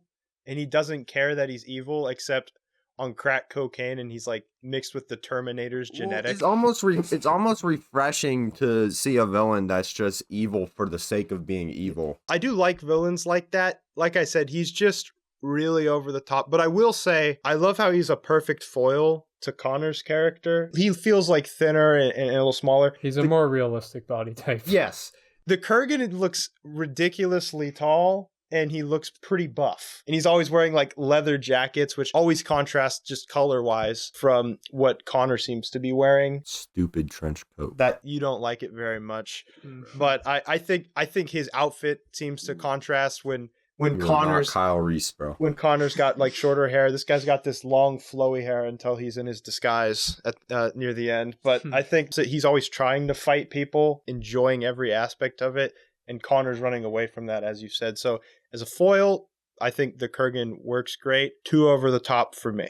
Yeah, you're definitely right that sometimes he's more over the top because There's a lot of times when he's doing the right kind of over the top, where he's just being a at church, mostly because he can't fight them, so he's just trying to mess with them however much he can. But then when he's just kind of messing with people outside, instead of just like killing them or just being dangerous, well, this is just silly. I actually think it's fun when he like throws the grandma in the car and just drives with her. I think that part's fun. It's just that there's silly things about it. It's one of those things where, like, if we weren't scoring these movies, like, I would be like, oh, that's pretty awesome and lit. So, did you already talk about Rachel, how you liked that? Or I just like that concept. That was pretty cool. Character. It's a cool idea. She's got a very small role, but she fills that role perfectly as a character. And I like how she goes from, like, that type of daughter role to, like, more of a mother role for Connor. And I liked their dynamic a lot. And I like how you get to see where he met her in World War II. So that's just cool. She probably should have been the female lead, not in a romance way, just in should have been more scenes with her. After his original chick died, I didn't even think there needed to be any more romance in the movie. Like I said, conceptually, I think it's fine for him to be able to move on and find his love of life through finding new love and moving on. I don't think Roxanne Hart did a bad job in the role. It's just they didn't write anything for her character. I'm not here to convince you that she was actually the best character, that she's actually a lot more solidly done than you might think, because it builds up how she was a historian. Her real passion in her life's work is finding out more about history. And then this guy is history, basically. Pretty much. He's someone who he's living history. They have a cool dynamic. I actually like the scene where they have dinner. It was cool though that she was trying to be prepared and then he just saw right through it and he's just looking through casually and making sure not to incriminate himself. What I saw this time of her arc was she really wanted to believe that this guy was larger than life and this wasn't just some weird criminal guy. It just sparked that wonder in her of how none of this could be possible. Like the sword couldn't have been made. Got her sense that this guy was larger than life. I'm saying specifically the romance element to me fell flat, but I agree from a certain standpoint, her being in love with history, and as the fob said, him being history, a living, breathing piece of history, is pretty cool. And for that reason, I will admit, she's better than Charlie from Top Gun. All right, that's all I want. Yes. Let's get into scoring. We're going to start with Conan. For characters and acting, I'm giving Conan a 4. I didn't think the acting was as egregious as other people do. All the characters were really good. I really liked the chemistry. Some could have been a bit better, but overall, I thought it was pretty epic. I'm giving Conan the Barbarian a 3. While I think that the core characters have really strong arcs, the performances aren't amazing, but it's not going to be lower than a 3 because the director really works around the limited performances. I will sadly give Conan a very strong 3. Because over talking about it, I really like all those characters. The problem is there's still some delivery that's not quite there. Some of the big moments were not quite as convincing. It's actually the small moments that are stronger. It could have been more complete in that regard. Now let's go and score Highlander. I'm giving Highlander a 3 out of 5. Because it's mid. Pretty good, I guess, but a lot of the characters were like underdeveloped and could have done a bit better, I'm not gonna lie. But, it would have been a 2 if, this guy didn't redeem Brenda over here. So I am giving Highlander a very generous 3 because while I do think a lot of the ideas were really strong for the characters and the performances were decent enough, I feel like there is just something missing for it to get to that next level. I will give Highlander a much softer 3 than Conan had. Peaks and valleys with this one is what I'll say. Some very good performances and very cool concepts, very bad things along with it, and very unresolved issues with it.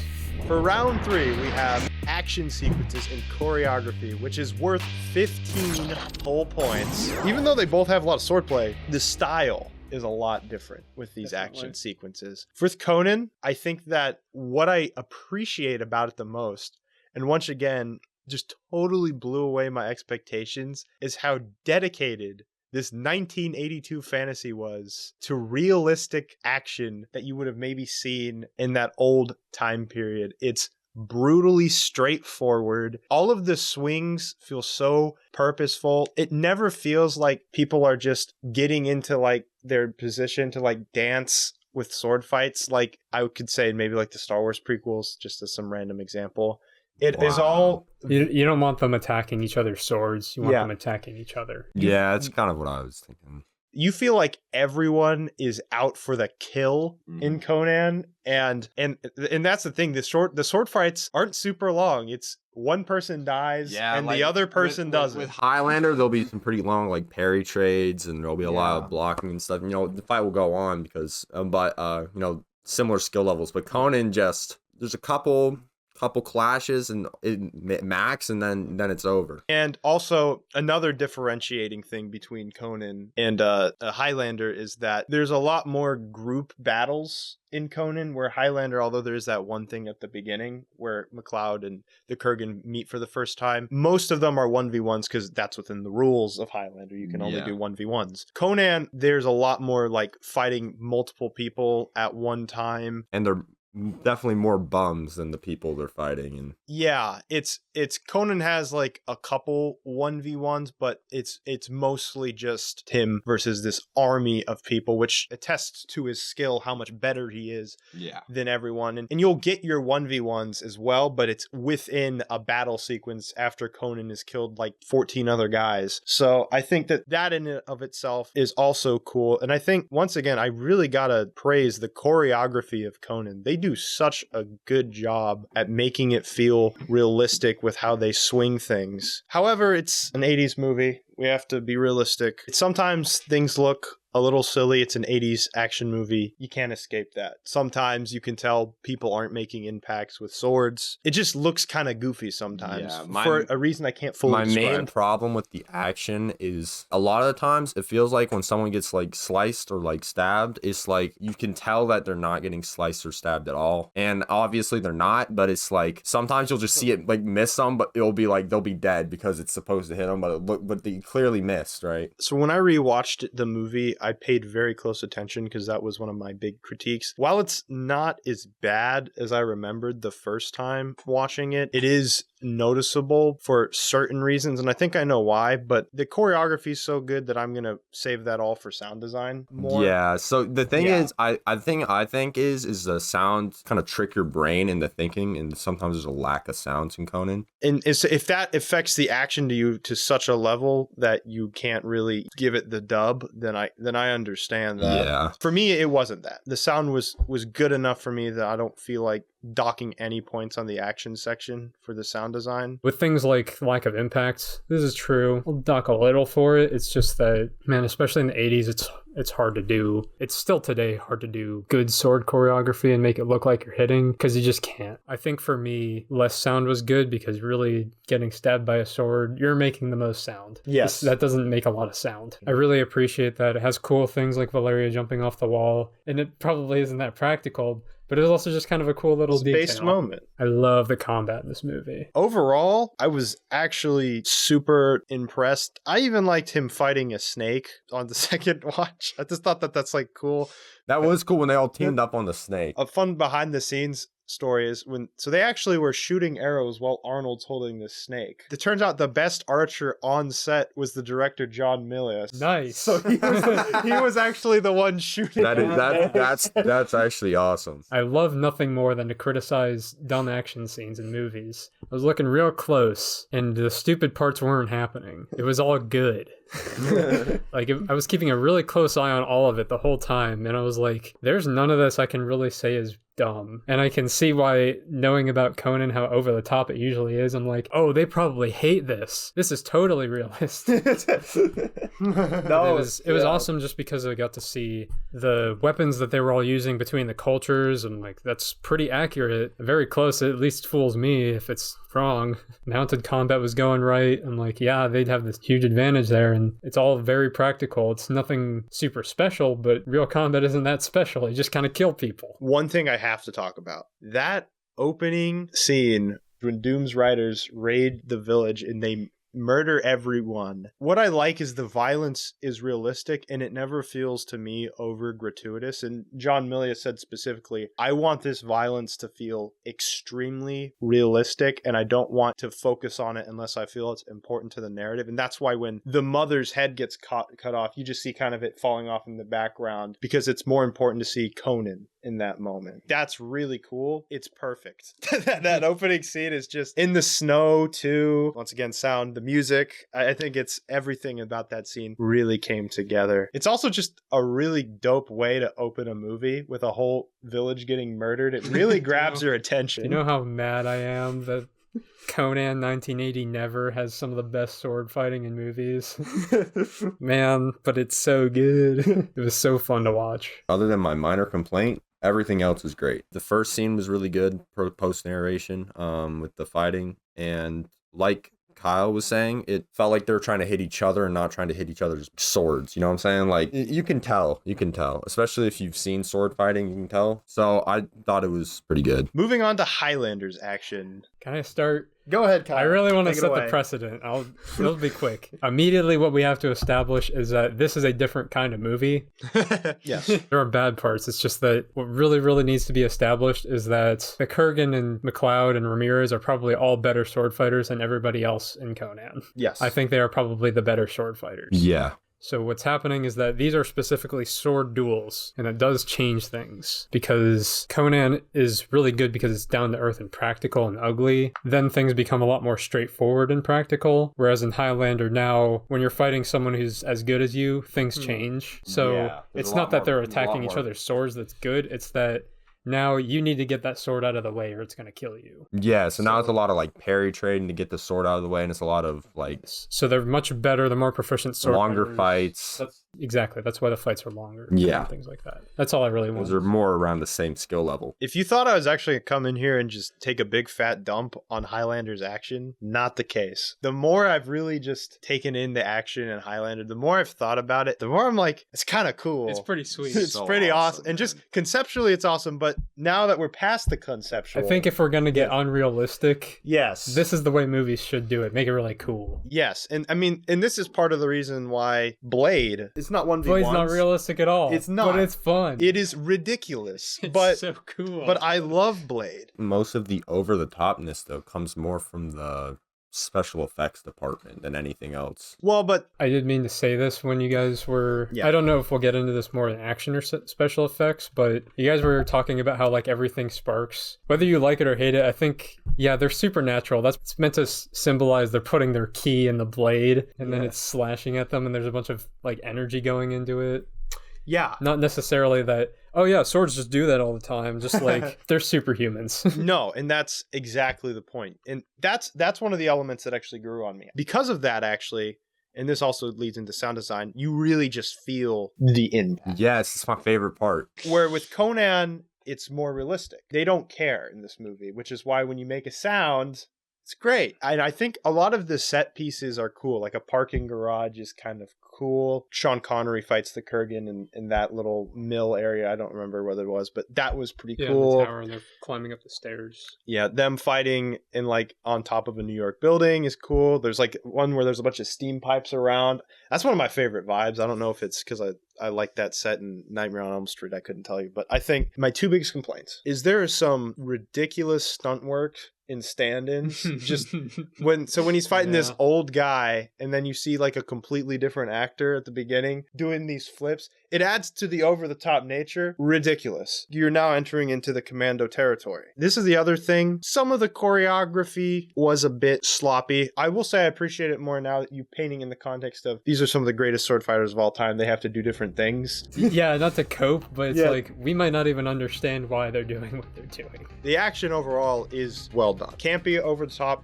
sure, but that's kind of the tone of the movie. I think it's overall pretty well done. Let's get into scoring. We're going to start with Conan the Barbarian. All right, for Conan, we're giving it a pretty good 13 for action. I had a few flaws with it, but most of that goes into sound design, to be honest. Everything else is pretty epic, so I'm going to give it 13 out of 15. I am giving Conan a 14 out of 15. It was pretty close to being a 15 for me, but Kyle did point out the fact that there's a couple silly moments, and I gotta acknowledge that. But really well done, realistic, gritty sword fighting. And I will give Conan a very strong 14 because of my immense respect and admiration for the practicality of the fights and just how entertaining that was to watch. For Highlander, I'm giving it a big 14 out of 15 for action. I loved it so much. Now, these guys brought up a few flaws that I was like, I guess that's kind of valid, but not valid enough for me to give it any less than 14. I'm giving Highlander a 12. Despite it being a little too over top for me, I think it was a great fun time, and there was a lot of hype, spectacle appeal. I'm giving Highlander 13 for the complete opposite reasons that I gave Conan a high score. It is very fun, over the top, and the spectacle and style is all there. Moving on to round number 4, we have cinematography, special effects, and I actually added one, production design. Cinematography wise, I really like the color palettes they use. There's lots of nice, vibrant reds, and I think that they also did a great job of, outside of color, just capturing the aesthetic of the fantasy world that's grounded in realism. They have a ton of wide shots just showing the landscape. Production design wise, they have like cool like castle towns that they show off. Kyle mentioned this in the action, but the attention to detail with the swords, the weapons, everything there is just super top-notch stuff. And even when they exaggerated, as you said, with like the giant hammer. Yeah, the hammers were the only ones where I was like, no. It's still cool. I still like it. A warhammer. I think it's pretty epic. It's an actual weapon. So. I think my real favorite part, though, about Conan when it comes to cinematography is just how purposeful the framing is. I don't talk about framing as much, but the way that they imply importance to a particular bunch of shots, really well done. I mentioned this already, but when he cuts the chain, the way that everything follows the rule of thirds, the way everything is done is so perfect. And the only time they break from that is when the action's a little too heavy, but even then it's still pretty good. When Conan's talking to Thulsa Doom, the way that they edit that sequence together where you can see Conan's perspective of it and then it cuts to like the supporter's perspective of things. You see it from a faraway shot. It felt so down to earth and realistic just because of how they framed it. And I felt like I was seeing it as one of like the people in Thulsa Doom's cult. And there's so many other things that I could talk about. I don't want to bore everyone in our audience, but I think the biggest problem, the biggest knock on Conan is the special effects. We keep talking about this sky at the beginning when he's talking to his dad. It's so random because they never do it again, but it's so bad. It's like looks like a CDI game. Yes, yeah. it's I like don't understand what the point was. They could have just waited for like a storm or something. So the reasoning for it, this is not me defending it, by the way, is John Milius envisioned them being high in the mountaintop when they're talking about Crom. They couldn't afford to go there. That was the one time they relied on special effects, specifically background. That's the only time they really did that for setting. I was really getting Raiders of the Lost Ark vibes from when he was getting revived with the voodoo or whatever, the like hand-drawn ghosts. And while it does look cool, it doesn't really hold up. You know what I'm saying? No, it does not. It doesn't hold up at all. I don't think any of the special effects in either of these movies really hold up. No. This goes for both Highlander and Conan, what I'm about to say. Well, I can commend the creativity on display with them drawing these demons and these like electrical like beings in both Highlander and then in Conan. It doesn't look good when they do it. It does not hold up. That is the one thing that immediately takes me out of the movie in Conan and just instantly transports me back into the 80s where verisimilitude just gets completely shattered. The one that I also think is worth pointing out is when Valeria is really shiny. I was wondering if you were going to get to this. Honestly, oh, brother. CDI game-esque. Yes. I don't know. I say this because I kind of wish they brought stuff like that back in the modern cinema. And so even though it is very dated, it's dated in a way that I don't think hinders the quality of the movie very much, even in cinematography and special effects. But it does date it. And then the other thing is the giant snake practical effect, going into practical effects. Honestly, when I rewatched it, I thought the giant snake looked decent. I would prefer that snake to like a really badly CGI'd snake. I think the effect with Thulsa Doom where they get a mold of his face and they push this snake head, it's a little silly, but honestly, I actually thought it looked pretty cool. So that's all I can say. I understand that is a wild take. So Dude, take that as well. I bursted out laughing when I saw him turn into a damn lizard, It's bro. really funny. It was it was a slow transition that I liked, and then when he's just randomly a snake though, that's when I was like, yeah, you expect him to do like an Animorphs thing because he's like kind of morphing at the start. And then they skip a whole phase of it and he's just a snake now. That's like I said, the build up was great. Part's too hard to but skip then it. other than that thing though, like I don't really have a problem. Those things are little things that just take you out of it and that you just can't escape in the 80s, but they are noticeable. You have to point them out. You have to dock points. I will say though, I think the editing in Conan is really good. The way they edit sequences together are super well done. I love the way they let things breathe. Like the editor doesn't make himself known. John Milius has a lot of long takes in this movie that I really like that you don't see as much in these 80s movies. I very much appreciated it. I'm not a historian, not a history expert, so I don't know if things representing the different cultures are exactly accurate, but I think the big point for set design is that it is very convincing, and I can tell the inspiration is there. It's making it a more complete product by doing that. Yeah, I was gonna say that goes a little bit into like world building. Takes a lot of inspiration from the real world, but it is a fantasy world, so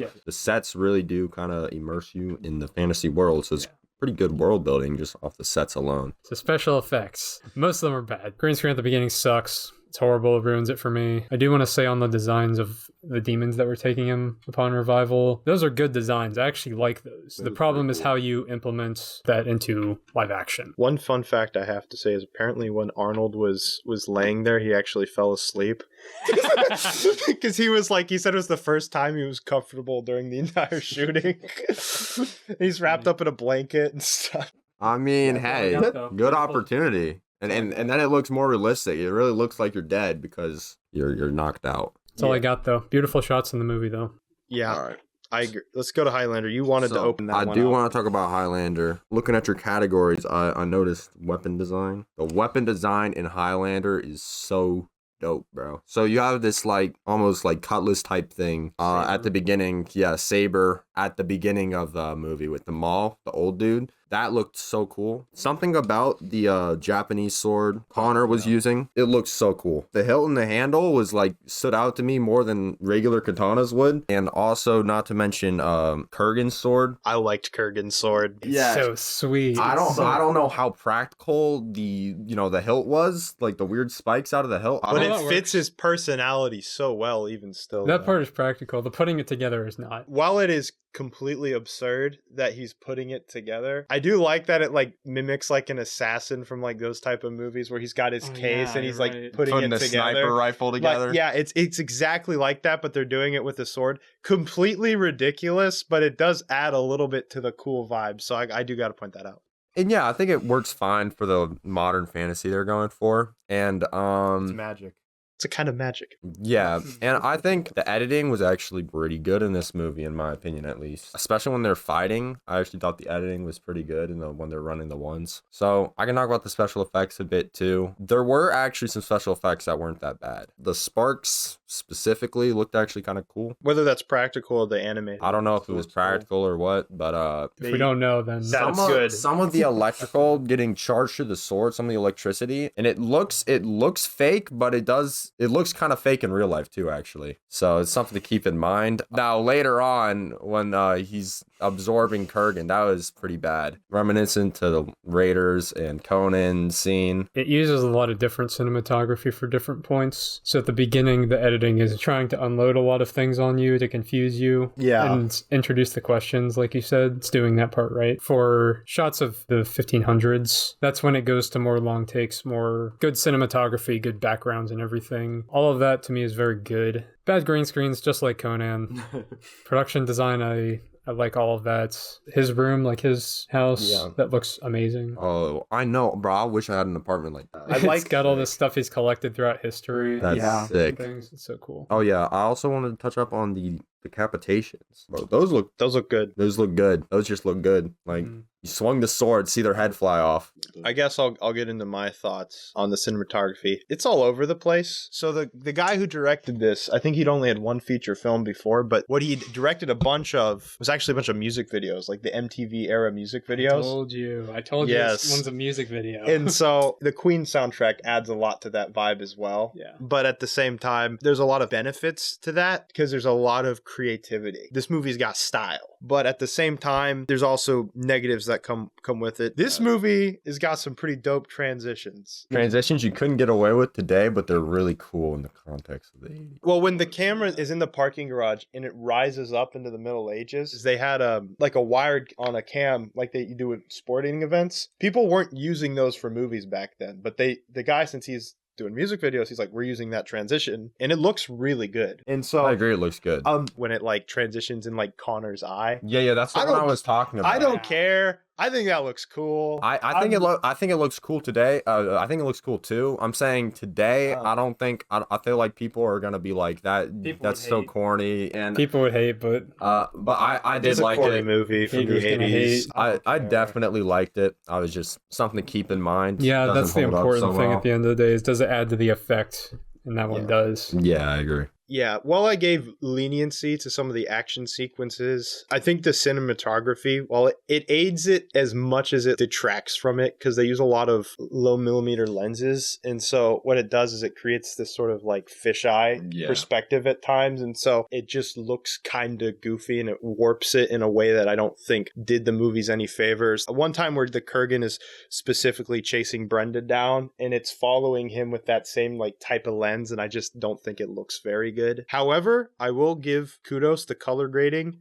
It's got like that real like harsh shadow 80s style, comic book style, which fits the tone of the movie. So did a good job. As Kyle mentioned earlier, when they're back in the past, they generally stay away from the MTV-isms that they did with 80s, which makes more sense. So I conceptually, I do think it's cool. My favorite shot is when he's training with Sean Connery and it's like doing that wide sweeping shot on the mountain. That is some fantasy bull crap if I've ever seen one. And I love it. I like all the sets too. Sets are good for different reasons than Conan. But speaking of the sets, I really liked the set where Sean Connery was fighting Clancy Brown's Kurgan, the tower. Yes, that was awesome. Fire. That was, and it's also was just like a nice visual of him standing on top of it. Yeah, it was funny because I was watching. I was like, that cannot be stable. And then like a second later, he falls. You remember that scene I complained about in Raiders where it has that stupid, horrible looking background of night, stormy sky? Yeah, this was that, but good. Yes. But that does lead to the last thing I have to say. The special effects in this movie overall are not good, which is unfortunate to say. I hate how I always have to say this in these movies. Conceptually, I think they all look cool. I know you guys praised the first quickening. I thought it looked pretty goofy. The light of Jesus Christ shining down upon them, I didn't necessarily think looked super good. I understand it. It's just a stylistic preference for me. I get it. Yeah, I do get it. I just don't think it takes. I think it's definitely it's better executed than a lot of movies in the 80s execute that type of thing. Yeah, I can. I don't know. I just specifically with the light, I like it because it's somewhat divine in a sense. So I think it's good. I like that it's a divine stylistically. thing. I think. For instance, I mean, they have like a divine background and everything. Ignore anything you know about the rest of the movies. It is a divine presence that's giving them the powers. That's why they can't fight on holy ground. So, of course... I get it. I just think it looks goofy. And I get that, too. But even worse than that is a lot of the special effects, specifically at the end. Well, I really appreciate how they went all in, kind of like with Raiders. At least this time they were not afraid to show you. Yeah, they went bonkers off the wall. It's creative. You got the music blasting. I honestly probably liked that scene more than the first quickening, but it looks really bad. You can see he's being hung by a wire, and they're trying to animate the lightning by the wires. I'm not taking any points off from that because I didn't notice the wire. I did, unfortunately. That didn't look good. The scene where they're falling for like a while through the building looked pretty goofy. My favorite framing shot in the entire movie is when the Kurgan is standing on top of that tower after he decapitated Ramirez. Decapitated Leonardo. After he decapitated Ramirez and he's standing on there and there's lightning in the back. I love that shot, but there's like a clear green screen background. But it's not to be fair, it's not nearly as bad as the one in Conan. If I have to dock points, though, I'm gonna have to dock points there as well. That alone wouldn't be like, oh no, this is terrible. But I do have to point out these things. That being said, though, this movie has a lot of style, a lot of creativity. And if you like those lightning effects, which honestly, it's like, I like them, I just don't think they look good. Like, you could still watch this movie and have a great time and appreciate how wacky it is. I just don't think it always comes together. Let's get to scoring. We're going to start with Conan the Barbarian. For cinematography, I gave Conan a 6. While I really like the weapon design and the set design, I feel like the special effects brought it down, and I feel like the fights could have been framed to make it look like the hits were really, actually hitting the people a little bit better. I am giving Conan the Barbarian a 7. Bad effects aside, this would maybe be a 9 or a 10 for me from an 80s action standard perspective. Unfortunately, bad special effects are abundant, and it docks the movie 3 points. I will give Conan a 7 for cinematography, special effects, and set design. Very, very good things. A lot good in this movie with set design and some great shots of cinematography. It's unfortunate that some of the bad cinematography and special effects are really key points in the movie. Let's move on to Highlander. For Highlander, I'm going to give it an 8 out of 10. I'm so in love with the weapon design and the editing. I actually really like the editing. The special effects, while they were, a lot of them are dated, a lot of them actually look pretty good. So, maybe not less than half probably, but it still looks good. I feel like the good really outweighs the bad. I'm giving Highlander a very generous 6 out of 10. I think there's a lot of cool stuff in the movie, but just as much cool as there's like bad special effects abundant, even more than Conan. However, it's got style, and I give points for style. I'm giving Highlander 7 style points because that's most of what it has. I could not rate it higher than Conan. Round number 5, we have music and sound effects, which is worth 5 points. I got something to say about Conan. I got generational beef with Conan over this. All right, he's ready. All right, Conan, one of my main problems with the entire movie is how much I cannot stand the lack of special effects for when people are getting hit. Sound effects, I mean. And I get it. It's trying to be grounded and realistic, but even modern movies will add more impact than Conan did. And modern movies are going to have more sound, so you can tell when someone's like getting their throat slit or getting cut in half or whatever. It's kind of realistic, but I feel like I wanted more squelch, you know what I'm saying? So my rebuttal, while I still kind of agree with you, John Milius's intention was to be as realistic as possible. So when you stab someone, it's really not gonna make like that much of a sound. That person's voice would make the most sound. And that's what the movie does. They're always screaming when they get stabbed, and you see the blood.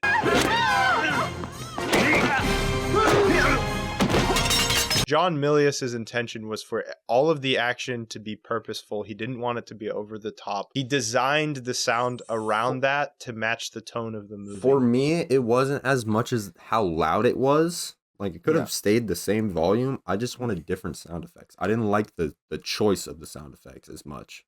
Yeah, and I understand that because we've all been very conditioned to hear that type of stuff when we're watching a movie, when someone gets stabbed. So my beef with the sound effects, unfortunately, I don't think John Milius is able to fully realize his vision because it's got the 80s crunch in every other sound effect except impact.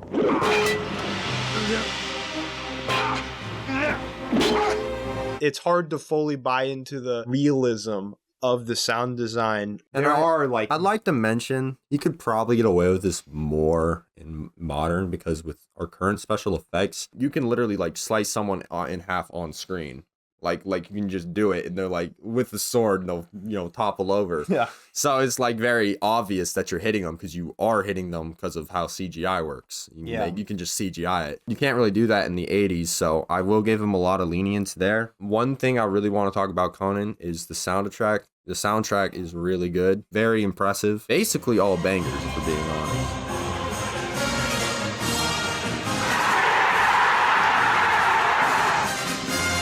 And I say this with no exaggeration. It might be one of my favorite soundtracks of all time. Okay, you said one of. Yeah, I thought you were going to call it the GOAT for a second. It's like, please don't say it. But it's up there. Interstellar. And exists, buddy. I would go as far to say that it might even be like maybe the best on our action tournament bracket. I think there's a soundtrack made basically by Queen on this actual competition, by the way. Yeah, well, actually, the same year, you probably don't know this, Take My Breath Away in Top Gun actually killed all of the Queen songs. No, I get what you mean. I'm so incredibly mad about that. What's good about this soundtrack is that above things like Hans Zimmer or something you would see in like a Christopher Nolan movie, this one has a lot more identity than most of them. True. I think a lot of soundtracks nowadays are good, passable, lacking some kind of identity, and you don't really remember it. Having iconic themes is very important. Yes, and those heavy drum beats at the beginning, and then you get that brass that just kicks in extremely hard. It really gets you ready for the movie while they're forging this sword. It's just a super awesome vibe, and then you have that elegant side of the track that kicks in. It matches the fantasy setting perfectly, and I was thinking to myself, if this soundtrack was made now, and they just plopped it into a certain movie that like it would fit, I would be like, wow, this is one of the greatest soundtracks I've ever heard. It's got so many different elements to it. It feels like it fits the time in which it's playing. It's operatic, it's brash, it's bold. My favorite track is Riddle Steel / Riders of Doom. Once again, that opening scene where they murdered the entire village, and it is just firing off on all cylinders. This is the beginning of the movie. I was expecting it to be garbage, and I'm like, why is this so good though? The reverse Commando effect, we like to call it. Exactly. I'm expecting garbage, and it's fire. Other than that, there's other tracks that I like. I think it's called like the Atlantean Sword. When Conan falls into that mountain and he gets the sword for the first time, they play this really beautiful track that like it reflects Conan's like sorrow and loss, and he doesn't know what to do with himself. But then as he finds the sword and he starts getting purpose, it builds up with this motif that they play throughout the entire movie. One track I also want to point out, and then I'll move on from the Conan soundtrack, is just, it's called The Orgy, funnily enough, but when did that play? Yeah, who could say? Oh, that's right. Yeah. It's like this really pretty melody. What I like is it doesn't match what's going on at all, but it's purposefully not matching it. Sobutai even says, "So this is paradise." And so it's playing the music that they're trying to sell you. We're being cannibals. We're eating cannibal soup, and we're all having an orgy. And we're convincing these young women to have sex with the higher ups. This is what you're working towards. And it's like, oh, isn't this so great with the music? And then as soon as they start killing, that similar theme of when Doom raided his village, it starts playing that theme again, except Conan is the one that's putting an end to this stuff, which is just cool. So with the music, it's got so much character, as Kyle said, and it makes up for sort of the lack of sound design in certain parts. I love the score. Yeah. So much. The music definitely helps Conan a lot. I think what I'll disagree on is that it always fits the scene. A lot of times it really elevates the scene. Sometimes doesn't. I think there were some parts where it is just kind of weird. The music is most of what's going on right now, and it's not really helping me. And I think with the orgy scene, making that a beautiful song, I just disagree. There probably needs to be narratively some kind of pushback, and narratively there was not kind of pushback. I'm a big fan of that type of thing, but I can definitely see why you wouldn't be. But this is all not actually countering such a great soundtrack very much. Yes. But I do think it has the advantage of being listened to not with the movie sometimes. Moving on to Highlander. Oh my God, Highlander! Holy shit, that soundtrack is good. Princes of the Universe, by Queen. Great theme for the movie. Should have won. So much better than that Top Gun song. What are you talking about? While I love that opening theme, and it's super metal and it matches that So 80s good. aesthetic, I really like the track Who Wants to Live Forever. It's a beautiful track. Earlier on, I think that I was maybe disagreeing with that being played during the flashback scene, because it's like that's the only time the 80s people come to the olden times. Yes. And so while I kind of conceptually disagree, it does fit the vibe and it fit the scene pretty well. The Queen music is good, but actually the score by Michael Kamen was actually really good as well. There's this one musical motif that they play a bunch of times that I think is really good, really powerful. Other than that, some of the sound effects adds to the impact. I love. Some of them are a little goofy. No. I love okay. I love these sound effects. Whoever did the sound effects needed to be paid $300 an hour. The clanking, the scraping, the impact, even like the swoosh of their heads getting cut off. Oh, it's so good. And a lot of the time, I'm not gonna like 80s crunch this much, right? Your 80s crunch that you're always talking about. I think now you understand. No. With the tone of the movie, the over-the-top tone, it works so incredibly well. Yeah, I'm not saying they need to bring back 80s crunch to modern movies. I mean, I think you can take some inspiration from it, but like this movie's 80s crunch to the max. I do think, like, above all, we have to judge it as the 80s action movie. Yeah. Doing a lot of this now doesn't work, but this is not something you can judge that objectively or professionally. It's like the 80s, it was a vibe, simply put. Yes. And I think this captures that very well. There are parts where there are silly sound effects and it doesn't work so great. I do think that concept of putting more classical, I don't know if this movie actually had an orchestra, but it had more orchestral music in the 1500s.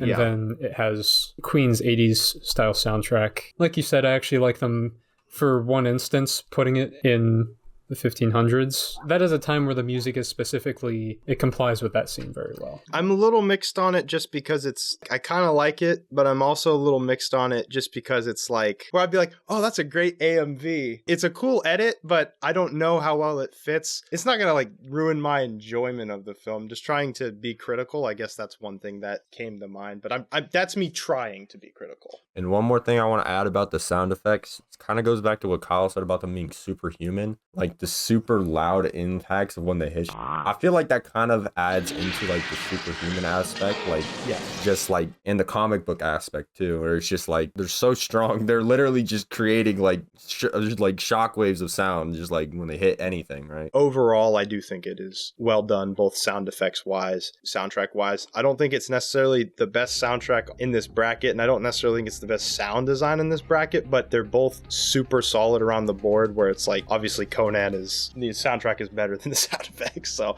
I think they're both solid. Let's get to scoring. We're going to start with Conan the Barbarian. All right, so for Conan sound effects and music, I'm gonna give it a 4 out of 5. Just to put this in perspective, if the soundtrack was just mediocre, this probably would have gotten a 2. So keep that in mind. I'm on the exact same page as my dear brother here. Conan gets a 4. The soundtrack most definitely carries. If this was anything less than like maybe one of the greatest movie soundtracks of all time, 2 or 3 range is what we're looking at.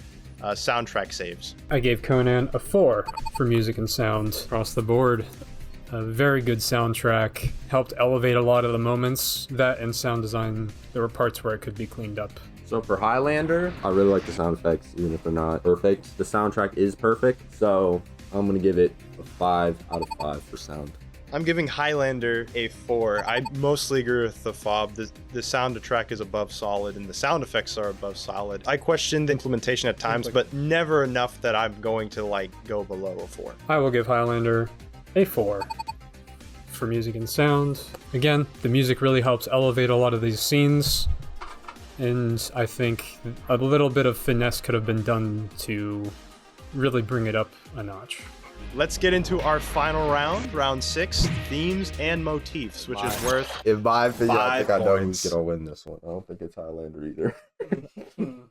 Well, there are some things. There are in themes. Highlander. There are themes. That's not. Let's discuss. Let's talk about it. I think Conan is super thematically strong. That scene where they're crafting this sword at the beginning, forging this sword, it is giving you a hint as to what the answer to the riddle of steel is. At least what I think the answer to the riddle of steel is. While they're forging this sword, they're getting rid of the impurities,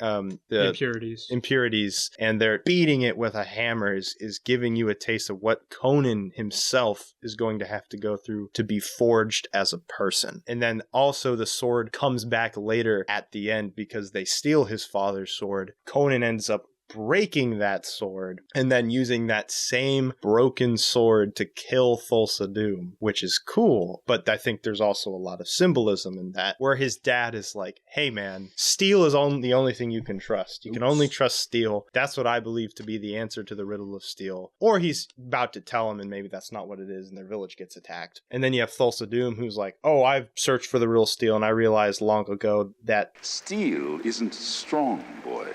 Flesh is stronger.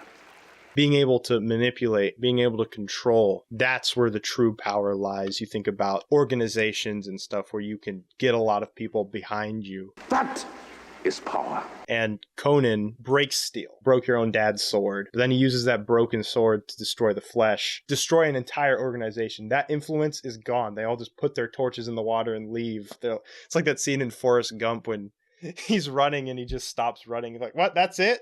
That's why? Oh, my bad. And so I think that helps give the answer to the riddle of steel, which in my opinion is that steel can only be as strong as the person who wields it. And you forge the person by the adversity that person goes through. And it's this will to sort of overcome that is stronger than steel. It's almost like a will of steel. The movie weaves that in through the entire narrative, totally nails that. And I also like that the movie doesn't tell you the answer to the riddle of steel. It leaves it ambiguous. Conan has to figure it out, and you as the audience have to figure it out as well. To be honest, another cool thing is when I've watched people talk about this movie, people have differing takes on what the answer is. You know, some people are like, well, I just think steel is stronger. Some people are like, well, Thulsa Doom's right. You know, it is flesh. And then other people have that third option. I think that it's cool that you can discuss and debate and just look at the items that the movie presents you and come to your own conclusions. Outside of the riddle of steel, I'll say that there's other things going on as well. You know, you got the concept that these people at the top are trying to indoctrinate people with the ideas of a higher purpose. And that can be religious in nature, but you can also think about other just cults. Even if the theme isn't particular, like, you know, if you're like Christian, you might not like the theme there, but even if the theme isn't positive, that doesn't mean it's a bad theme, because the more important thing about the theme for me is that it's what the director envisioned. It's what the director believes in. Well, and the director wasn't even envisioning Christians necessarily. He was actually envisioning hippies. The hippies in terms of, I was gonna say that cult is very demonic. Yeah. And so even if the themes aren't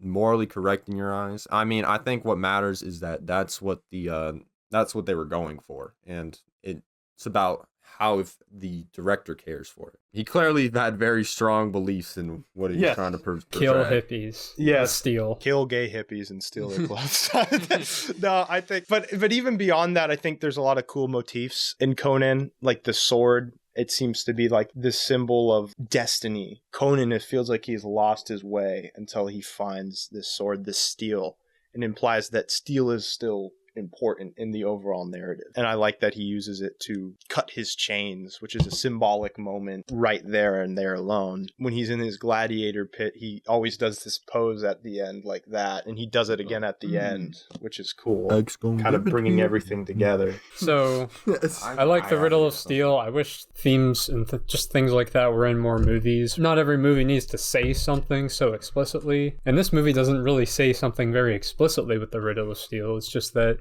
it has a fun concept that you can toy with and talk about. Having conversation like that's fun after a movie. The rest of it, I think the themes are so-and-so. Even the riddle of steel, I think that's probably the one theme that it really put a lot of emphasis on and tried to fully flesh out, and the rest of it, I kind of don't think so.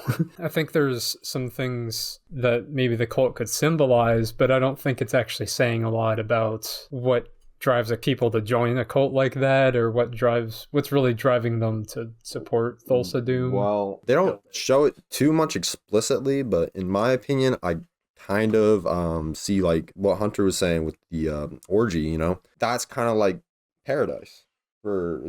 It's like a twisted paradise, and I feel like that if that's the end goal, some people might want to go for that. You know what I'm saying? Well, yeah, and it also just shows how disgusting a lot of the motivations of these people at the top. Like you can compare that to religion or anything. That's what makes it's applicable to multiple things. Yeah, look at France. Yeah, it's just like beyond that, I don't necessarily think they do an in-depth look at cultism. I agree with you. But I My don't think point they is- need to. They don't need to. I like that there's a lot of applicable things in the movie. What I've noticed is if you try too hard to like flesh everything out to a certain extent, your movie just feels overcrowded and stuff, and you're trying to say too many things at once. I like that you have this clear narrative through line with the riddle of steel, and then you have all these other things you can look at and be like, oh, that's interesting. I see what they're trying to say here. Oh, that's like an interesting connection to real life. But the movie doesn't just drop it in. It feels organic to me and it feels natural. I get what you're saying, and I definitely like having things that are just sort of unexplained or maybe a little cryptic, but you can resonate with it a little bit. But I just don't think that makes it thematically strong. I guess we're going to Highlander now. Very thematically strong. I like I said, Highlander I think has some interesting things. It discusses the idea of what would it be like to be immortal. Steel's stronger in Highlander. Right, it kills immortals. We know Highlander's answer to the riddle of steel. Cutting someone's head off. It discusses the idea of living forever and how that can be kind of a painful existence. You know, you think about all these people that look for eternal youth, the fountain of youth and stuff, immortality, that's their goal. It's like, all right, you have it. What's it like? That's what Highlander delves into. When the movie is focusing on the pains of being an immortal, that is when I think the movie is at its very, very best. In my favorite sequence, there's that Queen song playing, Who Wants to Live Forever, and you see his wife getting older. She can barely get up that hill, and she's wondering, why haven't you left me? And he's like, because I love you as much now as the first day we met. Which you could say is corny, but that actually gives me chills. Not like it's a good line. Yeah, it is such a good line. It's so powerful.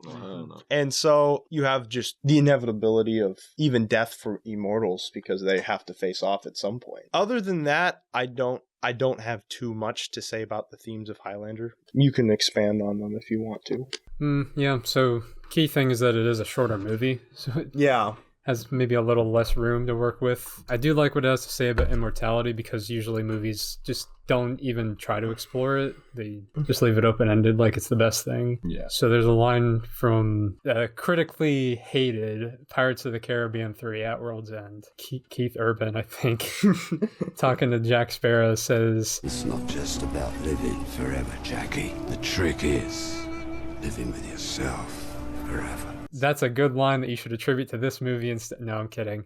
But I can respect that Conan is a fearless character, and that's one of his character traits. Yeah.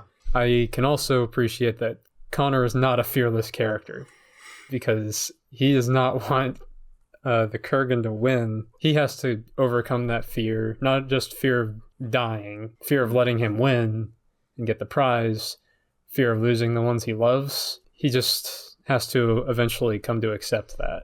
Yeah. And it's when he's able to come to accept that he's finally able to beat him. I also think it's interesting how he doesn't want to be immortal, but he also doesn't really want to like die. He never really got his chance to live a full normal life. Yeah, so he doesn't want to be immortal, but he doesn't want to die. Like he wants to probably grow old, right? Like if he really wanted to die, he could cut his own head off somehow. He could find a way. Guillotine or something, but yeah, I was thinking he must have been real scared during the French Revolution. They're doing what?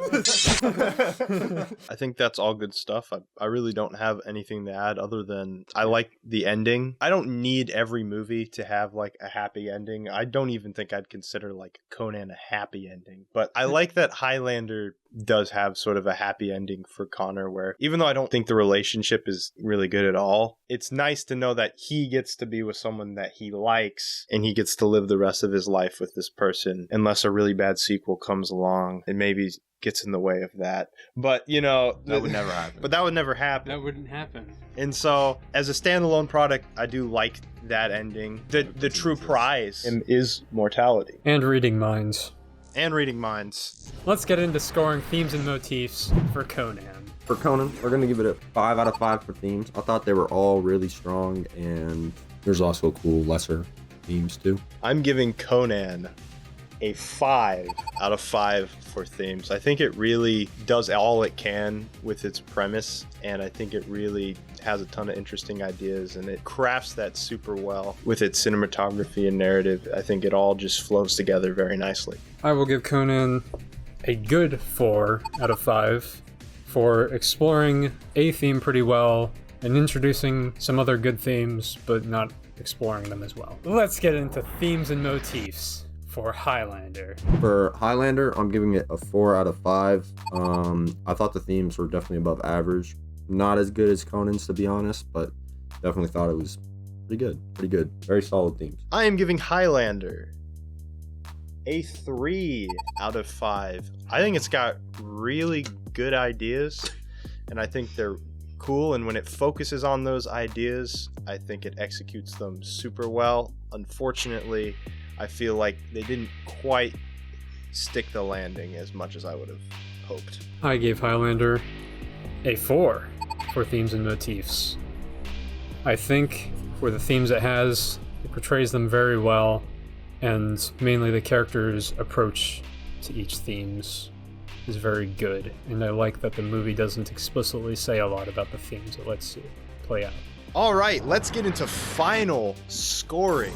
Bob, what are your totals for Conan and Highlander? So, for Conan, it got 40 out of 50 points. For Highlander, I'm giving it a 41 out of 50.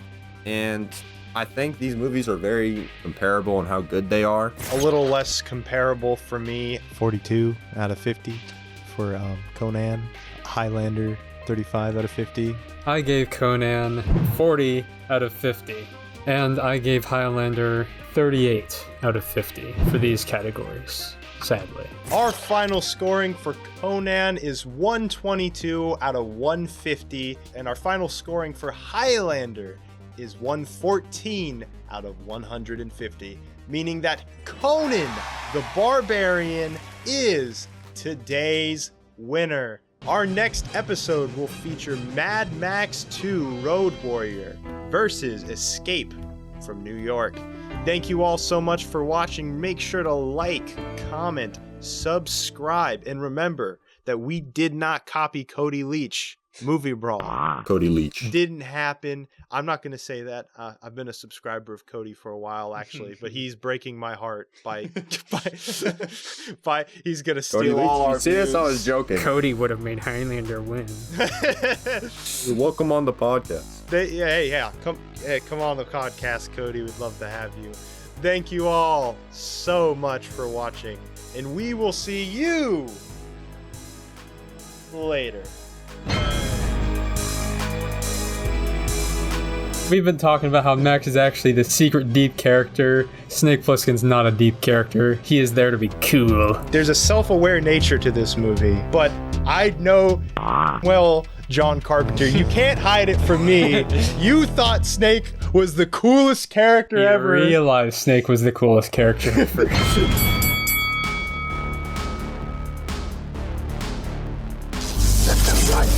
Welcome to Film Fights, where we don't just talk about movies, we make them fight. Today, continuing our 80s action tournament bracket, Mad Max 2, The Road Warrior versus Escape from New York. If you guys want to check out our other episodes, I have the link right up here in this corner. Let us know down below in the comment section which movie you prefer. Now, let's get into Mad Max 2 versus Escape from New York. Mad Max 2, The Road Warrior, directed by George Miller and released in 1981, is a post-apocalyptic action film that continues the saga of Max Rokitansky, portrayed by Mel Gibson. As a sequel to the original Mad Max, the film deepens the dystopian narrative, presenting Max as a loner navigating a desolate Australian wasteland. In this harsh environment, Max becomes entangled in a conflict between a group of settlers and a band of marauders led by the fearsome Lord Humongous.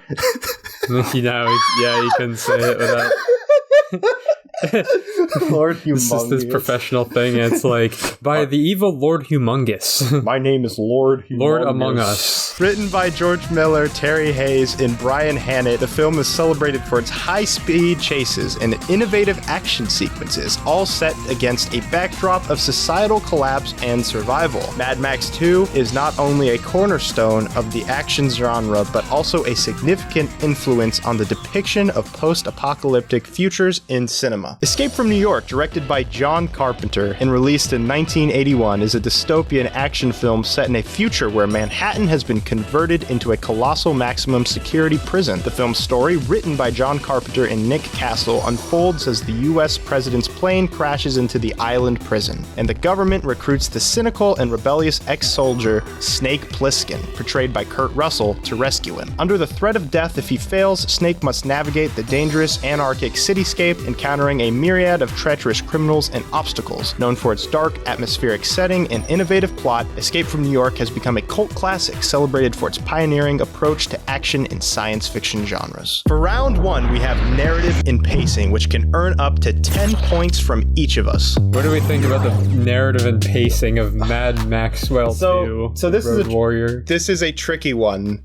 Because I know that both of these movies, now looking into it, are beloved. I do have problems with these movies that do hinder its quality. However, I would say I like both of these movies, and I think they're both good at the end of the day, and I understand how innovative they are. Now, my wishy-washy disclaimers out of the way, let me get into Mad Max 2, The Road Warrior. The narrative is very simple. The opening scene, exposition scene, I think it sets the tone for the movie really well. I think it's really cool. Max is trying to survive. Max comes upon a settlement that is being attacked by these marauders, these gangsters. Max decides to help them at the end, but he's at first just motivated for himself, right? That is your general story. He helps them escape at the end. The narrative is not the strong point here. I think it's the world building around it, the atmosphere around it, which adds to the flavor of this movie. But I wouldn't attribute that in the narrative and pacing section. It's got a similar structure to things like Magnificent Seven. Well, instead of 7 people, it's just one guy and the gyro captain, but it's a similar thing of just, they come across the village attacked by bandits and they help the village do the missions and fight the guys at the end. Yeah, I think it works for what it's trying to do. Not going to win any screenwriting Oscars here, but I think, especially, that's not much talking to begin with. Mel Gibson had a nice 19 lines in the movie. 19. Pretty Main baller. character, by the way. He's not a side character. He's Editor Mad Max. just didn't like talking to him. It's just that overall, it's not a super strong narrative, but most of what I could say is going to be applied to other things of why it's not building a good narrative. But it does have a couple of good things. I like the trick at the end with the tanker. That was pretty neat. And there's a couple of other good things that it does. Just plot-wise, some interesting little details and tricks that it does. It's just that overall, it doesn't build a very strong story, I think. To regurgitate what you said just a little bit, I think the coolest plot twist-ish in the movie is when you find out that the truck Max has been driving this whole time was just a diversion filled with sand. And it's like the only time you see Max smile in the whole movie, like, these guys. I got him good. But yeah, it's things like that, and like his car being rigged plays with that pretty good. I think where it suffers more than the narrative itself, which is simple but effective, is the pacing. Well, I don't think it's terrible. In fact, I think it's a significant improvement from the first Mad Max. There's just a lot of scenes that feel slow, which is surprising because the movie's an hour and 30 minutes long. It's not like a long movie, but it still feels slow. The one scene that the Fob and I have been discussing is when he is just camping out, watching the base. That scene felt like it went on for an eternity. And whether it did or not, maybe it was only a minute, maybe it was 5 or 10. I'm not sure. Hyperbolic time chamber of the scene. It just felt really long, and like I didn't need all the information that they were trying to give me. Whether it's Max is just studying the patterns or something else, or it's just trying to give the audience a look at as to what's going on. He ends up just saving some guy anyways to get into the base, so it's not like he was analyzing it to sneak in and steal the gas. That's a good point. I didn't hate that scene just because I've grown to like scenes where the main character is kind of studying things, because it goes to show that the main character is smart. I mean, we do like the Batman where one of the opening scenes is just him walking around saying nothing, looking at the crime scene. But like you said, it could have been cut down a little bit and there could have been more purpose added to it. It's just that I didn't immediately hate it. As cool as the action is in this movie, I feel like there could have been 1 or 2 more action scenes in between to really spice things up, or at least cement Max as like a total bad. I feel like we could have just used 1 or 2 more to make it feel more better paced, I'll say. Escape from New York. Well, first off, I just want to say this movie is directed by John Carpenter. I love John Carpenter's work, his style, both narratively, visually, but right now we're going to stick with the narrative. John Carpenter is really good at taking very simple concepts and fleshing it out into a full movie that realistically this movie could be a short film with its premise, but he found a way to make it a feature-length film and not have it be boring. It's basically just New York, due to the incompetence of the government, is now become a maximum security prison because crime has risen up so much. And also due to the incompetence of the government, the president somehow winds up in this maximum security prison that no one can really get into. They have to take this fugitive of the law, Snake Plissken, to rescue him. Once again, this government is corrupt, and we'll get more into that in themes. They basically say, hey, we're going to freaking kill you with these injections in 24 hours unless you can make it back out with the president. And that's your basic plot. You meet some characters along the way. You get a sense of who Snake Plissken is. Kind of like Mad Max, it's pretty simple, but at the end of the day, there's good twists and turns. And I attribute that to characters. I attribute that to set pieces. I think despite the movie being so simple, it is well paced. What I like about this narrative is that on the face of it, right, it's just the fun 80s action movie, and I think it actually succeeds at that very well. Has a lot of fun action set pieces, main character super cool, and you know, it gives that vibe off well. But I think what I especially liked, it has good world building, I think. It develops how New York has changed very well, because he goes into a theater and he sees just how everyone has gone crazy and they're putting on these plays and everyone's just in the madhouse and they don't realize it. Or maybe they do and they've embraced it. They've embraced the crazy. They don't bat an eye at this guy Snake Plissken going around carrying a gun. Everyone just kind of goes along with it, but I think it's fun because it adds to the world, you know? As you said, they really flesh out this world. It makes sense why the Brain is an important character. He's smart and he knows where to find oil and gasoline, and those are very important resources in this sort of abandoned city. It's pretty consistent. Like, he becomes smart throughout the movie. His plan develops. There's just little things like that throughout Escape from New York. It doesn't try to do anything too overt or grandiose, but it doesn't really have to. I would say the narrative is pretty much as strong as Mad Max 2, if not stronger. The pacing is definitely better. Yeah. I think I mean, every scene's pretty engaging and it doesn't take up too much of your time. Not any more than it needs to. Exactly. Across the board. Let's get into scoring. We're going to start with Mad Max 2, The Road Warrior. Mad Max 2, 5 out of 10. So my reasoning is, I think the narrative is actually slightly above average in my opinion, but then I think the pacing is below average, so it kind of balances out to a 5. I'm going to give Mad Max 2, The Road Warrior a 6 out of 10. I agree with you, almost exactly what you say. I just think it brings it to a 6 to me as opposed to a 5. I gave The Road Warrior a 5 out of 10. The pacing really hurts this one, and it kind of cripples some enjoyment of the movie, but I think there's some things in narrative and how other aspects tie into the narrative that we'll get into later really help. Now we'll score Escape from New York. For narrative and pacing, I'm giving Escape from New York a 7 out of 10.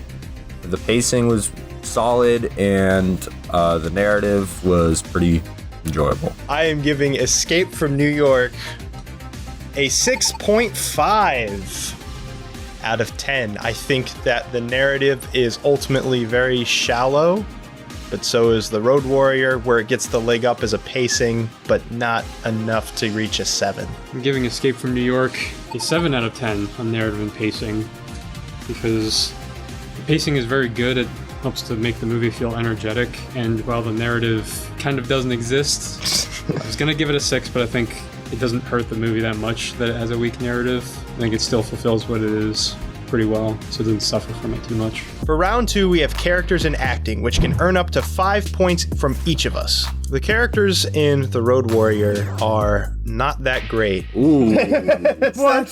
How dare you? I know. I actually disagree with that. Okay. All I think right. you're forgetting about the gyro captain. Well, that's one thing I do want to say. Before we talk about Max, this is weird to go to the side characters, but I do have to say the gyro captain is the MVP of the Road Warrior. He's a real one. He's a real one. He's a true friend, even though Max is kind of an a-hole. The recurring gag where Max keeps abandoning him and he keeps coming back to help him anyway is really not only funny, but it just makes him an endearing character. And it's so great that at the end he gets to be the leader of the tribe or the settlement or whatever it is, and he gets the pretty girl. He's just such a likable character that's got a real fun energy. He invested me. Yeah, it was like I didn't expect him to be a main character at the start. I thought it was just some guy Max kills, but when it comes to Max, and the fob's about to throw some hands at me, it seems, but I just didn't think that he was interesting, unfortunately. He really is just this passive character drifting on, and I know that that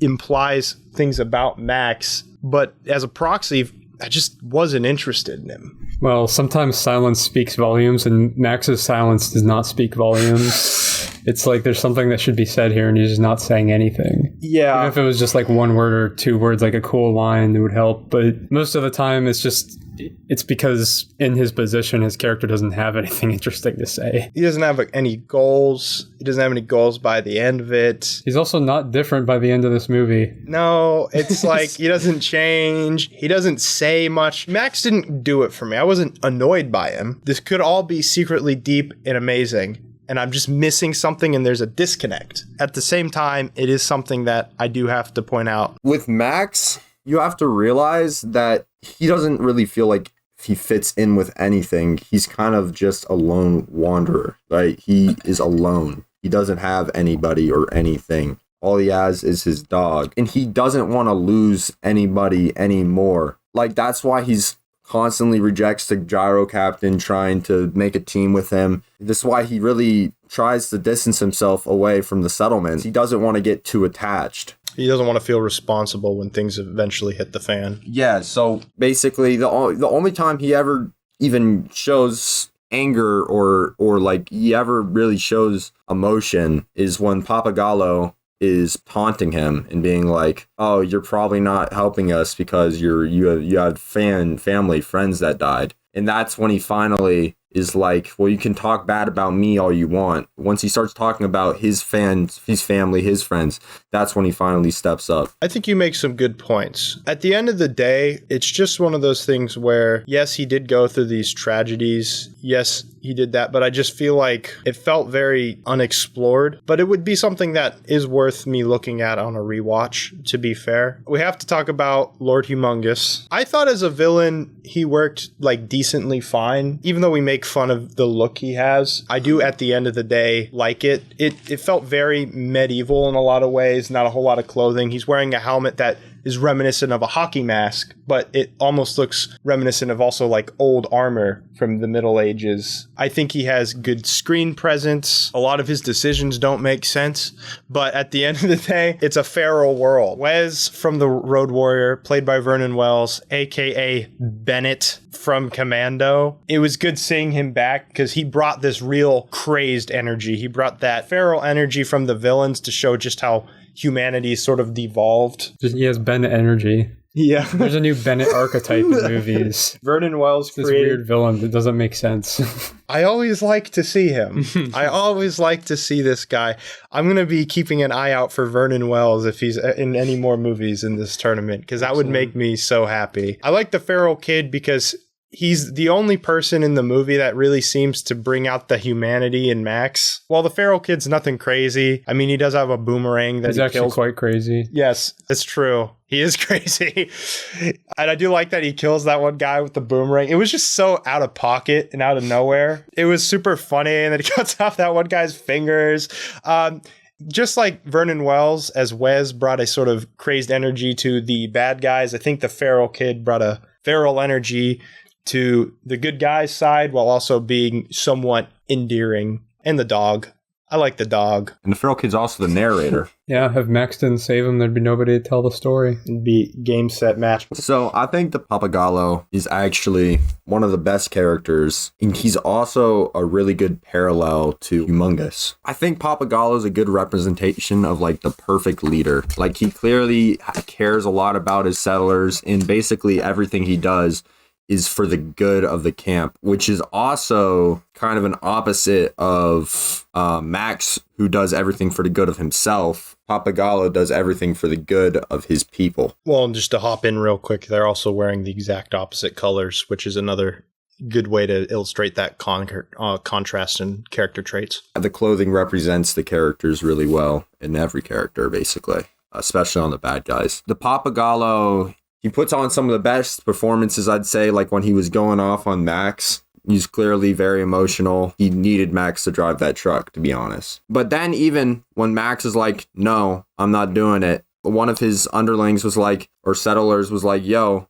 since he's not going to do it, we're not going to let him get it with the car, right? And he's like, no, we had a deal. He can take the car. He can leave. He also has a lot of principles in that sense. And one more thing, then he's like, well, who's going to drive the tanker? And he's like, I'll do it myself. Now, with prior post knowledge, we know the tanker's like a distraction, dangerous, and probably going to get killed. It's a suicide mission. It's basically a suicide mission. He's just weird because you would say that he has like some sense of honor by trying to honor his deal with Max, but at the beginning he does the exact opposite, where he said that I had to deal with this guy, and he says your contract died with him. It's like, we're not going to help you, and he tries to kill him, only until Max can help them, which he was already doing. I think a lot of the decisions that were made to carry on the plot kind of conflict with his character, if that's the idea. I think the more interesting dynamic is that he's the one who talks a lot without really saying much of substance compared to Max, who I think the idea is that he doesn't talk a lot because not much to say, he speaks in his actions. But yeah, either way, I think I wasn't particularly moved by any of these dynamics. You can also, he's kind of a parallel to Humongous, who, while he seems to care about his underlings, at the end of the day, he's a scavenger. Someone on his team dies, he'll like everyone will just start laughing, and he'll just be participating because at the end of the day, he doesn't really care. He's just a strong guy that people follow. He's not civilized, really. Yeah, he's like an animal. Well, then that also just contrasts with scenes where he's trying to talk with, is it Wes?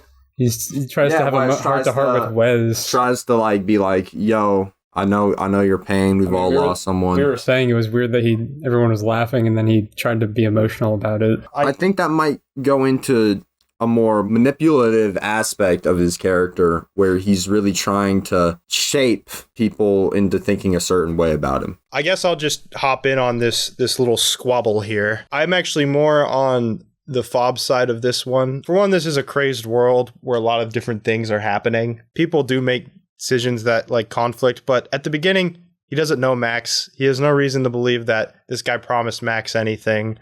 And at the end of the day, if his main priority is the good of the people, that's all he's going to care about.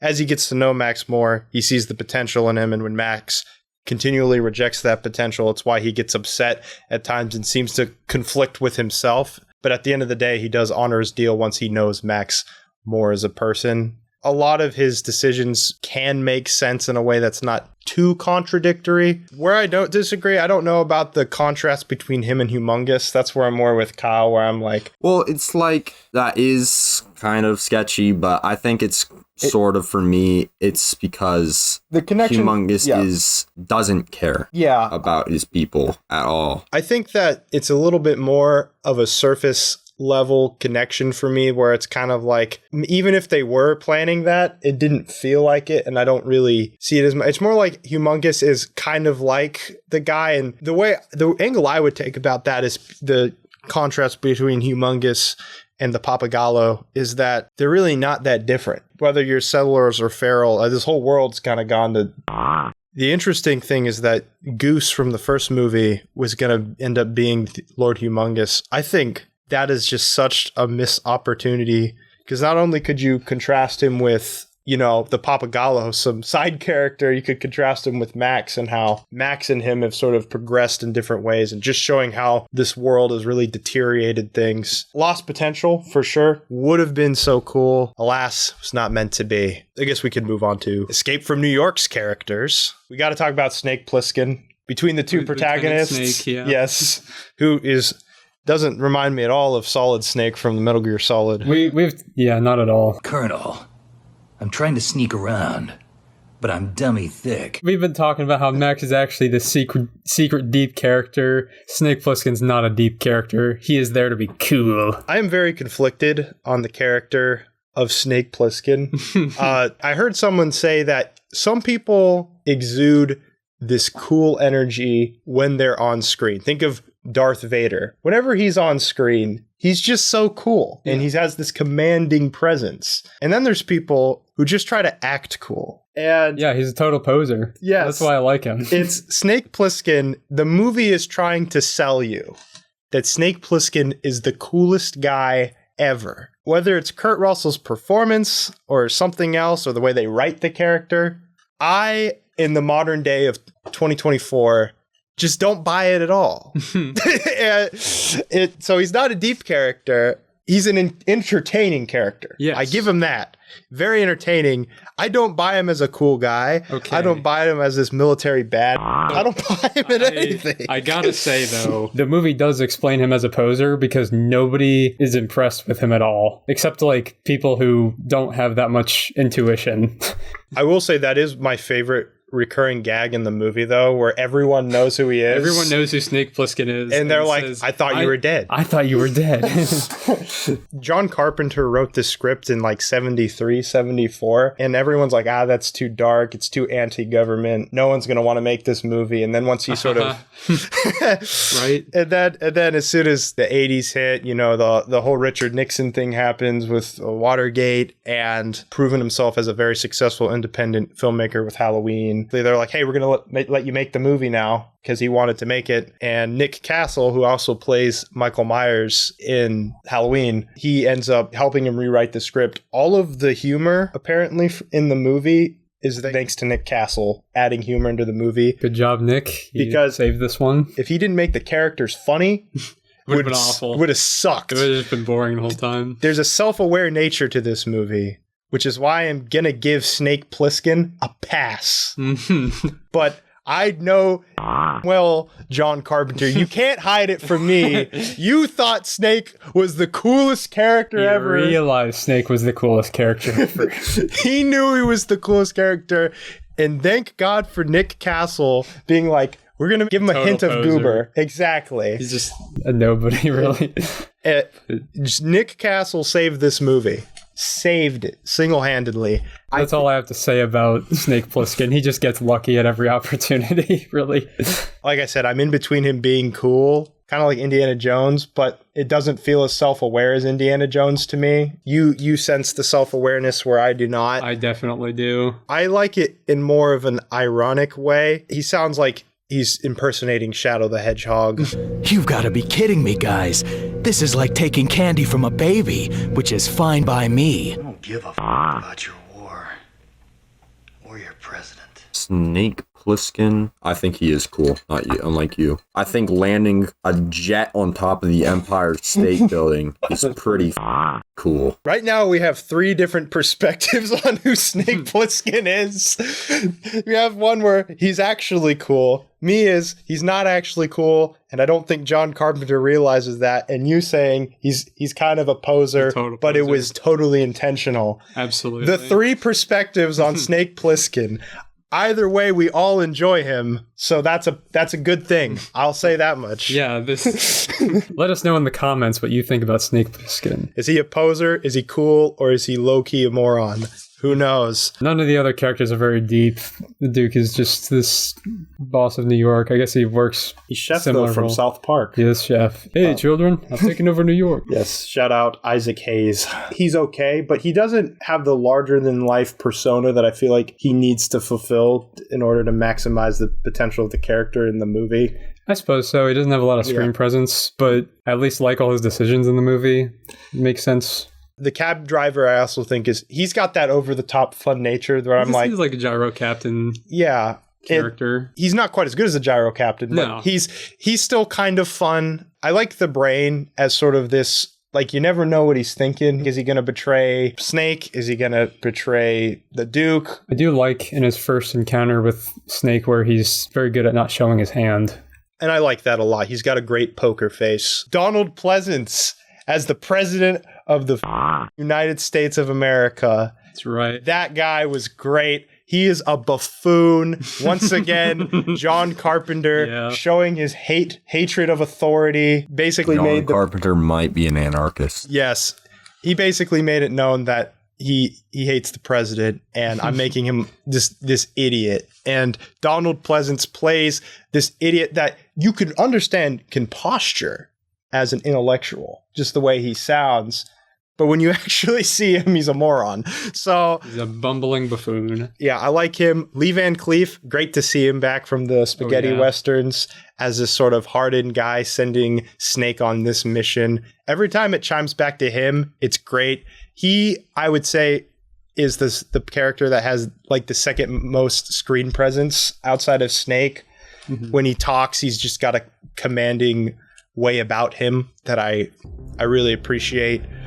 Other than that, though, none of these characters are particularly deep, including our beloved Snake Plissken. Characters have energy when they're there, but it's not the movie's strong suit. Let's get to scoring. We're going to start with Mad Max 2, The Road Warrior. All right, so for Mad Max 2, The Road Warrior, I have a 4 out of 5 for characters. I think, like, most of them are actually strong, apparently contrary to belief in this podcast group, but hey, whatever. I am going to give Mad Max 2 a 3 out of 5. I'm not buying the hype like the fob, as he mentioned, but he did change my mind on a couple things that I will bring it up from my planned 2.5 to a 3. I will give The Road Warrior a 2 on characters.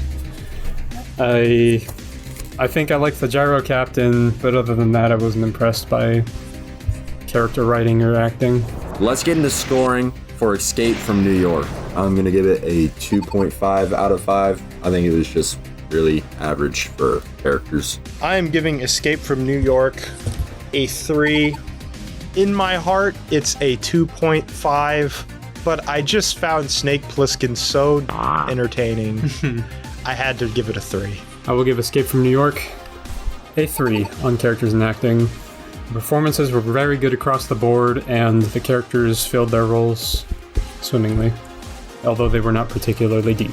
Let's get to round 3, action sequences and choreography, which can earn up to 15 whole points from each of us. Mad Max 2, what it has is great action, just not a whole lot of it. Are there just 3 action scenes? So there's the one at the beginning, there's the one in the middle, but the middle one is a long one. It is a very lengthy action scene. And then there's the one at the end, which is also a very long one. But I will say this, the scenes in the movie, they're very high energy. They're a lot of fun. There's a lot of great shots, which will be in the next section more. But getting into the specifics, there's really 2 big action scenes. It's that aforementioned one in the middle, which is great, of Max driving the truck, driving through things, people coming to support him getting it into the compound. A lot of fun, a lot of good moments there. The final one, also really high energy, also a lot of fun. Ups and downs where their people start dying off, the bandits start dying off. It's really good back and forth, whereas the villains are starting to triumph, then the good guys gain something. But they always feel like they're on a little bit of a losing streak. So randomly the Papa Gallo is like, yeah, you don't have to worry about it, even though there's like 20 guys behind them still. He made it sound like the battle was over. Oh, no one's behind us. I'm like, dude, there's like 10 guys on motorcycles and cars or more. What are you talking about? Other than that little weird thing, lots of great stuff. Max finally getting to use that shotgun and killing some people, pulling out, bam, good stuff. like it a lot. Wish there was more. I do think what is here is pretty high quality, pretty gnarly, especially for the 80s. The stunt work is incredible. The stuff that those stuntmen had to go through to achieve the result of flying off these cars is super, super great. Tons of injuries. People almost died. But I do think that the hard effort was worth the result. I have a score in mind for this, and I'm going to have to do some explaining on this already. Oh, no. Uh-oh. He's going to tank it. Think about how we talked about Conan and how we rated action pretty good, if I remember correctly. That's because compared to now, I think Conan has good action scenes compared to modern sword fights. I think the action scenes in Mad Max 2, The Road Warrior, are rather dated, and there's a lot better things that we can do now. First of all, like you said, there's not a lot of them. The movie really suffers from not having a lot of action going on throughout it. I don't know if I necessarily agree with that, though. I think it holds up relatively well today. I think it holds up just as good as Conan does. What else could they have done? I don't know what more they could have done. I think modern chase scenes are more kinetic. They don't have people moving around as awkwardly. I'll disagree with that a little bit. I do agree on the one hand that there are better car chase scenes now. Sometimes. There is a lot of completely garbage car scenes now. Also true. That are just really bad. Way worse than this one. That are very common. That I would say that Mad Max 2 still surpasses, and it's really old. There are really good ones out there. When it comes to just having truckloads of cars, that doesn't make any sense now that I think about that analogy. But just having this a lot of cars. Assortment of weird vehicles, everything from like police cars and all the cars are also were made in mind of the characters. Fun fact. Oh, really? Well, that's cool. That's attention to detail. I just think that gets competitive with a lot of the newer stuff, but the best of the new stuff for sure. But even Conan, the best of the new stuff, it wouldn't hold up with as well. But I agree with you. It has dated. There are some parts that look bad. There's some weird editing choices with the way that they cut certain sequences together. A lot of continuity errors and mistakes where things are just like, where did that come from? That's my real critique. If I feel like editing hinders the action, I will put it in action sequences and in choreography. Here, I do think it hinders it to a substantial enough margin that I will be docking points. But the actual shots themselves, the way that cars move, the way that they jump onto the cars, the way that people fly off the cars, like I said, with modern movies, they don't do the same things with stuntmen like they used to. That gives this movie a very tangible, gripping feel, and I'm going to be giving it a lot of points for that as well. Let's move on to Escape from New York. This movie barely has any action. It's moving along. It's a little more investing in the narrative segment for whatever reason, but there is not a lot of action. My favorite action scene, and maybe even my favorite scene in the movie, though, is when there's all those bad guys popping out of the floor. Yeah. You see John Carpenter's horror roots taking over just a little bit. He's trying to climb the building, shooting people down. That, to me, is the best action scene in the movie, bar none, because it's one of the only scenes that has real engrossing tension as well, where I'm like, oh dang, he's gonna have to get out of this, like him getting through the window, people trying to grab at him. I'm like, ooh, this is nice. Yeah. Outside of that, the fight scene with the spiked bats and the trash can, visually cool, execution very clunky. We're back to Predator smacking around Arnold territory. A little bit, yeah. One of my major problems with the action is clearly they wanted to kill off the main crew, but they did it all in like 5 seconds. I'm fine with them all dying, but I think it would have been better if they gradually died off in different action sequences, and that would also allow for more action. Yeah, it's a little cheap to do that, but at the same time, I think the intention is to add a lot of weight to what's happening. It's a very desperate situation to make the final stretch out, and at least it happens for in-character reasons. With the caveat, not so much. It's the brain died to his arrogance and his analytical thinking of he wanted to follow the map. And a girl died for her loyalty. Exactly. It doesn't add to her character that she's as simple as a main squeeze for the brain, but at least then her ends befit the character.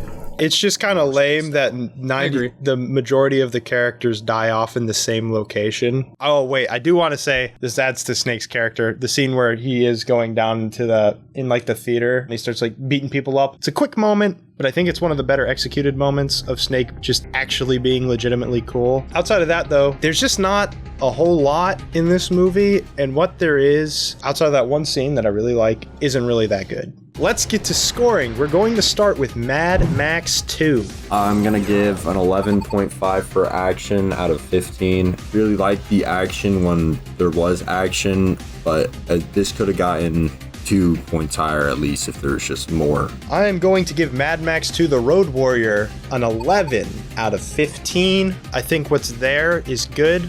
Not enough of it. I will give Mad Max 2 a 9 out of 15 for the similar reasons, except I was just less impressed with some of it.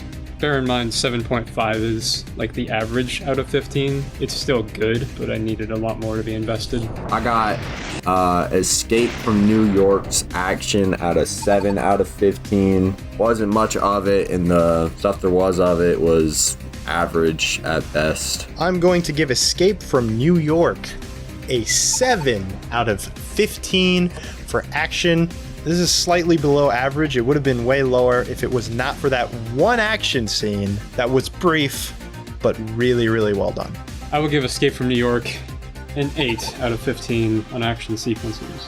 It needed a few more, but to its credit, I like that there was a variety of action set pieces. Each action scene was very different in its own way. For round 4, we have cinematography, special effects, and production design, and it can earn up to 10 points from each of us. This, my friends, is the Mad Max category. Not as much as it was the Top Gun category, but it's still the one that I think Mad Max does the best. Why? Because cinematography, production design, and special effects is what makes this movie as memorable as it is. It's what creates that atmosphere. It's what creates that world. It's what makes this movie breathe, come to life. It adds the flavor. It really gives the Australian wasteland vibes. Those poor people who live in Australia to this very day. Poor Anakin Skywalker, if he watches this movie. It is so sandy. This is a sandy movie, and I love it. The dune, it's great. The settlement looks awesome. The flamethrowers, the tires everywhere, the cars, the different types of cars, the costumes. Costumes went hard. This movie's got great shots when there's those far shots where you see like 20 vehicles chasing down one vehicle. Super awesome. Issues, the framing could be a little bit better. As I mentioned in the action category, the editing has issues at times when things get pretty hectic. A lot of continuity issues, which is funny because it was filmed in chronological order, which is an interesting tidbit. Movies don't usually do that, for those who don't know. I think the color grading could also just be a little bit better. Other than just like a couple of issues there with the cinematography, special effects, production design, really solid, really, really, really good stuff. Oh, I want to mention something. The explosions in Mad Max 2 are really, really nice. They exploded the settlement and it was very, very beautiful. I mean, yeah, I agree. The explosions did look good. There weren't a lot of them, but that's a good thing, actually, because you don't want constant explosions like a Michael Bay movie. You want that to have a lot of weight to it. Yeah, more impact. But otherwise, I mean, for cinematography, it was fine. There were some good shots that were just cool to see. I just didn't think they were particularly amazing work or very clever, but it was good stuff. I also agree with you a little bit on the cinematography. Not like blowing me away. Like I put that mostly on framing. Like I said, it's not Top Gun, which I think was top notch all the way around. I'm sorry, please don't look at me like that. I do think that The Road Warrior is a good looking movie at the end of the day. It's time to escape from New York. It's time to escape, baby. Escape from New York, I think, does a lot for its set design. I think the reason it's more impressive is, to be fair, you need to be more impressive in a futuristic setting than either a post-apocalyptic or a fantasy one. Well, fantasy can be hard to do nowadays, but either way, the way they changed New York to be a post-apocalyptic setting it was a very nice twist on it. And what I especially like is the outside world is also very different every time we see it. They have new technology. They didn't frame it in a way that they were afraid to show any of it. It was a very focused movie showing you what you needed to see. I think there were especially good shots of the movie and the way that the camera, especially early on, frames Snake Plissken. It makes him look cool. He's so cool. Whether he is cool or not. I 100% agree with you. The production design, similarly to Mad Max, is what makes this movie work so well. It's what helps you buy into that world. Instead of regurgitating, I'll just give a little bit of behind the scenes stuff that I think is cool about it. Is they only shoot one shot in New York, and that's when they film the going from the Statue of Liberty, and then they do like a fade away into like this base, but they make it look seamless. That was shot in LA. Most of the shooting was in St. Louis and stuff, and a neighborhood had just burnt down or something, and they asked if they could film there so things would look more apocalyptic. The way that they were basically able to have this crashed plane on the ground, exploring that. The design on these criminals that look dirty, they haven't showered in probably a really, really long time. They developed new Panasonic cameras, I believe, for this movie, so that it could intake as much light as possible, which was a dream for night shooting. You could see more of what's going on. Funnily enough, I think the director, George Miller of Mad Max 2, specifically said, I wish I had the cameras that they had in Escape from New York for my Mad Max 2 movie, which is just a funny little connection between the two. Even though it's in St. Louis, I wasn't like, hey, wait a second, that's not New York. It's only in my brain, like knowing there's no way that this low budget film could be shot in New York because it'd be way too expensive. The world building, the set design, whatever you want to call it, really immersed me in this world. I also agree with you. I think the framing is better in Escape from New York. However, what is not better is the special effects, unfortunately. This is the fakest looking plane ever. Looked horrible. Totally garbage. I knew you'd bring up the plane as if the special effects and the rest of it are not perfectly fine.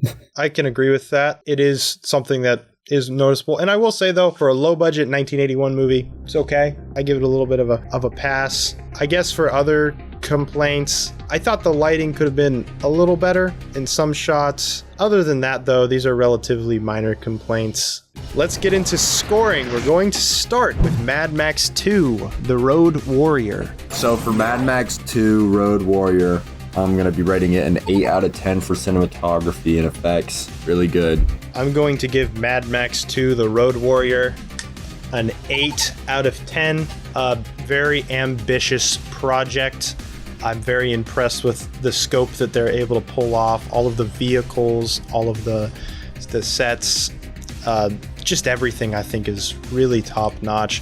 I will say sometimes the framing's not very great. When they speed up the camera, sometimes it doesn't look very good. For cinematography and special effects on Mad Max 2, we'll give it a 7 out of 10. I was thinking lower, but I can't find that much to complain about. I just think some shots could be better, and some production design could have been elevated a little bit. Now let's score Escape from New York. I'm giving it an 8.5. I think it was maybe slightly better, overall. Though this could have gotten a 9 if it weren't for that one plane scene. I didn't want to dock more than half a point for it, though, since it wasn't very long. I'm going to give Escape from New York an 8 out of 10. Similarly to The Road Warrior, I think that the set design, the production, everything going in with that is really what makes this movie breathe. It adds flavor for completely different reasons. Things docking points is sometimes the lighting was a bit off, sometimes the framing was a bit off, and of course we have the bad special effects, which are brief, so it wouldn't bring it down that much at all. I gave Escape from New York an 8 for all previously stated reasons. I just think really the cinematography and production design invested me in that story. For this round, we have music and sound design, which can earn up to 5 points. Mad Max 2, The Road Warrior. Sound design, I would say average. I don't think it's horrible. I don't think it's great. I think the score, loud and bombastic, fits the movie. Not particularly memorable. Sometimes a little bit too bombastic for its own good. Sound design, 80s crunch. You know I love 80s crunch. Cars, dune flying everywhere. Atmospheric stuff. It's good, not great. That's all I really have to say. I personally could use a little bit more crunch on the explosions, but everything else is good. I feel that Mad Max 2 is really soft on sound design and goes way too hard on music.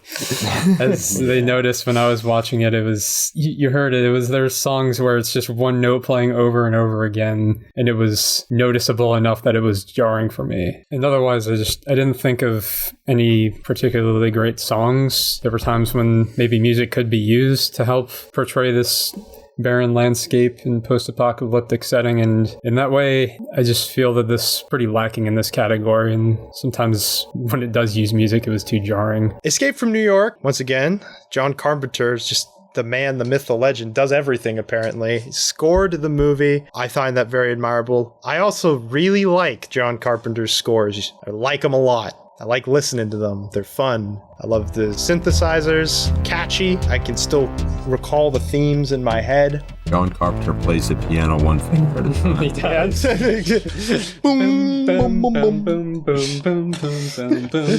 The score's primitive at the end of the day, but I'll say this. If you recall our RoboCop versus Terminator episode, I ended up giving this score to Terminator over RoboCop, not because RoboCop's score was bad. In fact, it was by Basil Podoros, the same guy who did the Conan score, which I also really liked.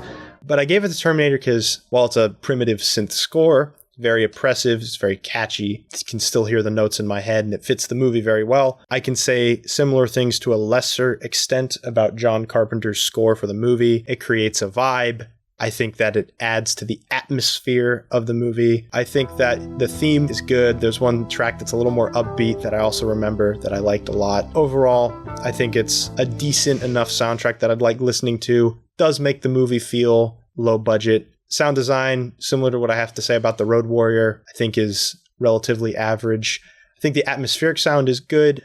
I think that the sound effects are good. Pretty solid stuff. Yeah, I agree. You did make me remember that it's not a particularly deep score, but I think it's in a particularly effective score because its energy is paced with the scenes very well. That was my main problem with Mad Max 2, is that it was a little too jarring, but I think what Escape from New York score does is invests you in the world with its style and the instruments it uses, and then we noticed it because we were scoring it, but I don't think it's something that takes you out of the experience at all. So it was good in that way, and it lays back when it needs to in softer scenes, and then it picks up later in higher intensity scenes. I actually liked the sound design. There were a couple of specific sounds that I liked. It makes a new gun for this movie, and I liked the special effects on that, and then I liked how it sounded and everything, and I thought it was pretty conducive. Let's get into scoring. We're going to start with Mad Max 2, The Road Warrior. For Mad Max 2, I have it as a 1.5 out of 5. The sound was pretty weak for me. The music wasn't special. The sound effects were kind of dull. I wish for a little bit more, but it was okay-ish. I'm going to give Mad Max 2 The Road Warrior a 2.5 out of 5. I'm a little bit more generous to the soundtrack and sound effects than you guys. I thought the sound effects were fine. I thought the music was fine. I agree with Kyle. It's a little loud at times, but when the action is actually hectic, I think it fits the movie well. I will give Mad Max 2 The Road Warrior a 2 out of 5 on music and sound design. And to clarify, it's not just that the music is loud, it's that it's really bombastic, and then when it's that in your face about it, it makes you pay more attention to it, and then it makes you realize this isn't actually that good. So for Escape from New York, I'm going to give it a 3 out of 5 for sound design. I thought it was probably slightly better than average, but nothing too special. I am giving Escape from New York a 3. Love John Carpenter's soundtrack. Primitive, but catchy. Sound effects were good, solid, slightly above average. I'm giving City Escape a 3 out of 5 on music and sound design because stop laughing at me. It's good. That's why. For our final round, we have themes. The strongest category for these movies. Oh, absolutely. For sure. Themes and motifs. It can earn up to 5 points from each of us. This influenced history in the world for years to come. You know it, both baby. Of these movies. On impact, if that was part of this, Mad Max 2 would be getting a lot of points. It's not, but I still think that there's some interesting things that you could say about Mad Max 2. A lot of it's more world building wise, but I just think it showing when things get hard, humanity sort of reverts to its more feral nature, I think is an interesting idea. And I think the movie plays with that pretty well. It has the archetype, as the Fob said, in characters where it focuses on this sort of lone character like you'd see in a Western that wanders into a town but is outside of civilization and at the end of the day has to leave once he's done his job. I don't think that's executed as well as in a lot of these Westerns, but it's still present, and because it's so sandy, I do think it also adds to the Western flair of this movie. The contrast between the so-called civilized people and their settlement and these sort of animalistic bandits, the line's a lot more blurred than you'd initially think, even though I thought it was kind of a weak comparison. Lord Humongous and Papagallo aren't that different. The idea that Max is just this wanderer who just aimlessly goes throughout the road just trying to live from day to day, which gives you a sense of just the survivalist instinct of humanity as well, even when things get tough. And I think that going back to the sort of feral nature of humanity reverting to animalistic ways, I think a good scene to illustrate that is when they derail that car, they just rape the woman, just violently hurt the people and then leave them there to die. I think that's a great scene that showcases that, and it hurts to watch. I appreciate that they didn't over sexualize that scene like they sometimes do. It was just a very grounded take on looking at what's happening there. And also just the fact that Max didn't rush to save him because he's like, I don't care, because I'm just trying to save my own skin. Well, I think you guys convinced me that well enough that it fulfills the theme of survival in the post-apocalyptic world fairly well. And otherwise, I think just other themes that either didn't fully complete them or it just was very sporadic. I just think by the end of the movie, in terms of what it has to say, it felt pretty empty. And then that can kind of slow down the pace and really halt my enjoyment of it if I'm not invested in what's happening, if I don't really care that much. I wouldn't say it's just the most thematically dense movie in this tournament bracket, Certainly but not. I do think it has cool ideas that it toys with that do make it a little bit more interesting to me than the average flick. So kind of what George Miller had in mind a little bit with he was going to make, like you said, Goose into Humongous, right? Yeah. So that was the initial idea, and it still kind of translates over, but the idea is that basically anybody can be corrupted. Anybody can go, if there's enough pressure, your mind can go crazy. Corrupted, feral, because in the brink of like conflict and pain, at the end of the day, you might not. It's impossible to predict how we as humans would react to a dystopian future like this, and I think that's a fair. And I think what he's trying to portray is that in this dystopian future like this, there's probably a lot of good people that would turn into these evil bandits. Yeah, and I think that, well, I can't give it credit for something that the movie didn't do with Goose. I think the ideas. I agree with you. The ideas are still there, and you can see that. I think that's well portrayed in the design of the bandits, the costume design, how there's just an assortment of different cars. Like a police car, for example, is driving with the bandits. I think that does say a lot about things. I think it's still present. It would have been more present if Goose was actually Lord Humongous, but it's fine. It's okay. You know, we don't need that in life. It's okay. Escape from New York, similarly to Mad Max 2, I don't consider it super thematically dense, but there are some interesting ideas that the movie plays around with. I mentioned how Donald Pleasance plays a buffoon of a president, and the main character sort of doesn't like the establishment, the government. This movie does sort of poke ideas of the government is just incompetent in a lot of ways. Not only did the president somehow end up in this maximum security prison, Manhattan itself is a prison because crime's gotten so out of control, which also showcases, once again, the incompetency of the government. I think that, to me, is the most prevailing idea, the most prevailing through line through the movie. This podcast is going to go on a list, man. Yeah, I feel like there's also kind of like an anti-war theme a bit, which mainly sprouts from the end of the movie where he tore up the tape because it could have led to like a nuclear war or like some super weapon. Yeah, that's probably why he ended up destroying it. Another thing that just the decay of these cities, if you go around to a lot of cities in America right now, they don't look too different.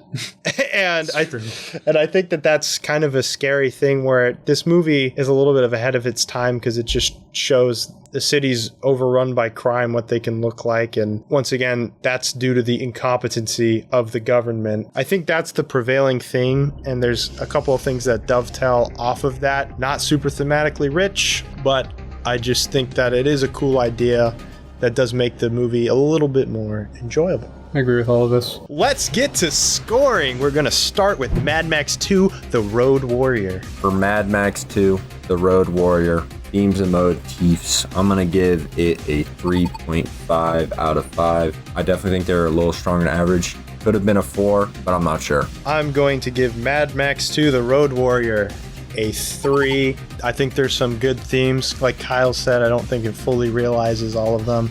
Not that it needed to, but I think it did enough to make it above average for me.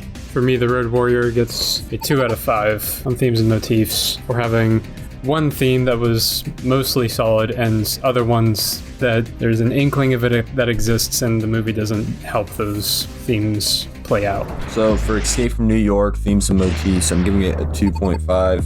While there was something there, for the most part, it seemed pretty weak. The main thing was rescuing the president, and it seemed to be too many underlying themes under that. I'm giving Escape from New York a 3. Honestly, I'm more with the thought that might be a 2.5, but I hate the government, so I'm gonna give it a 3. Now we're definitely on the list. We're cooked. I will give Escape from New York a 2 out of 5 on themes and motifs. Pretty much what I said about Mad Max 2. Has one good theme, the other ones aren't really there. Let's get to final scoring. We have done the math fob. Share your scores for Mad Max 2, The Road Warrior, and Escape from New York. For Mad Max 2, The Road Warrior, I have 32.5 out of 50. And for Escape from New York, I have 31.5 out of 50. For Mad Max 2, I have 33.5 out of 50. And from Escape from New York, I have 30.5 out of 50. For Mad Max, I have 27 out of 50. And for Escape from New York, I have 31 out of 50. And for those keeping track at home, you would know that we have a tie for the first time in Film Fights history, unless you were actually paying attention at home, in which you would know one of our co-hosts did not calculate his numbers correctly, meaning that the real score is 94 out of 150 for Mad Max 2 and 92 out of 150 for Escape from New York. So your winner today is Mad Max 2, The Road Warrior. Very close, neck and neck. None of us loved these movies, but we liked them both. Kyle seemed to dislike Mad Max 2, though, significantly more. Our light just died. I'm just gonna live in darkness. Kyle's gonna be sad over there because my new favorite movie, Lost. If you made it to the end of this video, you must like our channel, so why don't you subscribe and comment down below which one of these movies did you like more. And if you want to check out our last episode that we did, you can check out Conan the Barbarian versus Highlander right up there. Thank you all so much for watching, and we will see you later. This is where these movies are the most different, just because Beverly Hills Cop is so grounded in reality, whereas Big Trouble in Little China is set in heightened reality. You're having a regular show episode. They're shooting out laser beams and having their laser beams morph into things, and then they fight each other. And then I was like, now I get this movie.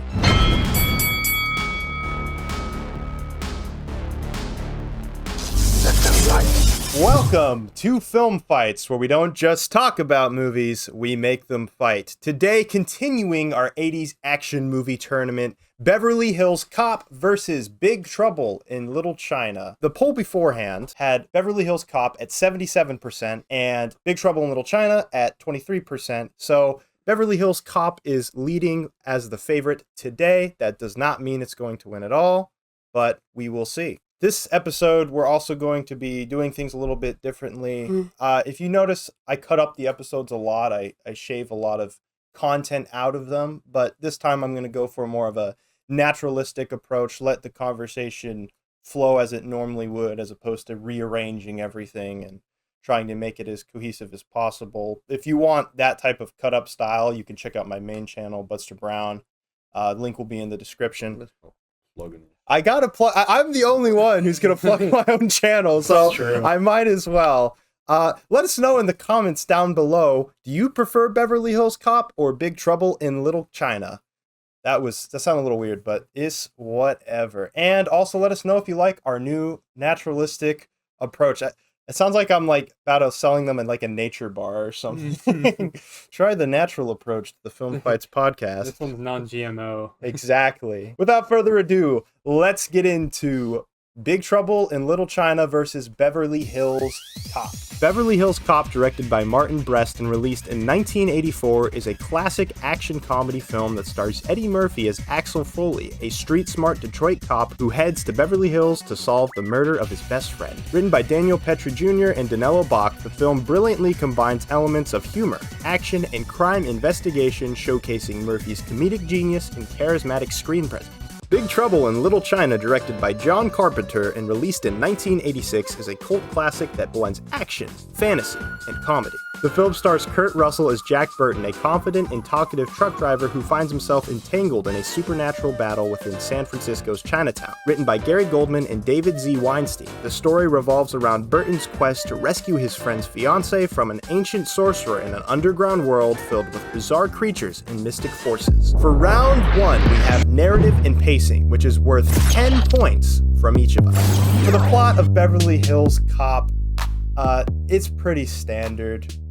Both of these movies don't have deep narratives. They're comedies at the end of the day, so don't expect us all to dive too deeply into these movies. You don't know the Axel nuance. Foley, he's a Detroit cop, and just when he thinks he's in the worst place in the world, he goes to California. I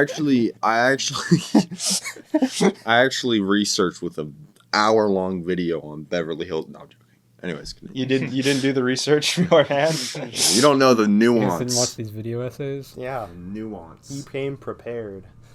So yeah, I mostly like the narrative and pacing. We commented when we watched it that it's sort of weird at the beginning. So because the movie starts at the beginning where he's in Detroit and it establishes him in Detroit with the Detroit characters, it's got the guy who plays Burke from Aliens, and I'm thinking, okay, this is spending a decent amount of time here, and then his friend comes and visits him. He gets capped by some guy from Beverly Hills.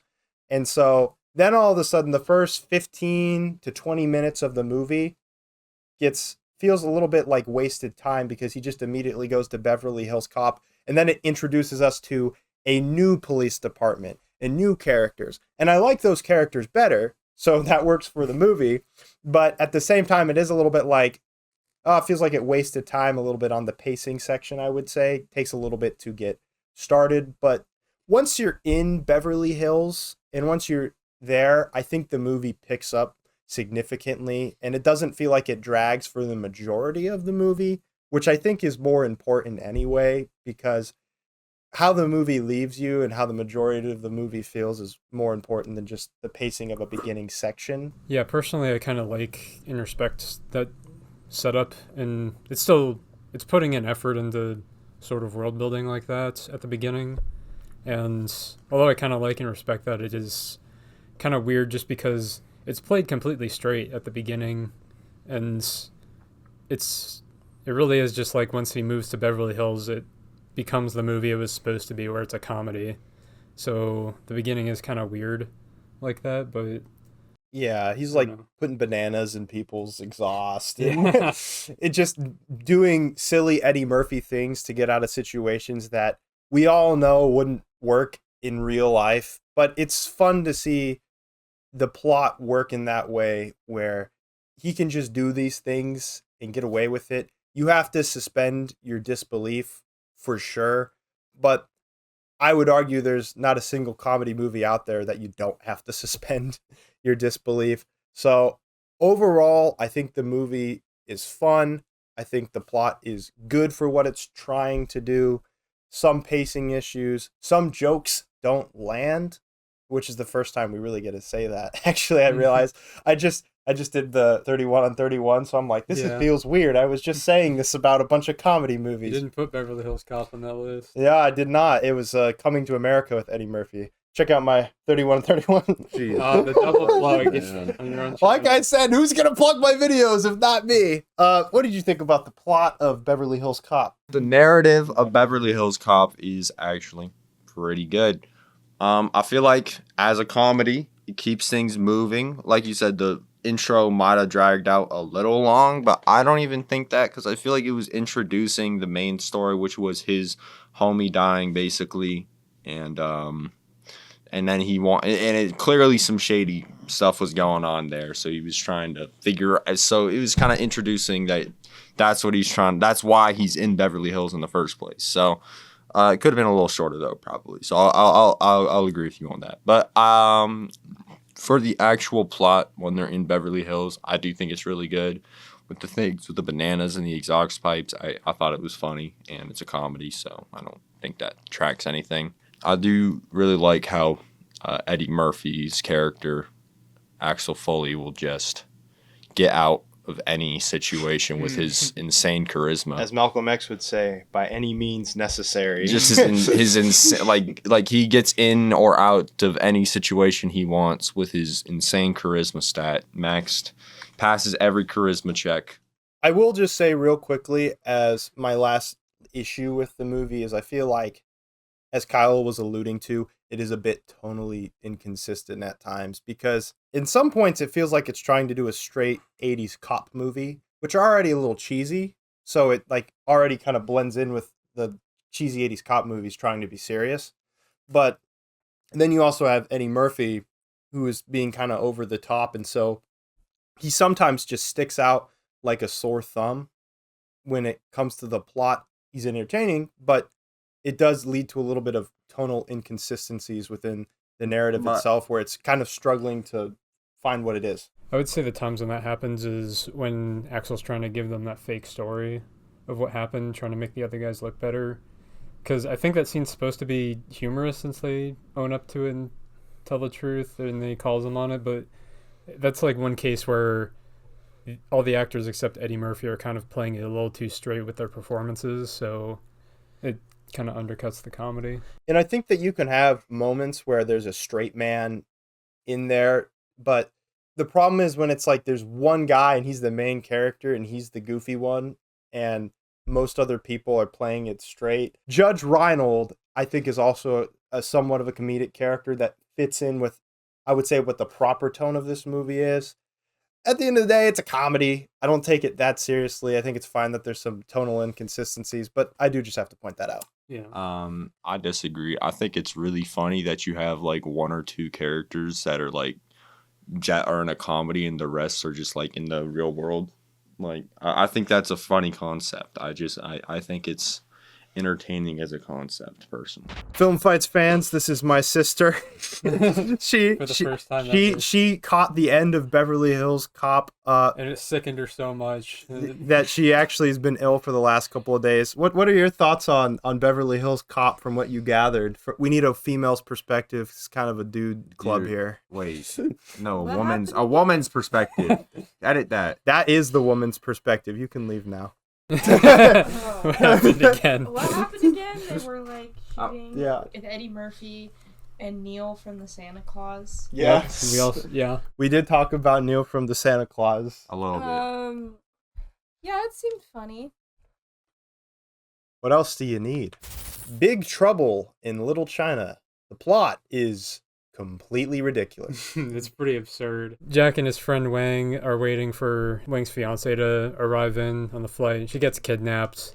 That's part of this whole mystical plot. This guy, this ancient wizard character, Lo Pan, he's a ghost, and he's trying to regain his physical form, and he can only do it by sacrificing this lady with green eyes, since it's rare or something. Then it then becomes a fun little martial arts action movie.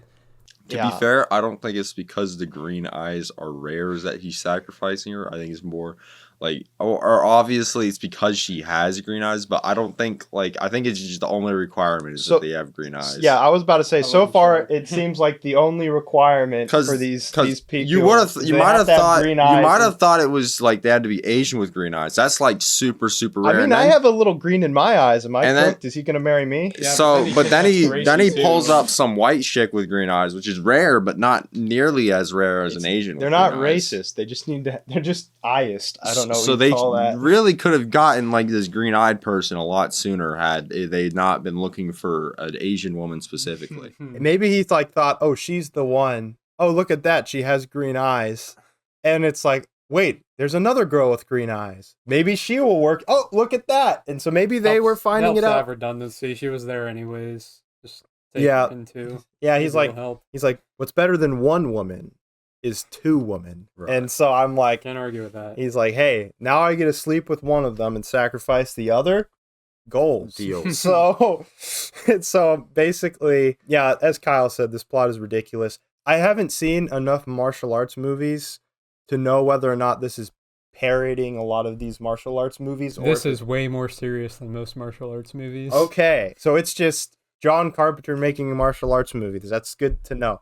Either way, it is completely absurd. There is a lot of humor in this movie, and it took me a while to get it because the movie starts out straight enough, and then as it goes on, it gets more and more ridiculous to the point where you're at the end and you're having a regular show episode where they're shooting out laser beams and having their laser beams morph into things, and then they fight each other. And then I was like, now I get this movie. Now I understand what it's trying to do. And that is more absurdist extreme humor as opposed to the Eddie Murphy witty humor, I would say. But to me, it's just as funny in its own way. Where this movie suffers for me, where Beverly Hills Cop really didn't that much, is the pacing. There are moments of this movie that just drag. The part where it's Jack Burton and friends escape, and then the lull there between them going back in to save the girl felt like an eternity. And I was like, when is this movie going to get started again? And luckily, it ends off very strong, very bombastic, humorous, fun. But there is a lull right before that really, really drags. And there's a couple of lulls throughout the movie where I'm like, nothing is happening. I was trying to keep my eyes open for some of it, to be honest. Yeah, he was falling asleep. Well, I'm not going to give a rebuttal to any of that because I kind of agree mostly. It's just that I think it was nice at least that the movie is... It's almost like something like the Iliad and the Odyssey, you know? What's happening is still sort of a mythological story. I like that it builds to it gradually, like the absurdity to it, so that felt a little more natural, and the characters' reactions to things felt more consistent. Yeah, I'll agree there in the sense that where I felt Beverly Hills Cop suffered from some tonal inconsistencies, it felt like Big Trouble in Little China was building. It was like slowly just getting more and more ridiculous. And so it took me on an experience more. And so I like that element, but I did still have a lot of problems with the pacing where it just felt like the movie completely stopped. Let's get to scoring. We're going to start with Beverly Hills Cop. Okay, so for Beverly Hills Cop, I'm giving it an 8 for narrative and pacing because narrative was funny and was entertaining to me, and the pacing was overall very consistent. I'm giving Beverly Hills Cop a 7. Docked points for tonal inconsistency and pacing issues at the beginning. Other than that, thought it was a lot of fun. Worked great as a comedy. I'm giving Beverly Hills Cop a 7 out of 10 for narrative and pacing. Similar reasons. They're just a little... There's just the beginning didn't quite fit with the rest of it, and I'm not sure where else to apply how the comedy I felt hurt the narrative. Now let's score Big Troubies in Little China. So for Big Trouble in Little China, I'm giving it a 6. I thought the narrative was, although really goofy, I feel like it worked for the movie, though I feel like the pacing was kind of lacking. I'm giving Big Trouble in Little China a 7 out of 10. This one's more where the pacing was worse than Beverly Hills Cop, but I thought that it was more tonally consistent, and I really liked the gradual build, so I shall give it the same score. Big Trouble in Little China gets a 7 out of 10 on narrative and pacing. As much as I love the narrative and how it presents the story, like they said, there were pretty significant pacing issues. For round 2, we have characters and acting, which is worth 5 points from each of them. Beverly Hills Cop, Eddie Murphy as Axel Foley. The best part of the movie, to be honest. He's really funny. His comedic timing is on point, even though it's sometimes a little jarring when he's bouncing off other characters that are playing it so straight. I still think that he does a great job being a charismatic presence. Yeah, I definitely agree. Completely steals the show and, peak Eddie Murphy content. And I think other things that I like is that he understands why he shouldn't be able to do what he is doing. And I prefer that to protagonists who are just naive about it. Like, oh, why can't I just break the rules and get away with it? He gets it. He's trying to do the right thing at the end of the day, and that makes me like him more as a protagonist. I agree with this. I think he is very, very funny. I'm also a big fan of Judge Reinhold's character. Detective Billy Rosewood. Very, very funny as like just the slightly slow. And I like the gag where he was just a crack shot and hit everything. That was pretty funny that he was doming people. Because he was like, they played him as like this dumb cop and then he just hits everything. I'm familiar with Judge Reinhold from Fast Times at Ridgemont High, where he plays Brad. I love him in that. It says 100% guaranteed, you moron. Mister, if you don't shut up, I'm gonna kick 100% of your ass. But more importantly, Santa Claus as Harley's stepfather, Neil. I thought his comedic timing was just as good as Eddie Murphy's, honestly. I think as a comedic presence in the movie, he fits in perfectly, because when he's bouncing off Eddie Murphy as this sort of idiot cop, it's just, you have to suspend disbelief a little bit, but it's in this perfect ratio where you just kind of buy their relationship when they're bouncing off of each other, more so than John Ashton as Sergeant Taggart, who I still liked as a straight man who thinks he's really smart, but at the end of the day, he's really not smarter than Eddie Murphy. Other than that, I mean, I don't really know of any other characters that were just really popping off. He's got the nice girl who I wasn't annoyed by, but I wasn't bothered by. Jenny, yeah. She was fine. Lieutenant Bogomil, Dick Jones from RoboCop. He was fine. He was good. I like that he kind of lied at the end, which was set up by Eddie Murphy at the beginning or in the midpoint in the movie. So I thought that was a good little gag that they got there. The villain of the week, pretty standard. Nothing really, didn't have a whole lot of energy. Not a whole lot of amazing characters, but I think that the main trio was pretty all right, and I kind of like that. You said it all. I agree with all of that. All right, let's move on to Big Trouble in Little China's characters. Jack Burton, Snake Plissken, Kurt Russell. You know him. You love him. He was in our last episode. I actually like Kurt Russell, for what it's worth, better as Jack Burton than I did as Snake Plissken, where I had a hard time buying his performance as Snake Plissken as a guy who's... But he's so cool. But he's not. But he's not. He kind of got his kicked the whole time. Exactly. But he's really not cool. And in this movie, he's also not cool. But I feel like the movie's... It's different because he is cool in the sense that he's more of...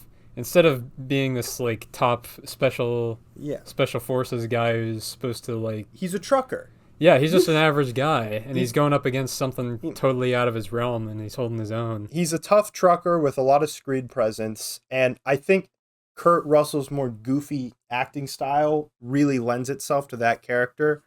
And I buy the consistency of what John Carpenter, again, was trying to go for with the character of Jack Burton, more than Snake Plissken, but obviously we're not comparing this to Escape from New York, we're comparing this to Beverly Hills Cop. As a protagonist, I like Jack Burton just as much as Axel Foley. I just think I like him for different reasons. Kurt Russell's comedic timing in this movie is perfect. I liked when he shot the ceiling or whatever, and then the ceiling came down on him. He just knocked out for the next 5 minutes of the movie. That's like something I would hypothetically say I want to see in a movie. So yeah, that's pretty awesome. No, that was exactly that was perfect. That type of energy throughout the whole movie. We mentioned the exposition dumps that were happening in the narrative section, and just him going like, "What?" His flesh and his bones are atomized. He becomes a dream. What? Yeah, I like how Jack Burton. I don't see him as the main character watching that movie. I see him as the audience's surrogate. Yeah, exactly. It's their surrogate for being invested in this underground plot going on in Little China. Yeah, he's the everyman. Yeah, I see Wang as like the main character, sort of. The story mostly revolves around him and his fiance. So while I like what he does in the movie, I can't say that I was particularly invested in his character, in his relationship. I don't know if that's the performance or the writing or just that it's a funny movie. So I don't care about the serious stuff as much. I didn't find myself fully buying into that element of the character. Like, I liked Detective Rosewood from Beverly Hills Cop more than Wang. The characters for me, other than Jack Burton, were just fine, I would say. Other than, what's the main villain's name? Lo Pan. I actually liked Lo Pan. When it comes to villains with just a lot of screen presence, he looked like, what's the dude from Mortal Kombat? Shang-Chi. He was mixed of like Shang-Chi and... Or is it Quan Chi? Quan Chi and Shang Tsung. Yes. Quan Chi, Shang Tsung, the perfect. It was a mix of both of them, so that actually works. He had such cool energy to him. I liked his powers. I like that his motivations are kind of ridiculous too. I love how over the top he is. He's kind of like the Chinese emperor from Star Wars, basically. not the Chinese emperor in general, but I just think that his energy was great. Loved him as the villain, way better than the villain in Beverly Hills Cop. Yeah. Jack Burton's really good. Wang's okay. The girls are okay. That's my thoughts on the characters. I would say I kind of do like Gracie Law a little bit more in this. I think she had a little more screen presence than, other typical love interests in these movies, and she had more of a bit of a personality and a stake in it. Like, she still ends up being kind of a damsel in distress, but at least at first she's a little more forthright. And honestly, I feel similarly about her as I do to Charlie from Top Gun. I'm sorry, I gotta bring her up again. She's got that Top Gun Charlie energy for me. Fourth. But think about this, Charlie. She gets a lot of call-outs. So clearly she left somewhat of an impression. She's forever the stereotype of just okay female characters that work as a love interest for the main. Like, about the same for me. But I can understand what you're saying. Yeah. And otherwise, I don't know. I kind of like that Wang fills the role of typical protagonist in a mythological story, just trying to save his wife and everything. And he does have some pretty cool moments with Jack, and I want to say at some point he thanks him for like sticking around and helping him out so much. And I don't know, I kind of like their friendship in that way, and it's a very basic thing of like, oh yeah, I care about my friends, but I think it's different when you're so out of your element and he decides to stick with it anyways. Yeah. And yeah, otherwise I liked that, and I think a lot of the characters' performances, the way they take it so seriously, helps the absurdity of it. Let's get to scoring. We're going to start with Beverly Hills Cop. So for characters, I'm going to give Beverly Hills Cop a 4 out of 5. Basically, all I have to say is Eddie Murphy was really funny. Billy was really funny, and I like Taggart and the Chief. I'm giving Beverly Hills Cop a 3 out of 5. Eddie Murphy's great as Axel Foley. Judge Reinhold's great as Detective Rosewood. The rest are take it or leave it. I'm giving Beverly Hills Cop on characters and acting a 4 out of 5. I quite like the performances and the characters. I think they have just the way they write the traits pretty well is pretty good, and then the villain and Jenny are just kind of subpar. but otherwise, good performances. Let's move on to score. Big Trouble in Little China. Why did you space it out like that? Big Trouble in Little China. I'm gonna give it a 3 out of 5 for characters. I'd say they're similar. It was just a little bit lacking a little bit, but you know, really good. So good. I'm giving Big Trouble in Little China a 3. Very similarly to my thoughts on Beverly Hills Cop. I liked Jack Burton. Thought Wayne was okay, but that villain was heat. The rest of the characters, mid. I gave Big Trouble in Little China a 4 out of 5 on characters and acting. I like how the characters react to everything, and the performances helped elevate the story, and the villain was really good. The only thing is I think some characters lack purpose. Let's get into round 3, which is action sequences and choreography, which is worth 15 points from each of us. When it comes to action in Beverly Hills Cop, there's honestly not that much to chew on. The shootout at the end stands out. I would say that the opening driving scene is a lot of fun. Outside of that, though, not a whole lot going on. You'll have like little moments which are funny, like them throwing Eddie Murphy out a window and then the cops arrest him. Like, that's good stuff. I don't know if I'd call that like an action sequence, but there's little things like that sprinkled throughout. So it's fun, but this is definitely more of a comedy movie than a action movie. It's pretty true. There's not much action to judge, which Yeah. historically that means it's in for a hard time on this podcast. Especially one specific person. Didn't that movie still win? Yeah, it did. Top Gun did still got it clear. 5 points, but that is because I don't know if you want want to. I don't know if you want to be bringing up Top Gun. I just Gun. said due to my whims. Drama. I literally said it, bro. I said it already. Alrighty. The action in Beverly Bills. No. Beverly Bills. The action in Beverly Cop. No. Stop. Okay. The action in Whoa. Are you gonna say Buffalo Bills Cop now? No. Okay. The action in Beverly Hills Cop. You said it right. With the action in Beverly Hills Cop, I do agree that it's definitely more comedy focused. I don't necessarily think that's a bad thing, as this is action comedy, so I'm not gonna be just judging it on action, you know what I mean? But shut up. Shut up. The excuses start now. Here comes the bias. Why did you even ask for my opinion, bro? Why did you even ask for my opinion at this point?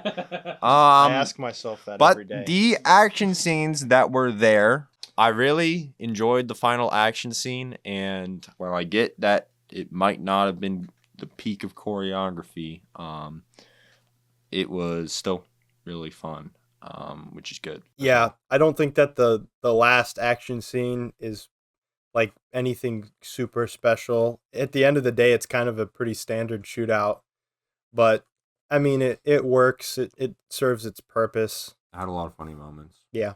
I'll say I don't think it needs to do anything super special to be a solid action sequence, and I think that was a proper time for the comedy to take kind of a step back.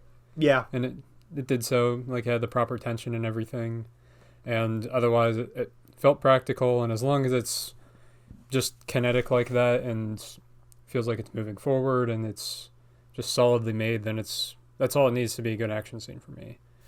And I mean, the driving sequence at the beginning was also pretty awesome. Yeah, I was actually surprised that the rest of the movie doesn't have something like that, but it was like super practical. It was a lot of fun.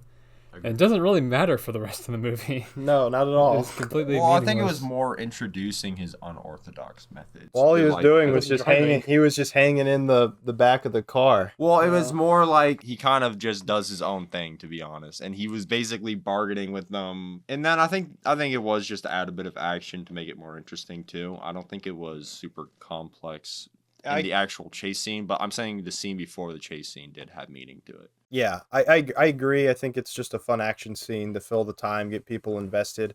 Wish there were more. Moving on to Big Trouble in Little China, I actually think the action in this movie is so much fun, and there's a lot of it. So Definitely its best quality. yeah, I think obviously we've talked about the last action scene where they're on some sort of They're in a steroid. temple. They're on like ancient roids, and they're like all like jumping around, flipping. At some point, laser beams. Completely over the top kung fu action. Exactly. And I think something that I always love in action movies, and this is just for me personally, is when you have something super big and over the top, and then the very last part of it is just a more quiet, personal scene with the action. And this one does that, where, you know, Jack, after, you know, shooting the wall and knocking himself out, there's all these like, there's like this crazy martial arts war going on in this evil lair. I mentioned it many times. Wang shoots out some laser beam, then the main villain shoots out some laser beam, and they're having this like fight within their laser beams. Like, that's just awesome. But then they go into this deeper section of this dungeon, his personal lair, and Jack just kills the dude by throwing a knife at him. And so I like that more subtle. Didn't Yeah. he caught the knife and threw it back, didn't he? Yeah, and then Jack caught it again and threw it right back at him. Yeah. And he wasn't expecting it. Pretty cool. And so it's a good moment for Jack Burton, who was spent the first part of that fight snoozing. So I like that as well. I think that there's just a lot to really enjoy with the action. There's some chase scenes. There's the scene where they're trying to escape the lair for the first time. And, you know, there's just a lot of good stuff that's really, I won't say like realistically choreographed at all. What it kind of reminded me of, like the overall action of this movie, while obviously not to the same quality, no offense, it kind of reminded me of Blade a bit. I knew Blade was going to enter this chat. I had to talk about it because all the ridiculous movements kind of reminded me of Blade, which is peak 90s action. You should watch it. I think something key about it too is that there's a variety of action set pieces, so they're fighting in a lot of different places, and the context for what's happening is completely different. So the first action scene, I think it kind of takes a while to get to first real action scene other than at the airport, but it was in that alleyway, and that's when both the clans come out and they have that face off, and it just puts you right into the ridiculous nature. Raiden comes down. Yeah, it's so great. He's got the big hat and starts shooting lightning. And like I said, this is a character thing again, but just Jack Burton reacting to everything going on, knowing nothing, like we know nothing, is just so entertaining. Sometimes the choreography doesn't work, but like that just feels stupid to say because it's trying to be ridiculous. This movie plays into the fact so well that it's just low budget martial arts movie doing everything extreme. Even bad special effects feel like it works in this movie's favor. Yeah. I don't really have too much to say. It's just subjective things that I don't like sometimes. It can be hard to argue for that because, you know, I feel like a lot of people now would go back and watch it and be like, oh, that was just silly, so I'm going to say it was bad. But I think the key thing there is that they put a lot of work into making it look ridiculous. So the things that they were doing to make it work and make it succeed at what it was trying was pretty admirable. Let's get into scoring. We're going to start with Beverly Hills Cop. So, Beverly Hills Cop, I'm going to go ahead and give it a 7 out of 15 for the action, mainly because there's not enough of it. The action that was in there was entertaining, funny, but I'm still trying to give it some lenience because it is, you know, a comedy above all else, but 7 is what I feel is most appropriate for me personally. I'm giving Beverly Hills Cop an 8 out of 15. I think the action that's in the movie is actually pretty good, but there's just not enough of it, and I will have it be above average just simply because I don't think it hurts the movie at all. Unfortunately, we're just doing an action tournament, so I do have to dock points. I will give Beverly Hills Cop a 10 out of 15 on action sequences and choreography because I think it succeeds pretty well at doing those things, but I can only give it so many points for just having 2 competently made action scenes. Now let's score Big Trouble in Little China. So for Big Trouble in Little China, I'm giving it a 10 out of 15.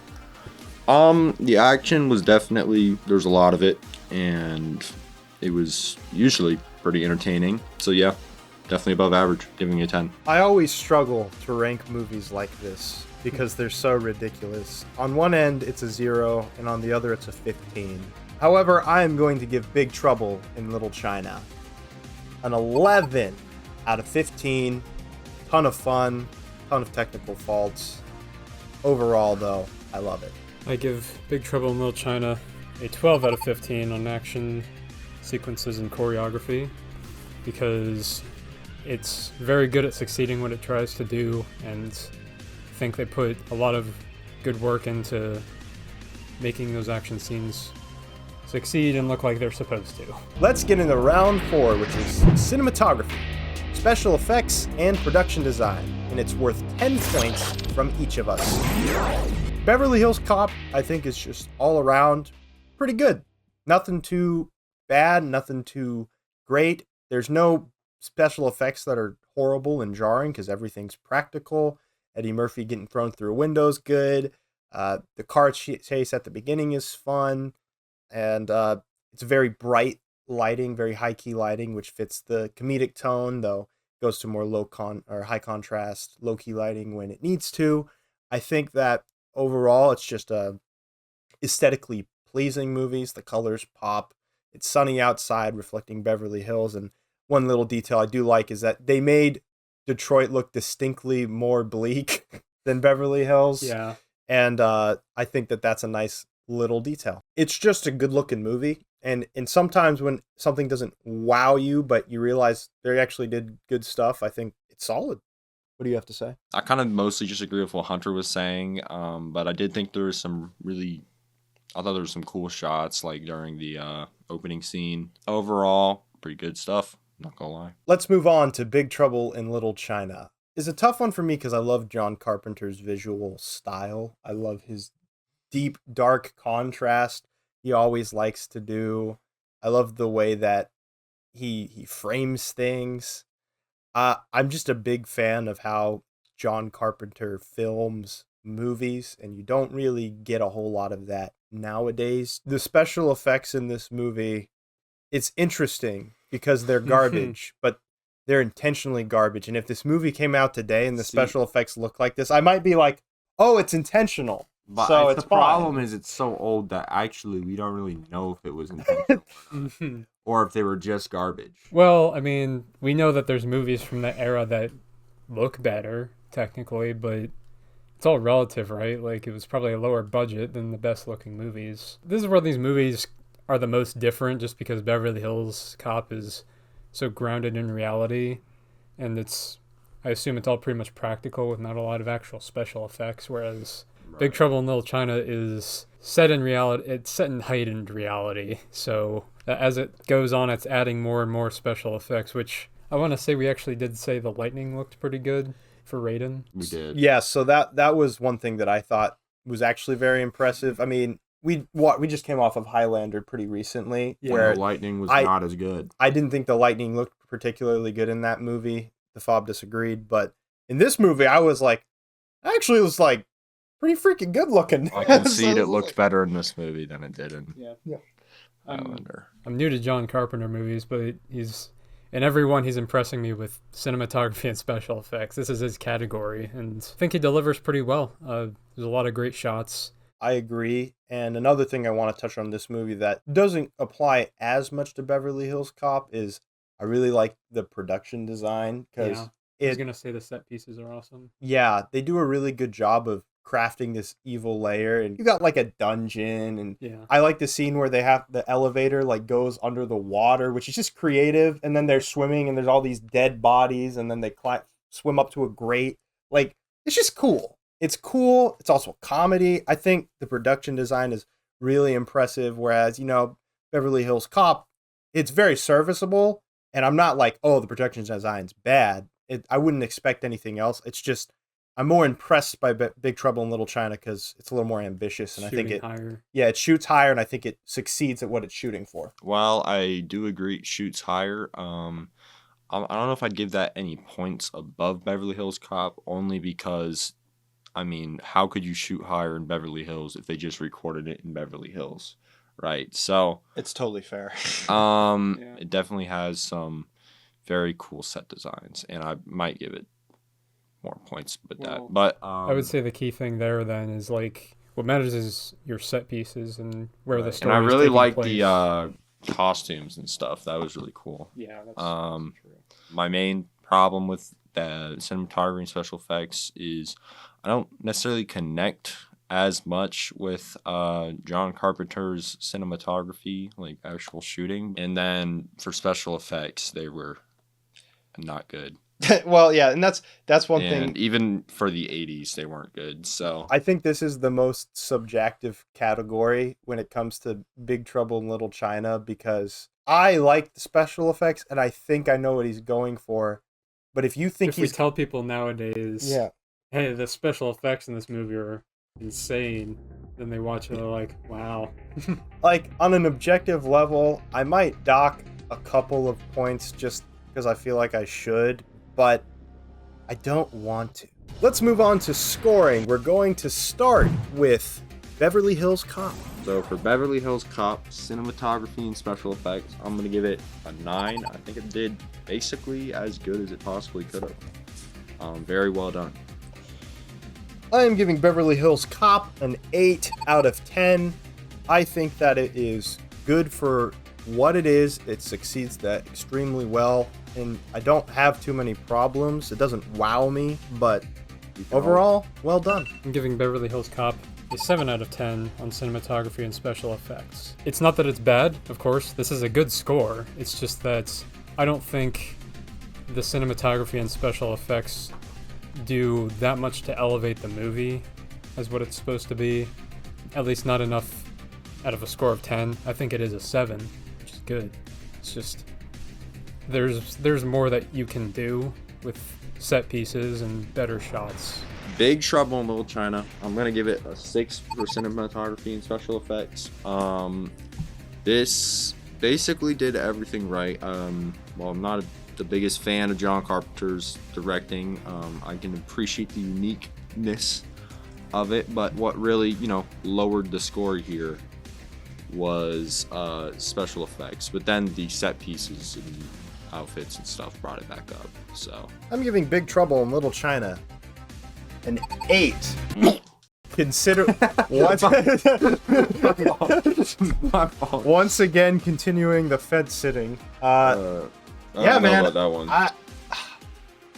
I was gonna give it a 7 out of obligation, but then I was like, screw it, man. I love John Carpenter's style. I love the special effects in this movie. I don't give a dookie.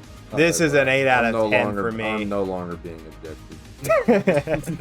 You don't have to. That's why I wrote a 7, and then when you started going, that's when I erased it. I would give Big Trouble in Little China an 8 out of 10 on cinematography and special effects, because I think that the cinematography is very good in this movie, typical of John Carpenter. The special effects and the set pieces, they do a lot to elevate the setting and elevate the story going on, and it really helps the action set pieces.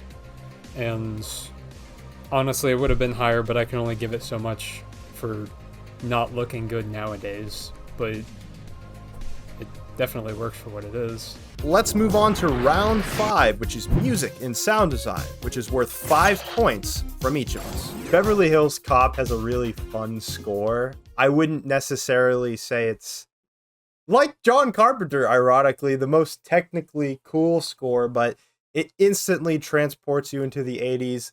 It's fun. It fits the tone of the movie. It's got a very iconic theme. At the same time, it's like the same song played over and over again. It works. Yeah, I was wondering if you were going to say the exact same thing. Yeah. I was gonna say. Yeah. It works. It's the same song over and over again. It works. It's to the point where I was laughing, so maybe I could say this movie is playing 4D chess, because it's just a meme every time it comes in at some point. So it makes me smile. It does. It's transports me back in the time, but I docked 2 points of cinematography for Big Trouble in Little China, even though it's a 10 in my heart. You were gonna give it a 10? Not really, in my heart. It is repetitive on a technical level. I didn't really mind the repetition too much, but I can't be like, what an impressive score. You know what I mean? Iconic though, fits the tone of the movie. I mostly agree. There's only so much you can give it for, because I don't remember any other song. How am I supposed to? But I mean, otherwise the sound design was really good. And Yep, the sound design has that great 80s crunch, 80s bite, 80s sting that I love. And it's just that. Nothing too crazy, nothing too bad. Solid, I would say. You want to talk about the sound design? I feel a bit more positively because I don't really mind the repetition at all. So the sound design is really good, and the music is really good. Though they probably played it too much. Like if you got mad at Top Gun for playing Danger Zone too much, imagine basically every 30 seconds. It's hard to score it because it's like if it should be the iconic Axel Foley theme, then it's happening too much. But if it's supposed to just kind of fit the vibe of the 80s, then you could use more variety and it could fit the scenes better. That being said, it was never like grading, so yeah, definitely not. It's a good song still. I wouldn't dock too many points for it, I don't think. Moving on to Big Trouble in Little China, John Carpenter once again does the score. I despise his music. Well, I'll say this. This was out of the Escape from New York and Halloween, which are movies I'm more familiar with from his catalog. This is probably my least favorite. There's no real like memorable theme that sticks out to me. I'm just hearing his synths throughout the movie, which I actually do think fit the tone very well. But it's not memorable. It's like the opposite problem of Beverly Hills Cop, which is usually John Carpenter's first problem. So it's interesting. As Kyle says, he plays the keyboard one key at a time.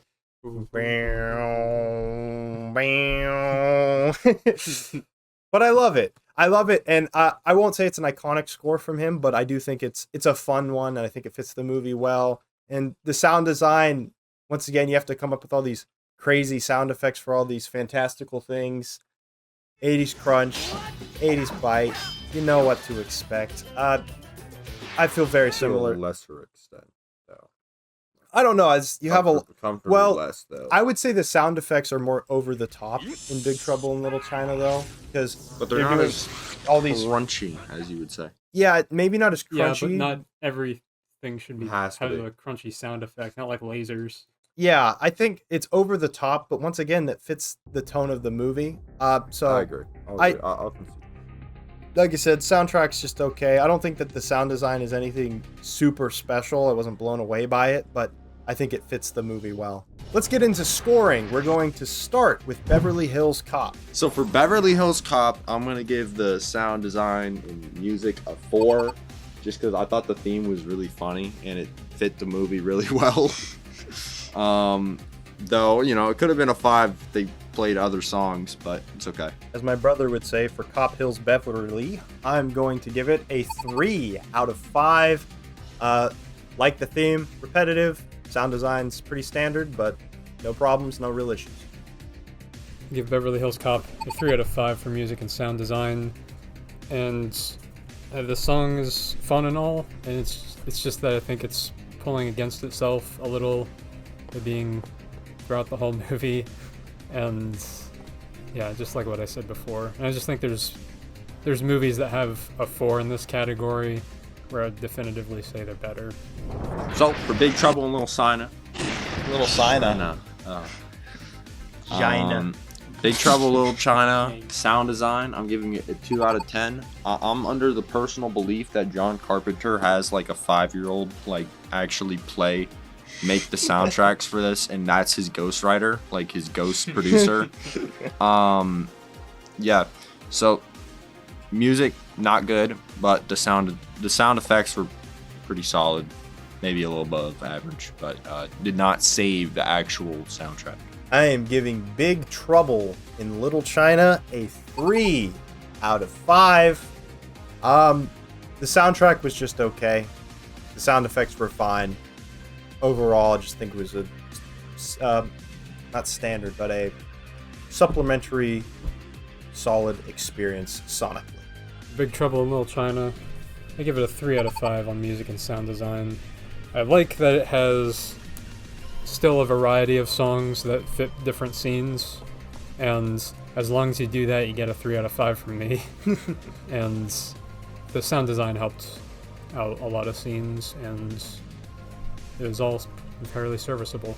Our final round is themes and motifs, which is worth 5 points from each of us. I don't think that either of these movies are super strong. No. I said let me start, buddy. Let me start. Well, buddy. I'm telling you my opinion I think that they're not super thematically strong. You start every time. You've but been introducing all right, everything. fine. Give your thoughts, Bucko. I don't have any. There's no themes. No, after all that. I think there are themes of really doing the right thing, even if you're using questionable methods, ends justify the means kind of theme. The Dirty Harry approach. Right, where you're really doing unorthodox things like breaking into these facilities, which is definitely not legal, and I'm pretty sure that evidence doesn't mean anything in a courtroom. But, well, I think this is also present in Big Trouble in Little China a bit. There are themes of loyalty, of, his friend dies. His first thought is, how am I going to avenge him? Like I said, I don't think that the themes really mattered too much for either of these movies, just because they're comedies. I think there's little nuggets you can grip onto, like the Fob said. It's why did you phrase it like that? I didn't mean it. How else do you eat chicken nuggets? You eat it with a fork? Yeah, it's just you got those classical themes of, good and evil, right and wrong, avenging your friends, loyalty, the law versus what's right. Other than that, though, not too much to say. Let's move on to Big Trouble in Little China. While both movies aren't thematically strong, I actually do think Big Trouble in Little China has a little bit more going on. You have a little bit of a clash between different cultures and stuff, seeing how sort of Western audiences react to more Eastern ideals, Eastern methods. What I like is you have Jack Burton as this sort of audience surrogate for Americans, and you have him sort of reacting to these new ideas, these new sort of things. I think that in and of itself is kind of cool. I like all of the lore and mysticism that they weave in to this movie. Once again, nothing super deep. There's similar themes of loyalty, friendship, but I mean, that's super surface level. Just some interesting little nuggets there. What do you have to say? I don't think Big Trouble in Little China is thematically strong. Yeah, I disagree with you. I do like a lot of the motifs from Eastern culture, and I like that this is a movie that's built up as a mythological story, and that's kind of all I can give it. Let's go on to scoring. We're going to start with Beverly Hills Cop. Beverly Hills Cop, I'm giving it a 3. It was about average, maybe like 0.5 above average, if you will, but yeah, it wasn't all that. Beverly Hills Cop gets a 2 from me. Didn't really do anything that interesting. I do like some of the classical themes and motifs of revenge, loyalty, whatnot. Nothing special, though. Beverly Hills Cop gets a 3 out of me as a fairly standard level in this category. For Big Trouble in Little China, themes and motifs, I'm giving it a 1. And while the themes at surface level might not seem, you might be like, well, there's themes. How could it be a 1? Guess what? Damsel in Distress theme is actually so bad that it lowered the points of all of the themes in general. So, if you disagree, you're wrong. I like a damsel in distress. I'm giving Big Trouble in Little China a 3 out of 5. I just like a lot of the motifs of the cool culture that they bring to this movie. A little bit of a clash of East and West. Nice stuff. Nothing that special though, so I couldn't ever give it anything higher. I give Big Trouble in Little China a 2 out of 5 on themes and motifs. It really doesn't have that much going on other than some of the influence from the stories it's taking from, but other than that, not super thematically strong. We have tabulated the scores. We have done the math. Fob, share your scores for Beverly Hills Cop and Big Trouble in Little China. Beverly Hills Cop is 35 out of 50. Big Trouble in Little China is 28 out of 50. Beverly Hills Cop got 31 for me. Big Trouble in Little China gets a 34 out of 50. Give Beverly Hills Cop a 34 out of 50. And Big Trouble in Little China A 36 out of 50. So despite Kyle and I liking Big Trouble in Little China more, the Fob's utter hatred of the movie means that Beverly Hills Cop is your winner with 100 points out of 150 versus 98 out of 150. Good job, Beverly Hills Cop. You move on to the next round. Our next episode and the last entry in round 1 is going to be Die Hard versus Lethal Weapon. Thank you guys so much for sticking around and watching this episode. If you like it, please subscribe, like, and comment down below. What would you guys like to see next? My poor brother is going out of town, but if we get any requests, maybe we can slip in a oneer with Kyle and I. Thank you all so much for watching once again, and we will see you later. And I'm here to answer the question that we all know you really came here for. Which one of these movies is a better Christmas movie, okay? Which one of these movies does Santa Claus put on after he's done his delivery run?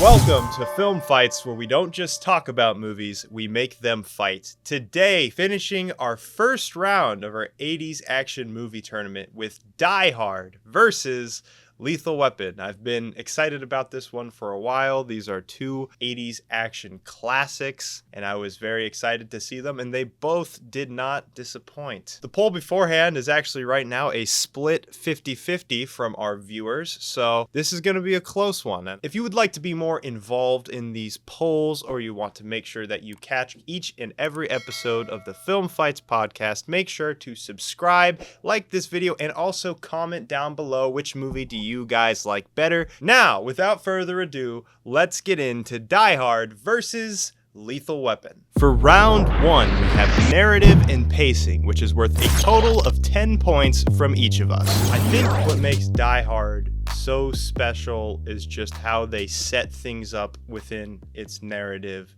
There's a lot of little payoff throughout the entire story that I think makes this a very, gives it a cathartic experience. You know, you set up the conflict with his wife at the beginning, and then you set up who he is at the beginning, and him sort of overcoming the challenges of these German high echelon robbers, essentially robbing this Japanese company. I think it makes for an interesting setup, an interesting premise. Bruce Willis having to go through and stop these guys in this one building where all the craziest things are happening is, I think, very impressive. And I like how they pace everything within that. Kyle, help me out. So Die Hard's pacing is definitely, I might even say it's its strongest quality overall, just because for me this has been such an exciting movie to watch over and over every year. Of course at Christmas time. It has immaculate pacing because it gives the right room to breathe, but it has just so many great action scenes. It doesn't feel like chock full of them. It's not like constant action all the time. It gives room to breathe. Yes. It gives room for characters and a lot of great dialogue. It has a really good plot. It doesn't have a strong, solid narrative exactly because there's not really character development for the main characters, which is fine. The important thing is the movie knows that, so it's not trying to spend all this time with character development. It's showing you the plot. It works really well within those confines. It's like they have little setups of things where like what Hunter was saying with how they have little setups. You can kind of figure out a little bit what's going on, and then you learn that you're right or wrong, right? Yeah. I was going to say it's fun when a movie does that, so it's like you're figuring things out alongside the main character. I think one little moment that I would say that helps sort of showcase sort of satisfactory setup and stuff. I like how the whole movie he's completely barefoot. And so at some point they shoot glass on the floor, and so he has to walk on this glass, and you're wondering like, well, what's the point of him being barefoot the whole movie just for jokes? But then they have to lean into that. There's tons of that type of stuff throughout this movie that's just like smart little attention to details that you wouldn't necessarily expect from an action movie, but I think gives it a greater sense of satisfaction. Right, and wasn't the whole reason he was barefoot in the first place is because of the first scene in the movie? Yeah. He was at the airport, and the guy was like, you should curl your toes on the carpet. if you want to relieve stress. Yes, right? exactly. And then so he takes off his shoes, and then this terrorist attack happens. Well, he doesn't have enough time to put his shoes back on, so he's just running around barefoot for the rest of the movie because he doesn't have his shoes on because he was doing this toe curling method thing. Yeah, the broken glass scene was. I was excited to see what you guys thought about it because it's exactly what I thought. I'm like, oh, that's brutal. I couldn't do it. Yeah, that's really bad. Yeah. Yeah, I think that it's just a really fun setup for an action movie. You could argue that it's simple, but I think what it does well is it executes its simplicity in a way that elevates the material without being pretentious at all. It finds that tone and it sticks with it. A little bit of a dark humor at times, and I think it works really well. I'll say this for narrative more than characters. Some people make questionable decisions when you're like, you have the leader of the organization, John McClane, and you don't kill him. Or you just kind of let him do whatever. Some decisions were a little bit questionable, but overall, really top-notch stuff. Moving in to Lethal Weapon, I'm here to answer the question that we all know you really came here for. Which one of these movies is a better Christmas movie, okay? Which one of these movies does Santa Claus put on after he's done his delivery run? That's what you need to ask. It's tough because Die Hard has that's the one night on Christmas Eve setup, which I think is nice. But Lethal Weapon has more of the thematic elements of, family and stuff. And yeah, the movie starts with Martin Riggs putting a gun in his mouth about to kill himself, and they teach him the Exactly. meaness of Christmas. Exactly, and he decides not to kill himself, you see? It's like A Wonderful Life. Think about it like that. If it was July. Yeah. And so, obviously, none of these movies are like what you would think of as real Christmas movies. I know, controversial, but I think that they seem like they are coming in, man. They're coming in. I'm gonna get the 4-paragraph comment that saying like, "Hey, this is why Die Hard's a Christmas movie." Be a heart part 6 dislike ratio, man. But I think they're good movies to turn on around Christmas time just because they take place in the Christmas season. Lethal Weapon, getting into the actual narrative and plot, what I like is, unlike Die Hard, which, as Kyle said, just tells you basically everything you need to know, and the characters are catching up with what the audience already knows, Lethal Weapon has you find out things with the characters, with our two protagonists, Martin Riggs and Roger Murtaugh. And I think that in and of itself is fun because most people like a good mystery and trying to figure out exactly what's going on. And it's not like a murder mystery necessarily. I mean, it kind of is. They're really uncovering this deep plot about a heroin ring and shadow companies and suspicious government activity in a lot of ways. That in and of itself was fun to discover as you're going along in the movie. Still, there's maybe a stronger way to do it.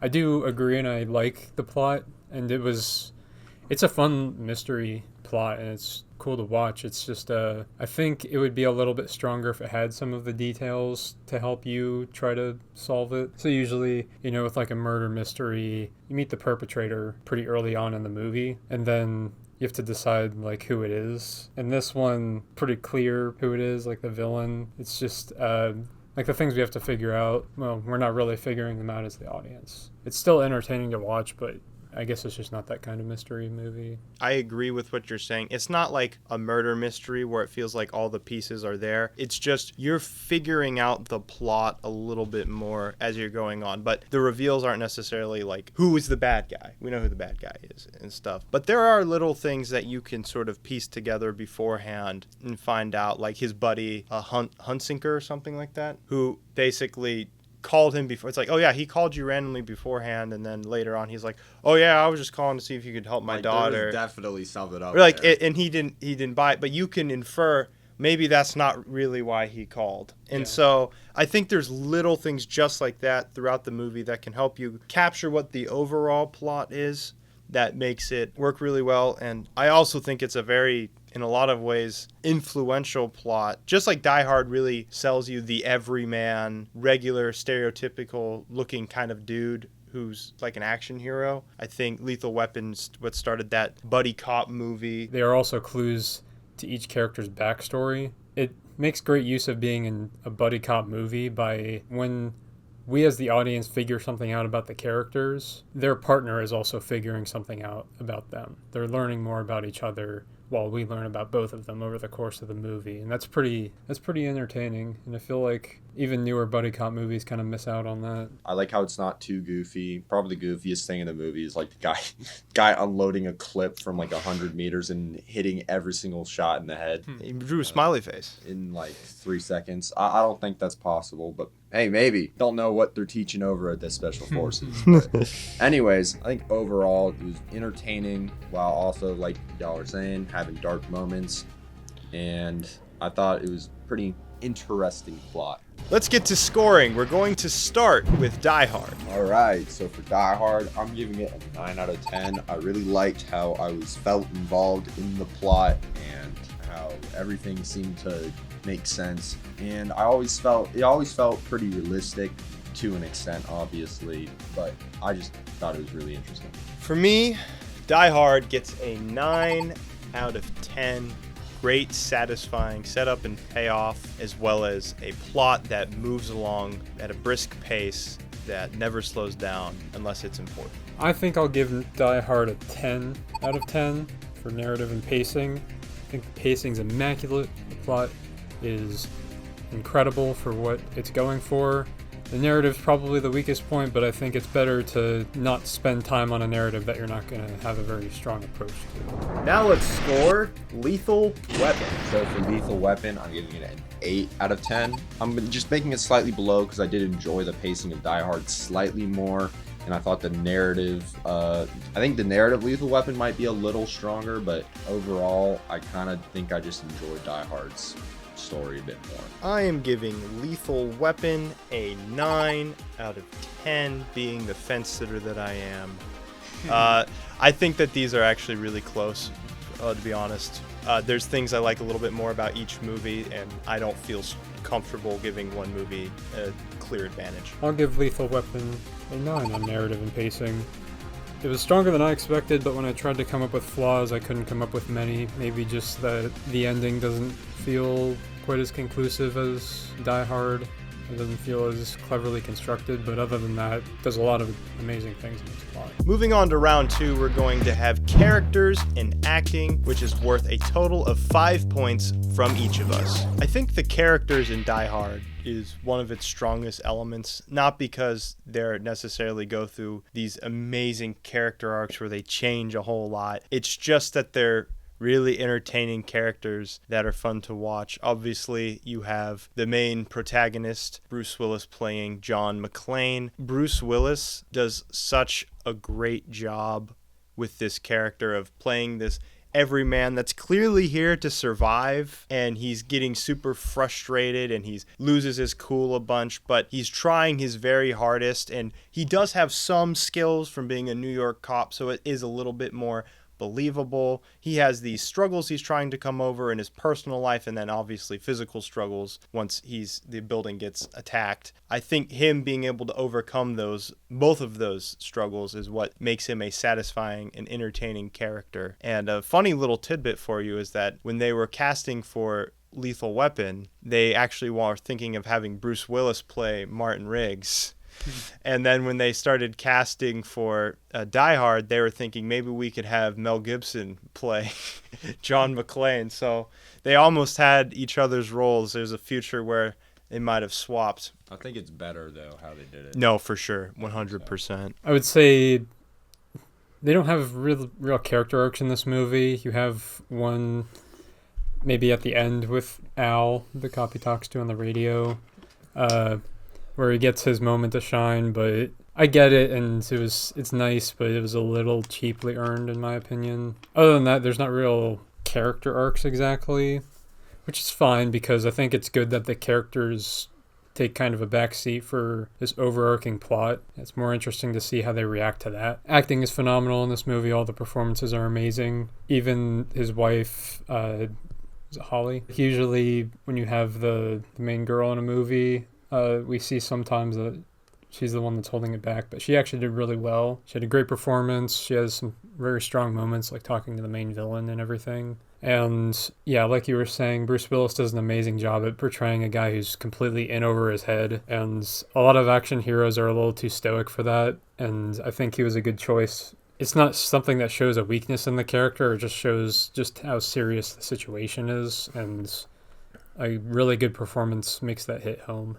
Couple more characters I just want to point out real quickly. I thought Alan Rickman's performance as Hans Gruber was excellent. The way that he plays this villain is where he's like this kind of pretentious douchebag who thinks he's better than everyone else, but he's also just seems so done with the situation where he's just like, why does this keep happening to me? It's really, he has this level of elegance to him, I would say, but also a bit of a threatening nature. And I like that he gets to be the brains of the operation. Well, he's got the main muscle character, Carl, I believe his name is, played by Alexander Godovnov, who actually I learned died at the young age of 45, unfortunately. So it's kind of sad to hear. But yeah, he plays the muscle character really well as the greatest physical threat, and he even has a challenge he's trying to overcome because his brother gets killed by Bruce Willis at the beginning of the movie. I like that even with the villains, they're trying to obtain something, the heroes are trying to obtain something, and it just makes for an interesting watch. So a character I really liked, like not didn't like the personality, I liked how they did him. Played by Hart Boschner Ellis. He's kind of introduced as this like idiot a bit, like this, like they walk in on him doing cocaine. Yeah, like the sleazy business guy. And so that he's introduced like that, and then he just has no situational awareness. It's just showing he doesn't really have situational awareness. And then later on in the movie, when he's getting held hostage by what he assumes to be a terrorist, he's like, yeah, let's sell out John McClane because he's clearly going to get us all killed. Even though if he knew anything, he'd know that we're probably all going to die anyways. So he tries to sell his way out. He's taking it really lax. At the end of the day, he's being held hostage by people who don't really care about him at all, and they will waste him. They've already wasted Takagi, right, at this point. It's cool to see how his ignorance was the downfall of him. I think that character is just really fun. There's just a lot of really fun characters in the movie. And one more thing I like to say, I like how Hans, while he's very elegant and professional, I did think it was interesting how part of his death was really caused because his pride got the best of him, and he wanted to get one over Bruce Willis. He tries to hold Bruce Willis's wife hostage, or John McClane's wife hostage, when he really should just escape, and he just wanted to get one over on him before he succeeded. And I thought how even throughout with all his elegance and stuff, I thought it was interesting that he succumbs to silly revenge plot. Yeah, petty revenge. But that's realistic in itself, though. Moving on to Lethal Weapon's characters, I think that the best part here is just Mel Gibson and Danny Glover as Martin Riggs and Roger Murtaugh. Specifically, Mel Gibson, who we gave a little bit of flack in our Mad Max versus Escape from New York, where we thought his performance as Max was a little bit muted. 2 out of the 3 co-hosts thought that Max's performance was a little bit weaker, and Gibson really brings it as Martin Riggs. It was a complete night and day, I believe you said, for us specifically, where there's that scene where he's putting a gun in his mouth because he's so sad about his wife being dead, and his facial expressions, the tears in his eyes, everything there comes together. But even cooler than that is at the beginning of the movie, which sets up that scene where Gibson, or Riggs in this case, is got this crazy unhinged energy where the guy's got a gun on him and he's like, don't move or I'll blow his brains out, and he's like, I want you to do it, like the Joker or something, like screaming in his face, and it distracts the guy. And as an audience member, I'm like, okay, is this like a tactic? Is he trying to like distract? I'm like, he genuinely just doesn't care. I'm like, weird tactic, bro. But no, it's setting up bro is borderline if suicidal, if not just plain suicidal. Definitely just plain suicidal. Which is what sets up the plot as it goes on and he gets sucked into this whole thing and stuff like that. And I think having this crazed, on the edge special forces cop playing against Danny Glover's Roger Murtaugh works really well, who's just a by the book, been doing this for a while, just trying to, live his life. Old for this. He's too old. He's as he says many times. And so I think that their chemistry is really solid, and it's something that Die Hard doesn't have. Not that Die Hard needs that. It's just this chemistry bouncing off of each other between the two protagonists. However, what I believe Die Hard has that Lethal Weapon doesn't have is much better villains, and I think that it's even pretty easy to compare, like Carl from Die Hard to Mr. Joshua from Lethal Weapon, and Mr. Joshua is like a Walmart Carl, in my opinion. And I think he's still good, but if you want to talk about being like the Walmartist version, it's like that random general dude who I don't even know his name from Lethal Weapon to Hans. It's like not even close. Yeah.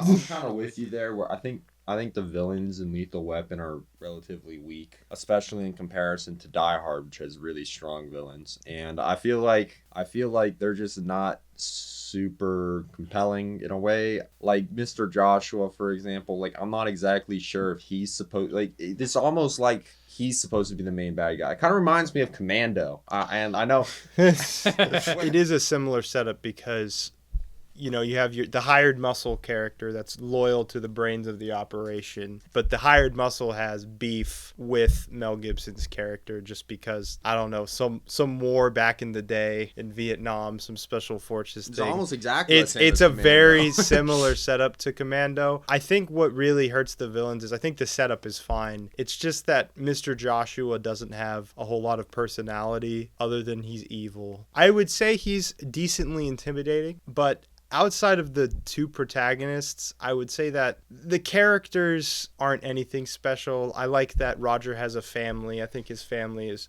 charming, but everyone else is just kind of like take it or leave it, like, okay, like you're here, I guess. And it's like, I'm not mad that you're here, but it doesn't have the stacked character list that I could just keep going on and on about in Die Hard. Let's get to scoring. We're going to start with Die Hard. For Die Hard, I'm giving it a 5 out of 5 for characters. I think every character is really strong, and I can't really think of a single character I don't think puts in an amazing performance. I am going to give Die Hard an incredibly strong 4. It's really, really close to a 5 for me, but I just think there could have been a little bit more in the character arcs department, and the one character arc they do have for the cop I thought was pretty undercooked. I agree with everything you said. I gave Die Hard a 5 though, because even though the one character arc was a little cheaply earned, I care more when they put a lot of time investment into character development and character arcs, and then there's no payoff. Whereas I think this one was so tightly packed with great character moments and great performances that all work in service of the movie. Now let's score Lethal Weapon. For Lethal Weapon, I was really debating giving it a 3 or a 4. The reason I was debating a 3 or a 4 is because basically the only really strong characters are the two main protagonists, though I think that they're so strong that it kind of carries this movie to a 4. I agree with you. Fence Sitter Hunter coming back because we got Lethal Weapon out of 4. Yes, I agree with the fob. I think there's not any bad characters. I think there's serviceable characters and then two extremely strong protagonists. It's not quite as high of a 4 as Die Hard for me, but I still think it's a 4. I agree. So I gave Lethal Weapon a 4. With the only flaw being some not very strong villains, but outstanding performances from the protagonists that carry this movie and make it so entertaining to watch. For round 3, we have action sequences and choreography, which is worth 15 points from each of us. When it comes to action, Die Hard is almost a masterclass. Yeah.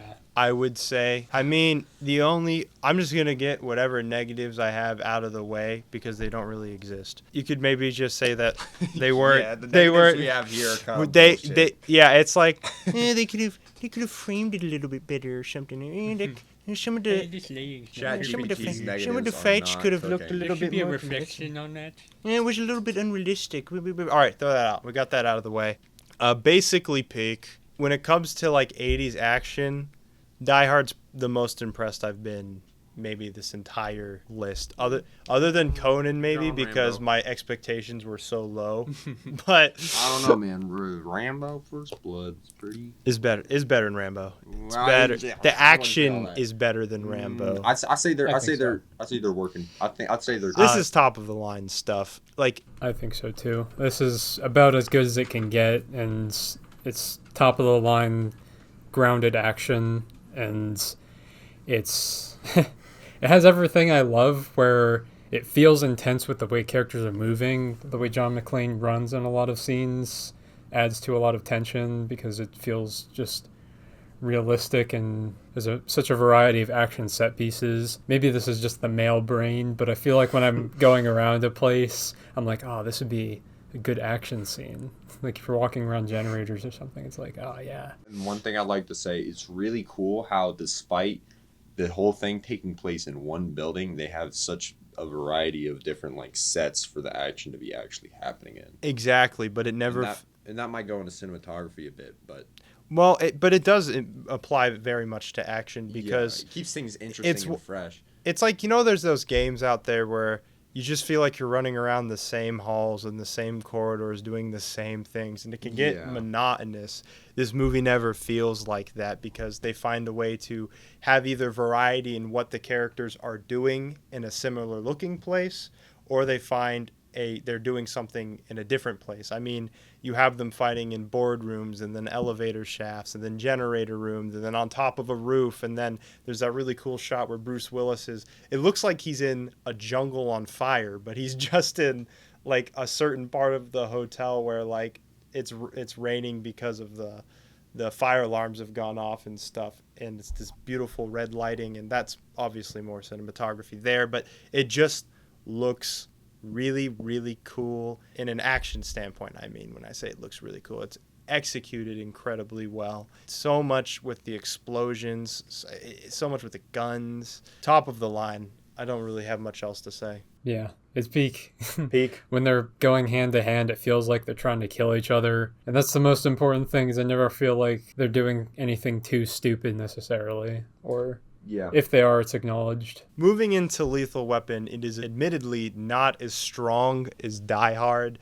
I don't think that means it's bad. It's just not Die Hard. But I do think there are cool things worth noting in the movie. My favorite action sequence was probably when Riggs kind of took out the guy while chained up from his arms, kind of hanging from his arms, and he took out the guy who was torturing him.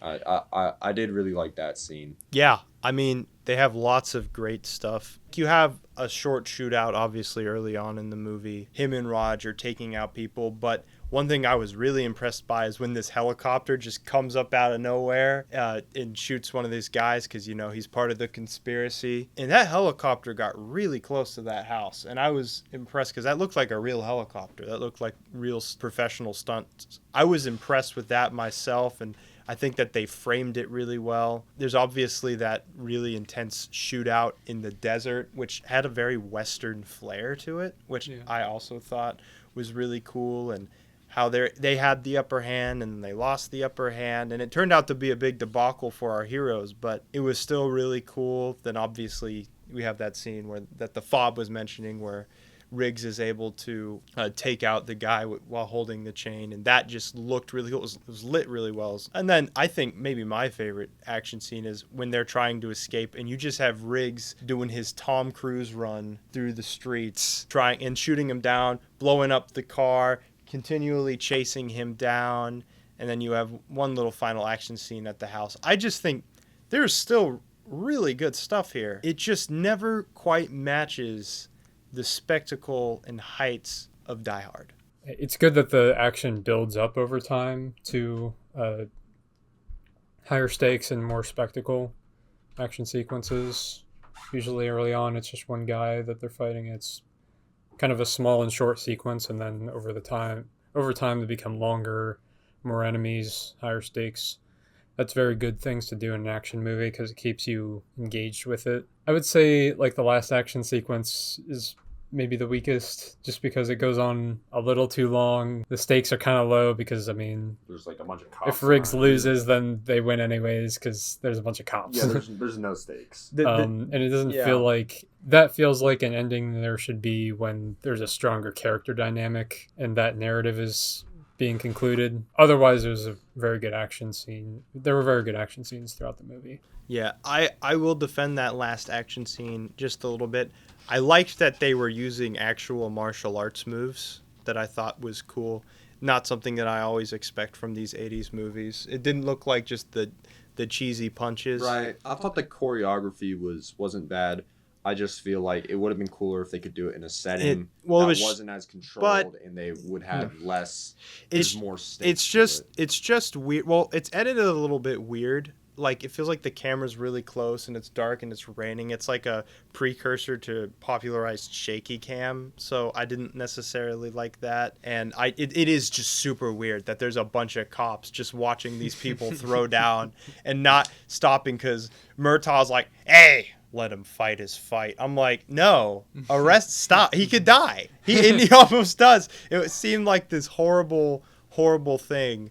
I'm like, just have the cops come later for a little bit of narrative. Or even if it was like the guy was in the house, just let him go in alone. Yeah. Even that would make more sense. But if he's outside and he's surrounded, just take him down. It's a waste of time. He doesn't have a gun. It was like the silliest thing ever. But I still kind of liked it, and I think all of the other action scenes are super, super good. Let's get to scoring. We're going to start with Die Hard. For Die Hard, I think most people probably expect this 15 out of 15. I think this is really peak of action movies. I think this is only the second 15 I've given throughout this entire tournament. So really, really good. This will be the only 15 I've given in this entire tournament. Die Hard gets a 15 for being the pinnacle of 80s action and everything all of this tournament has just been building to.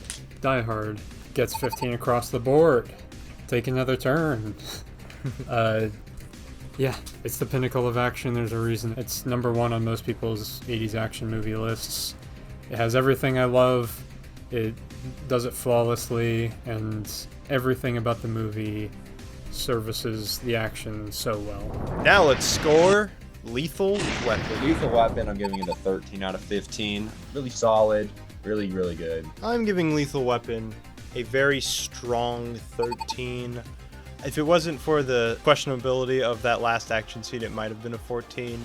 But I just think that it falls short in a couple of areas, leaving it to be a 13. I will give Lethal Weapon a 12 out of 15. As a reminder, that's still a really good score. It's just, I think this is one of the areas that to say it lacks in that isn't proper, because it is really good. It's just, I think you could do a little bit better, and especially like in the later parts of the movie, I desired a little bit more from it. For round 4, we have cinematography and special effects, which is worth a total of 10 points from each of us. For round 4, we have cinematography and special effects, which is worth a total of 10 points from each of us. Okay, so I think cinematography is probably Die Hard's second best section. It's shot really well. The special effects, when they're there, are all really good. Overall, I just think super, super strong. I think what's so admirable about Die Hard is it aims really high with its spectacle and special effects and action and everything. And when you aim high and you not only stick the landing, but you make it the best gosh darn landing you've ever had, it's just really awesome to see. The explosions look really good and the helicopters look good. And even the scene where Hans is falling to his death looks really good. And I say that because in RoboCop it looked less good. And in Aliens you have the mother xenomorph falling to its death, and I'm like, yeah, that's a miniature. It looked really good when Hans fell to his death. Right. As weird as that sounds to say. But I think that Beyond that, I think that the visuals still are very impressive. I like the sort of golden hour effect at the beginning when they're traveling to the tower. And I did say this in the last section as well. The set design is really impressive, considering it's all confined to one place. The fact they're able to be they have such a variety of sets for this one building is really, really cool. And they could have just phoned it in, but they decided to really make every place in the building, every floor look different and interesting. They made the most out of the setting for sure. And it didn't ever feel like contrived where it's like, oh, like, of course, why are they like in this random thing? That's not part of the same building. It all felt very cohesive. And from a production, different and interesting. Yeah, cohesive but different and interesting, which is a production designer's job, and they nailed that extremely well. And like I said, the golden hour effect at the beginning I think looks really nice, and it really puts you into the California vibe that you would want to have. I really like the low-key lighting that they have, the high contrast, and then they have a very dark red hue to everything at the end for the climax. I agree with all of the above. Movie has very iconic shots for good reason, and I like that even though it's more grounded when they have higher impact things, like they have the tank coming through from the police, and then they have rocket launchers. So there's explosions in this movie. Usually when you have too many explosions, then it gets a little campy and cheap, kind of like Transformers movies. Yeah. This movie makes sure to make great use of when it has explosions. They happen at very narratively important moments. Right. And like the scene where he drops the C4 on them is probably my favorite one. I just think that all concludes very well. Awesome. And it's just it's such a cool moment. Beautifully framed shot too, him just looking down the shaft as it drops. Another one of my favorite cuts is when he's the roof explodes. He's on the roof. He has to get off, so he hooks it to something and jumps off the building while like on a very questionable hose or something. And he's jumping off the building as the explosion's going on. I thought that was really, really fun. Yeah. I mean, if I had to say any sort of negative, I would say that some of the explosions looked a little bit green screen at times. I don't even know if they were. But that's also the standard for now. And that's the standard for now. But it didn't, like I said, I didn't even notice. I don't think I would dock any points for it, just to point it out. But really good stuff. Yeah. Not the upper echelons of cinematography, but very, very good for what it is. Lethal Weapon is also pretty good in this department. I think that they have a lot of pretty lights. One of my favorite looking shots is actually when they're at this Christmas tree deciding what they're going to do, and it's just red. It's got that same kind of red lighting that they had in Die Hard, but I like it because they're about to go and do something pretty violent, and so I kind of like that as they're discussing what they have to do. Mm-hmm. I think the shots where Mel Gibson is trying to kill himself, not Mel Gibson, Martin Riggs, but Martin Riggs is thinking about killing himself. I think they have really good contrast in there, and I think the framing's really good. It doesn't aim quite as high as Die Hard, and so I think they pull off everything really good. Sometimes the editing's a little weird, and I don't think Die Hard suffers from that. Still really good looking movie. I don't have any real complaints. When you mentioned earlier in the podcast the scene where they're torturing Riggs, that looked super baller. And in the set for that was also super strong. It looked like they were kind of in like a sewer underground complex sort of thing. And I just thought that was really cool. Are there special effects in Lethal Weapon? I mean, they have practical effects. I mean, they blew up a house. The helicopter scene looked really nice. They drove cars through houses. Yeah, overall, I think that it had a very nice. It is very, very solid. I wouldn't put it on the same level as Die Hard, but I think Die Hard is really, really like up there. I certainly think Die Hard aims higher, but I wouldn't say that I think Lethal Weapon is significantly worse or anything. I think this is still better than a lot of the movies on this bracket. Oh, for sure. Let's get to scoring. We're going to start with Die Hard. So for Die Hard, I'm giving it a 10 out of 10. Realistically, it's probably more like a 9.5, but once again, we're not doing 0.5s. I think it was super, super well shot, and while Kyle said it, he didn't think it was in the upper echelon of cinematography. I low-key did. I'm going to give Die Hard a 9 out of 10. Super, super good stuff. Aimed super high. It was a movie made in the 80s, so there's going to be some things that look a little bit dated, but for the time, it's really, really good. And I also think the cinematography is really, really solid. Die Hard gets a 9 from me as well. Perfectly encapsulates the aesthetic you want from 80s action movies.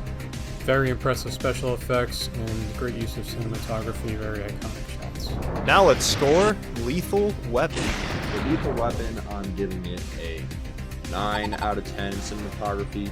Really, really good. I liked a lot of the shots, but there was some issues with the editing. Other than that, though, really, really solid and definitely better than most of the movies on this bracket. I'm going to give Lethal Weapon a 9. I think it doesn't aim quite as high as Die Hard, but everything it sets out to do, it achieves pretty perfectly. So it's always great when a movie can do that. I'm giving Lethal Weapon an 8 because it has very good cinematography, has some great shots. I like all the practical effects. I think maybe some shots could have looked better. The cinematography was not what was drawing me into most of the scenes, so maybe I could have done more. For round 5, we have music and sound design, which is worth a total of 5 points from each of us. I think Die Hard sound is just really solid around the board. I think the music fits the movie, doesn't distract at all. In fact, I don't really find any of the music super memorable. I'm sort of new to Die Hard, but I can't think of any songs from the movie. I think the sound design is really good as well. You've heard me say it probably a billion times, and Fob, forgive me, the 80s crunch, 80s bite, 80s grit. For you, this is just the 80s crunch category. Yeah, the 80s crunch category. And you know what? It fulfills that really well. I think all of the sound effects are pretty solid around the board. The one song that I remember well is when he's dropping the C4 down the elevator shaft. I remember that music pretty well because I think it helps that scene a lot to build the tension and the drama of that scene. The funny thing I learned about the scoring, because Michael Kamen did the score for Die Hard and Lethal Weapon, actually, along with Highlander, which you've seen us review in the past. But apparently, when Carl pulls out his weapon, they actually stole that from Aliens because they didn't have the right movie. So that's a part of it's from the soundtrack Aliens. But yeah, the music fits the movie very well. I was never distracted by it at all. Moving on to Lethal Weapon. While similarly to Die Hard, I don't have a lot of themes that are just bouncing through my head when I think about it. I do recall the music. There is a distinct style. Yeah. For sure. And I think it sort of elicits a very noir type of detective feeling, and I think it fits the movie really well. It's like it feels iconic despite me never listening to it before, and I think what they do with the music works really well in that movie. Sound effects, I feel exactly the same about as Die Hard. It's the 80s crunch bite that I come to expect from these movies, and it delivers. The music's better in this, definitely. It plays at much better moments. It helps enhance a lot of the scenes and add to the drama of a lot of them. And yeah, pretty solid all around. Let's get to scoring. We're going to start with Die Hard. For Die Hard, I'm going to give it a 3.5 out of music. While I do think it's slightly better than average, which would be like a 2.5, it didn't really do too much, to be honest. I'm giving Die Hard a 3. Perfectly solid, satisfactory sonic experience. I'm giving Die Hard another 3. I like some of the music and doesn't get in the way of the movie, and a lot of the sound effects help. Now let's score Lethal Weapon. So for Lethal Weapon, I'm giving it a 4 out of 5, just because I thought the music was more memorable and while still not intrusive. I 100% agree with my brother. 4 out of 5 for Lethal Weapon. I agree with both my cousins. Lethal Weapon gets a 4 out of 5. Better songs definitely help add to the weight of the scenes, and pretty nice sound effects. For our final round, we have themes and motifs, which is worth 5 points from each of us. Die Hard, I would not classify as a thematically dense movie. What? I know. You're It's a saying it's a this about the best shocker. action movie I would ever? say it's an actionly dense movie because it got a perfect score in action from all of us. But I still think that, you know, it's got the simple stuff, and that's really all you need in a movie like this. You have the theme of overcoming crazy, unimaginable odds. I do like the little thing with him getting his wife back, I guess. Really, for me, there's not much here. No, one of the only themes in the movie was kind of meh for me, which I didn't love it, which was kind of redemption for The cop. The cop, and I'm like, this dude shot a kid, innocent kid, and he got put on a desk. I think he should have got put in prison. Not gonna lie. Hey, other than that, everything else is fine, I'd say. Just nothing super stands out to me. I don't know. I think that scene, they do a fine job of showing how It is a serious it was, and Yeah. being like, the actor portrays a lot of regret in it. Hopefully both survived. They didn't mention. He did just say he shot him. He didn't say he died. Lethal Weapon definitely has more strong themes, I'd say. Kind of getting over your suicidal thoughts with The classic family and friends, sort of finding people that can help and support you a little bit. I'm not going to act like it's this crazy movie about all these themes, but I do think that Lethal Weapon, because just by the basis of it, focuses more on its two protagonists and characters, has more ideas that it's toying around with. And I do agree, there's the pain of losing a loved one on both sides, you know, government corruption between these shadow governments that are running these heroin rings in Vietnam and stuff. I think they have interesting ideas around that. I think that family is a big sort of theme. They focus a lot on Roger Murtaugh's family and how happy he is and how much they love him, showing Riggs all alone, laying naked in his bed,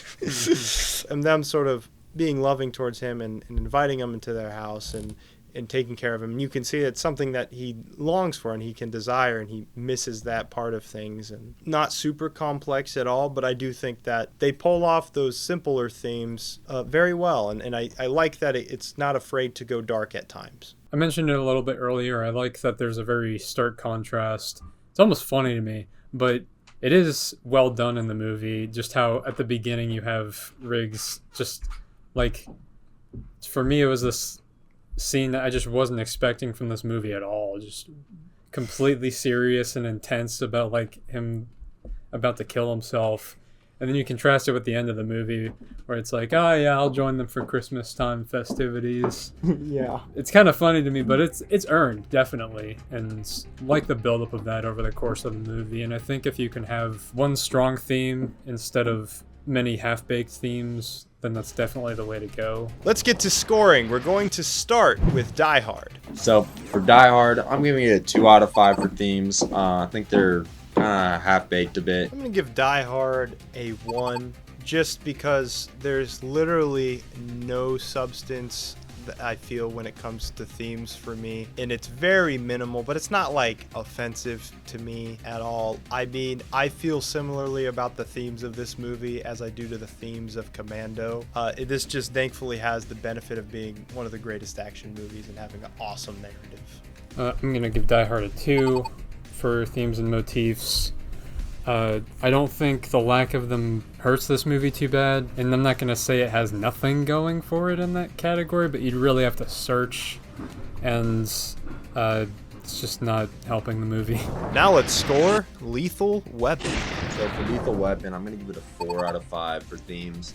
I think there's actually a lot of strong themes of themes of depression and getting over that, family. I feel like the themes of family are definitely stronger in this movie, and overall I think it's pretty good. I'm going to give Lethal Weapon a 4. I don't think that it's a super strongly thematic movie, but every theme that it has I feel is strongly executed. Lethal Weapon did a good job. Gave Lethal Weapon another 4 out of 5. I really like how it handled its themes. It touched on very serious topics very appropriately for a movie of its time. And it's kind of daring to show your main male lead with such weakness.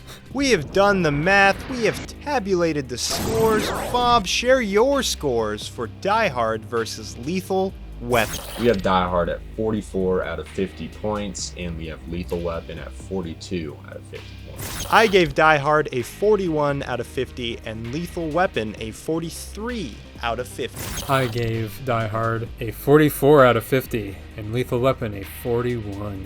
The total scores for Die Hard is 129 out of 150, and Lethal Weapon's total scores is 126 out of 150, which means that your winner today is Die Hard. Thank you guys so much for watching today's episode and hopefully sticking around for our 80s action tournament. Once again, I'm going to drop a link right up here in one of these corners if you guys missed any of our previous episodes and you want to catch up on all of the round 1 picks and round 1 matchups. However, round 2 shouldn't be too far away. We're going to be changing things up this next time. New categories, new scoring methods, hopefully to expedite this process just a little bit. We will see you later.